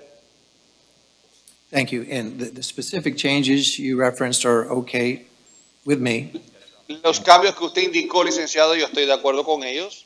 but for the same reasons I discussed with Mr. Fighter, I think discussing the remainder of the bonds is best done in a different setting. Pero como le indiqué al licenciado Fighter, cambiar el resto de las fianzas creo que se debe hacer en otro campo y en otro momento. So, Count one, the bond would be set at $100,000. El primer cargo, la fianza será programada en $100,000. Count two, also $100,000. Segundo cargo, también $100,000. Count three is reduced to $5,000. Tercer cargo, reducido a $5,000. Count 4, 5, 6, and 7 will remain at $100,000. El cuarto, quinto, sexto y séptimo cargo permanecerán en $100,000. Count 8 is reduced to $25,000. Octavo cargo, reducido a $25,000. Count 9 and 10 remain at $100,000. El noveno y décimo cargo permanecen en $100,000. Count 11 is reduced to $5,000. Onceno cargo, reducido a $5,000. Count 12 remains at $100,000. Décimo segundo cargo sigue programado en $100,000. Count 13 is reduced to $5,000. Décimo tercer cargo se reduce a $5,000. Count 14 is reduced to $25,000. El decimocuarto cargo se reduce a $25,000. Count 15 remains at $100,000. Decimoquinto cargo permanece en $100,000. Count 16 is reduced to $5,000. Decimosexto cargo se reduce a $5,000. And same thing with count 17, $5,000. Y lo mismo para el decimoséptimo cargo, $5,000. And then I know you'll likely be requesting a bond hearing, I think, which would be the appropriate thing to do. Okay? Y su señoría, usted va a pedir una vista de fianza, ¿correcto? Sí, creo que es apropiado. If I can just address one more issue. So on his list of charges here at the jail, there's 2 counts that the court did not list, and those are sale of synthetic narcotics, and those are listed at $100,000 as well. Are those not on the charging affidavit? Y aquí tengo un asunto adicional. Aquí en la lista de cargos en la cárcel hay 2 cargos adicionales que es en venta de narcóticos sintéticos. ¿Eso no está contenido en el acta acusatoria? We had an issue with that this morning, and after speaking with the felony manager, we found out that on the warrant, there are 2 counts listed on the warrant that each have 2 statutes, but it's 1 count. And they explained that it's because one of the statutes is for the conspiracy part of that count. So it is supposed to be 17 counts and not 19 that the booking report states. And the summary of that, Mr. Interpreter, is the warrant that was signed has 17 counts. La orden de arresto que fue firmada tiene 17 cargos. The charges that you reference were combined with others, I think, based on statute numbers. Y creo que los cargos que usted mencionó fueron unidos basado en los números de estatuto. Will the court minutes reflect that, because right now his bond, before we did the reductions, was set at $1.85 million. So getting rid of those 2 charges right off the bat brings it to $1.65 million. Can the minutes reflect that those 2 charges are removed so they'll come off the jail page? That way, if bond is able to be made by some miracle, then at least those 2 charges of $100,000 won't be there? Si las actas van a reflejar que van a hacer esos cambios en esos cargos, porque después de hacer esos cambios que usted mencionó, la fianza está programada en $1.85 millones, pero si usted hace esos cambios sería reducida. ¿Eso será reflejado en la acta acusatoria? $1.85 million adds up to the original 17 counts that I read to you. El $1.85 millones son los 17 cargos que yo le leí a usted. I did not take into account anything regarding synthetic drugs. No tomé nada en cuenta sobre las drogas sintéticas. Your Honor, you're right. I apologize. I was just going count by count, and that's how I got screwed up when you were reading them, and I was looking at the 19 counts. Su señoría tiene razón, me disculpa, yo me confundí, yo los estaba leyendo y pensé que habían 19 cargos. Mr. Mandel, it's good to see you. Thank you. You as well. Thank you, Your Honor. Ms. Smith, do you have any other Spanish needs there? Your Honor, if you could ask the interpreter to make an announcement, please. Mr. Interpreter? Of course, Your Honor. Su atención, por favor, si hay alguna otra persona presente que necesite los servicios del intérprete en español, alce la mano en este momento. Yes, Your Honor, I have Julian Romaine. Okay, he can come on up.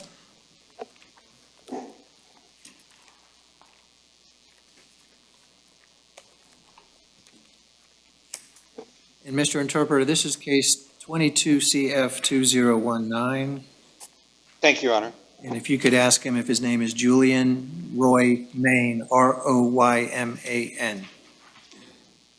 I'm sorry, Your Honor, can I get that spelling one more time? R-O-Y? Man. Thank you, Your Honor. Royman, I guess. Thank you. ¿Usted es Julio Royman? No, soy Julián Romay. Julián Román. Romay. Romay. Romay. So what? Señor, no grite, por favor. Perdone. My name is Julián Romay with a Y at the end. Okay, that's what we had. Eso es lo que tenemos. Okay, we do find, well, he was brought in on arrest warrant and probable cause was found for the following. Usted fue detenido debido a una orden de arresto y se descubrió indicios razonables en los siguientes cargos. One count of conspiracy to traffic in fentanyl 14 grams or more, Un cargo de conspiración de traficar en fentanil 14 gramos o más. and one count of an unlawful use of a two-way communication device. Y un cargo de uso ilícito de un dispositivo de comunicación. And Ms. Smith, these are going to be similar. I'm going to adjust count 2, but did you want to discuss count 1? Your Honor, with regard to the unlawful use of the communication device, this is at F3. We would ask that it be set at $5,000 or lower. Yo sé que usted me iba a preguntar sobre uno de esos cargos. Usted sabe ya la situación. ¿Usted quiere que ajustemos el otro cargo? Sí, su señoría, el cargo de uso ilícito de un dispositivo es un delito mayor de tercer grado. Si usted lo pudiera ajustar a $5,000. And that's fine. Está bien. Count 1 would be set at $100,000, count 2, $5,000. El primer cargo estará programado en $100,000 de fianza, segundo cargo $5,000 de fianza. And we will appoint the office of the public defender. Y designamos las oficinas del defensor público. What was the case number on that, Your Honor? 22 CF 2019. Thank you, Your Honor. Thank you, Mr. Royman. And he was the only one to respond to the Spanish? Okay. Mr. Interpreter, thank you very much for your help. You're welcome, Your Honor. Have a good weekend. Thanks, you too. Okay, how about Zachary Moore? He's there? You said Zachary Moore? Yes. He is present and approaching, Your Honor.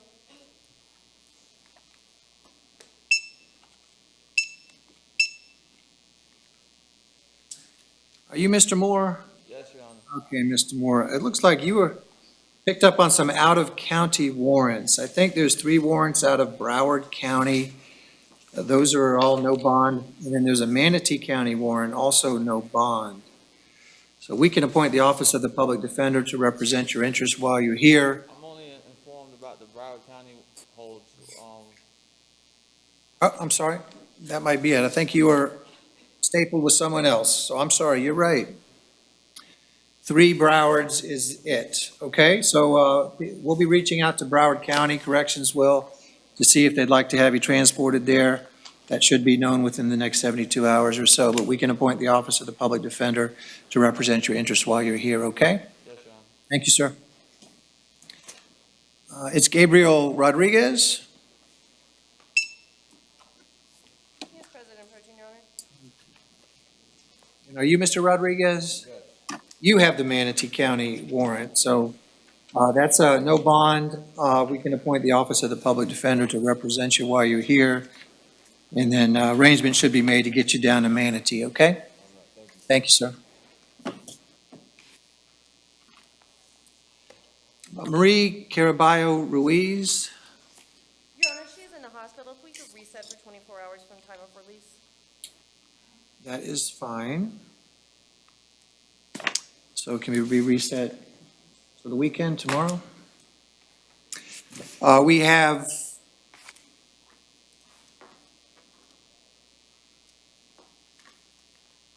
is it China Prim? China Prim, 20. She is in detox. We would ask for a reset. Okay. All right, that's fine. Gilbert Allen Soul.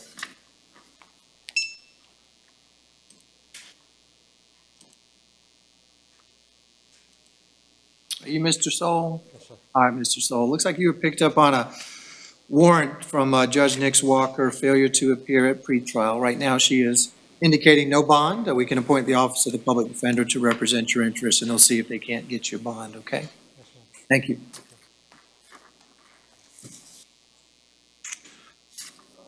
Edwin Burgos. He is President approaching, Your Honor. Thank you.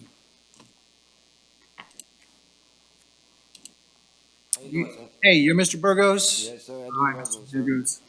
You are on probation. Yes, sir. And it looks like Judge Nix signed a warrant for violation. Right now, it's no bond, okay? We can appoint the Office of the Public I got a Defender. question, sir.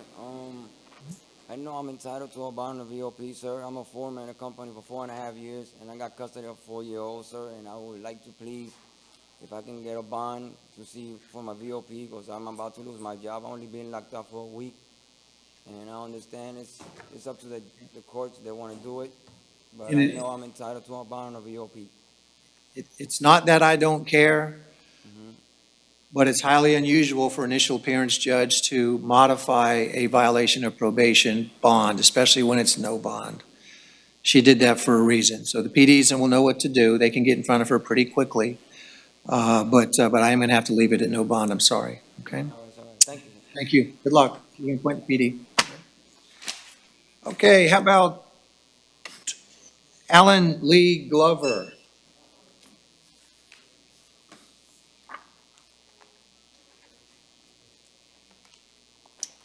Yes, sir. You're Mr. Glover? Yes, sir. All right, Mr. Glover. Looks like you're also on probation. Judge Nix Walker signed a warrant for violation. It looks like several new law offenses as well as some financial things. Right now, it's no bond. Okay, we can appoint the Office of the Public Defender to represent you, okay? Okay. All right, thank you. Good luck. Edward Chappelle? He is President approaching, Your Honor.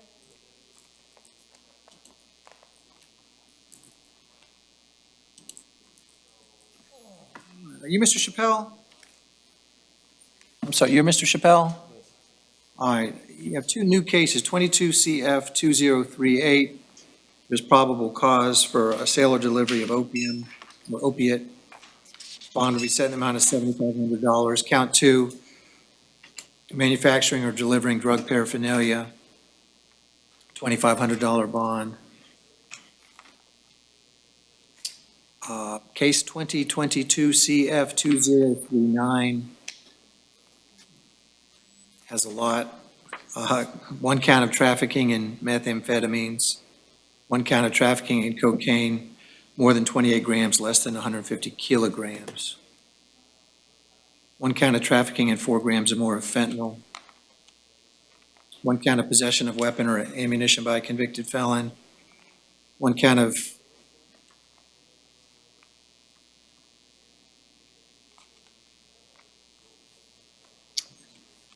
I don't know some of these abbreviations. I think it's use of a weapon during a felony.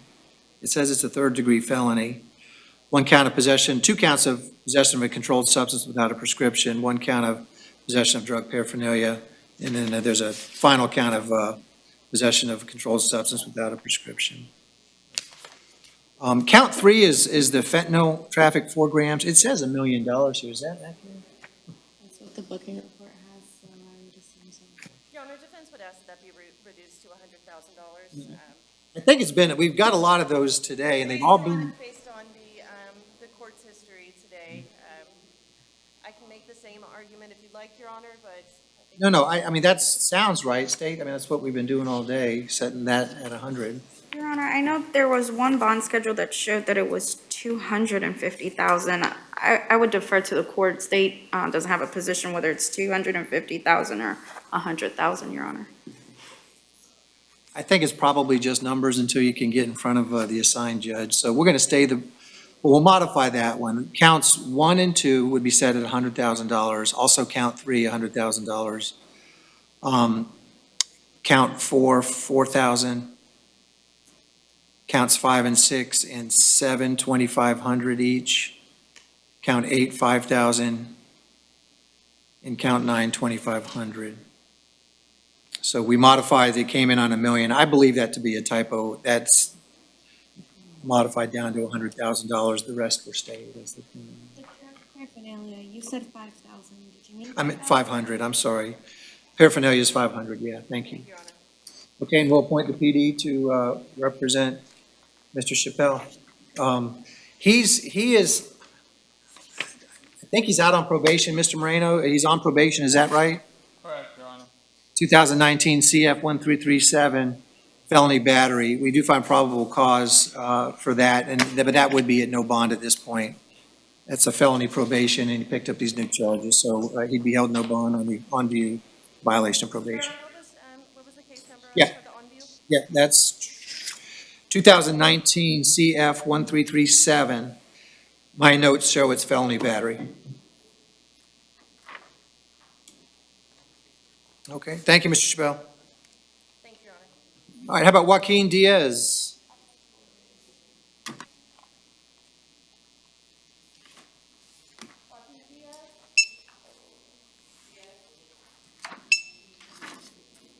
One moment, Your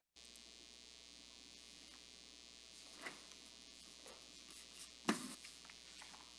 He is present and approaching, Your Honor. Are you Mr. Diaz? Yes. All right, Mr. Diaz. I think you have two cases. The first one is 22MM1598.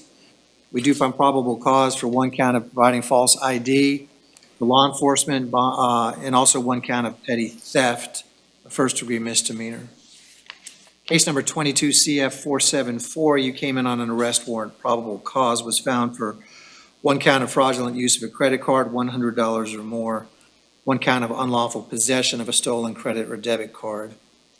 Bonds were given, but I'm showing that you do qualify for pretrial release.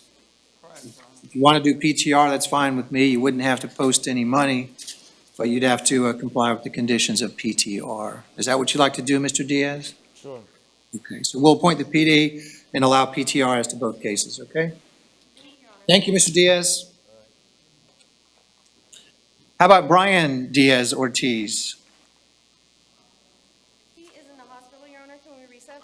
Yes, ma'am, we can do that. Thank you. Heather Hudson. One second, Your Honor.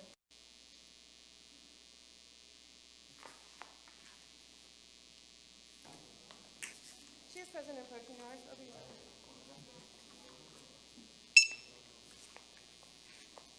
Are you Miss Hudson? And ma'am, you're Miss Hudson? Yes? Okay.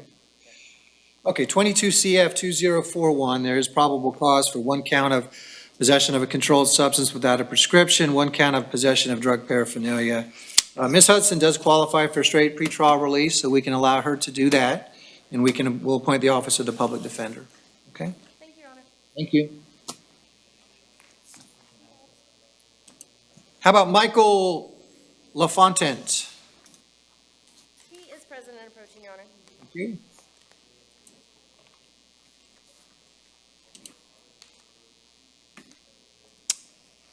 Are you Mr. LaFontaine? Yes, sir. All right, you have two cases, 22MM1599, probable cause for resisting without violence. And your other case, 22CT2324, there is probable cause for DUI. You do qualify for pretrial release, okay, so we can allow you to do that, and we'll appoint the Office of the Public Defender, okay? Good luck, sir. Thank you. Thank you, Your Honor. The next case we have is Alyssa Bird, B-U-R-D. She is present and approaching, Your Honor.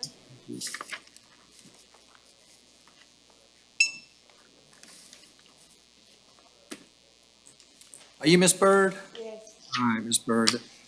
Two cases, 22CF2042, court finds probable cause for possession of cocaine, and we would set that bond in the amount of $1,000. Count 2, possession of drug paraphernalia, that would be set at $500. You were also picked up on a bench warrant that was issued by Judge Karsten for failing to appear. He does give you a $3,000 bond, and we can appoint the Office of the Public Defender to represent you, okay? Thank you. And Timothy Obermeyer? Your Honor, if we could bring him up last, please. Yeah, that's fine. Who's Joe Reyes? He is present and approaching, Your Honor. Are you Mr. Reyes? Yes, sir. All right, Mr. Reyes, let's see.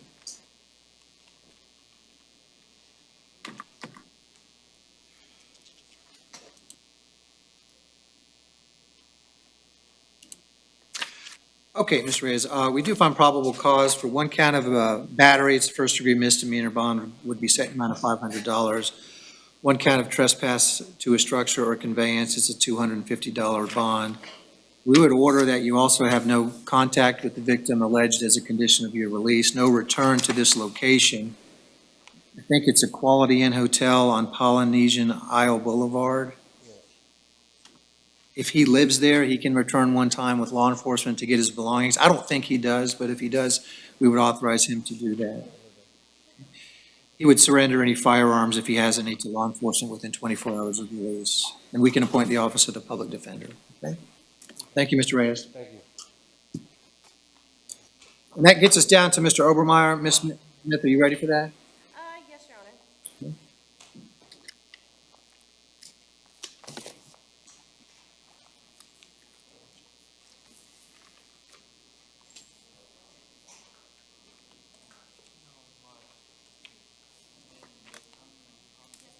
Good afternoon, Your Honor. Yeah, you're Mr. Timothy Obermeyer? Yes, that's Commander Timothy Obermeyer, sir.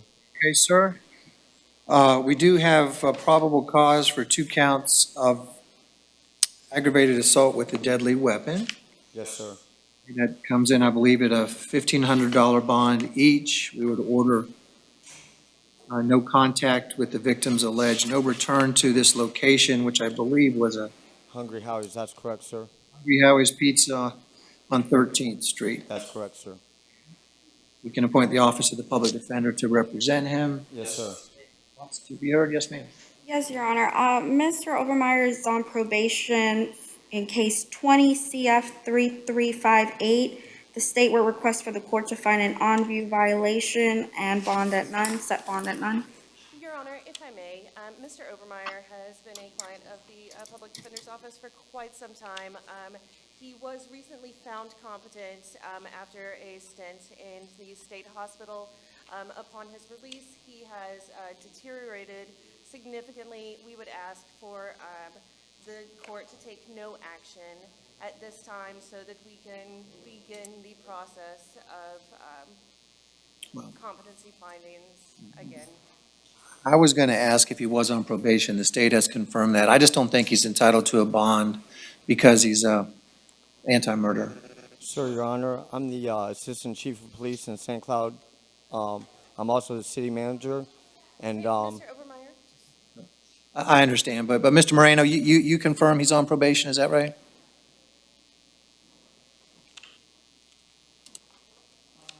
What was the case number, Your Honor? The one he came in on is 22 CF 2043, and the paperwork indicates he's a violent felony offender of special concern. I do have the other case number, Your Honor, if they would like it. It's 2020 CF 3358. Yeah, and Madam Clerk just printed out the JNS for that too, so. Yeah, Ms. Smith, I know you're gonna have to get him evaluated, but I just don't think he's entitled to a bond at this point, okay? So appreciate it. Yes, Your Honor. Thank you, Mr. Obermeyer, good to see you. Your Honor, what about PTR? I had talked to Social Services this morning about PTR. I have to get back to the department. I have a whole bunch of reports I have to file. That's not an option today, Commander, but we'll see you. PD, your lawyers know what to do, okay? Thank you, Your Honor. Ms. Smith, anyone else?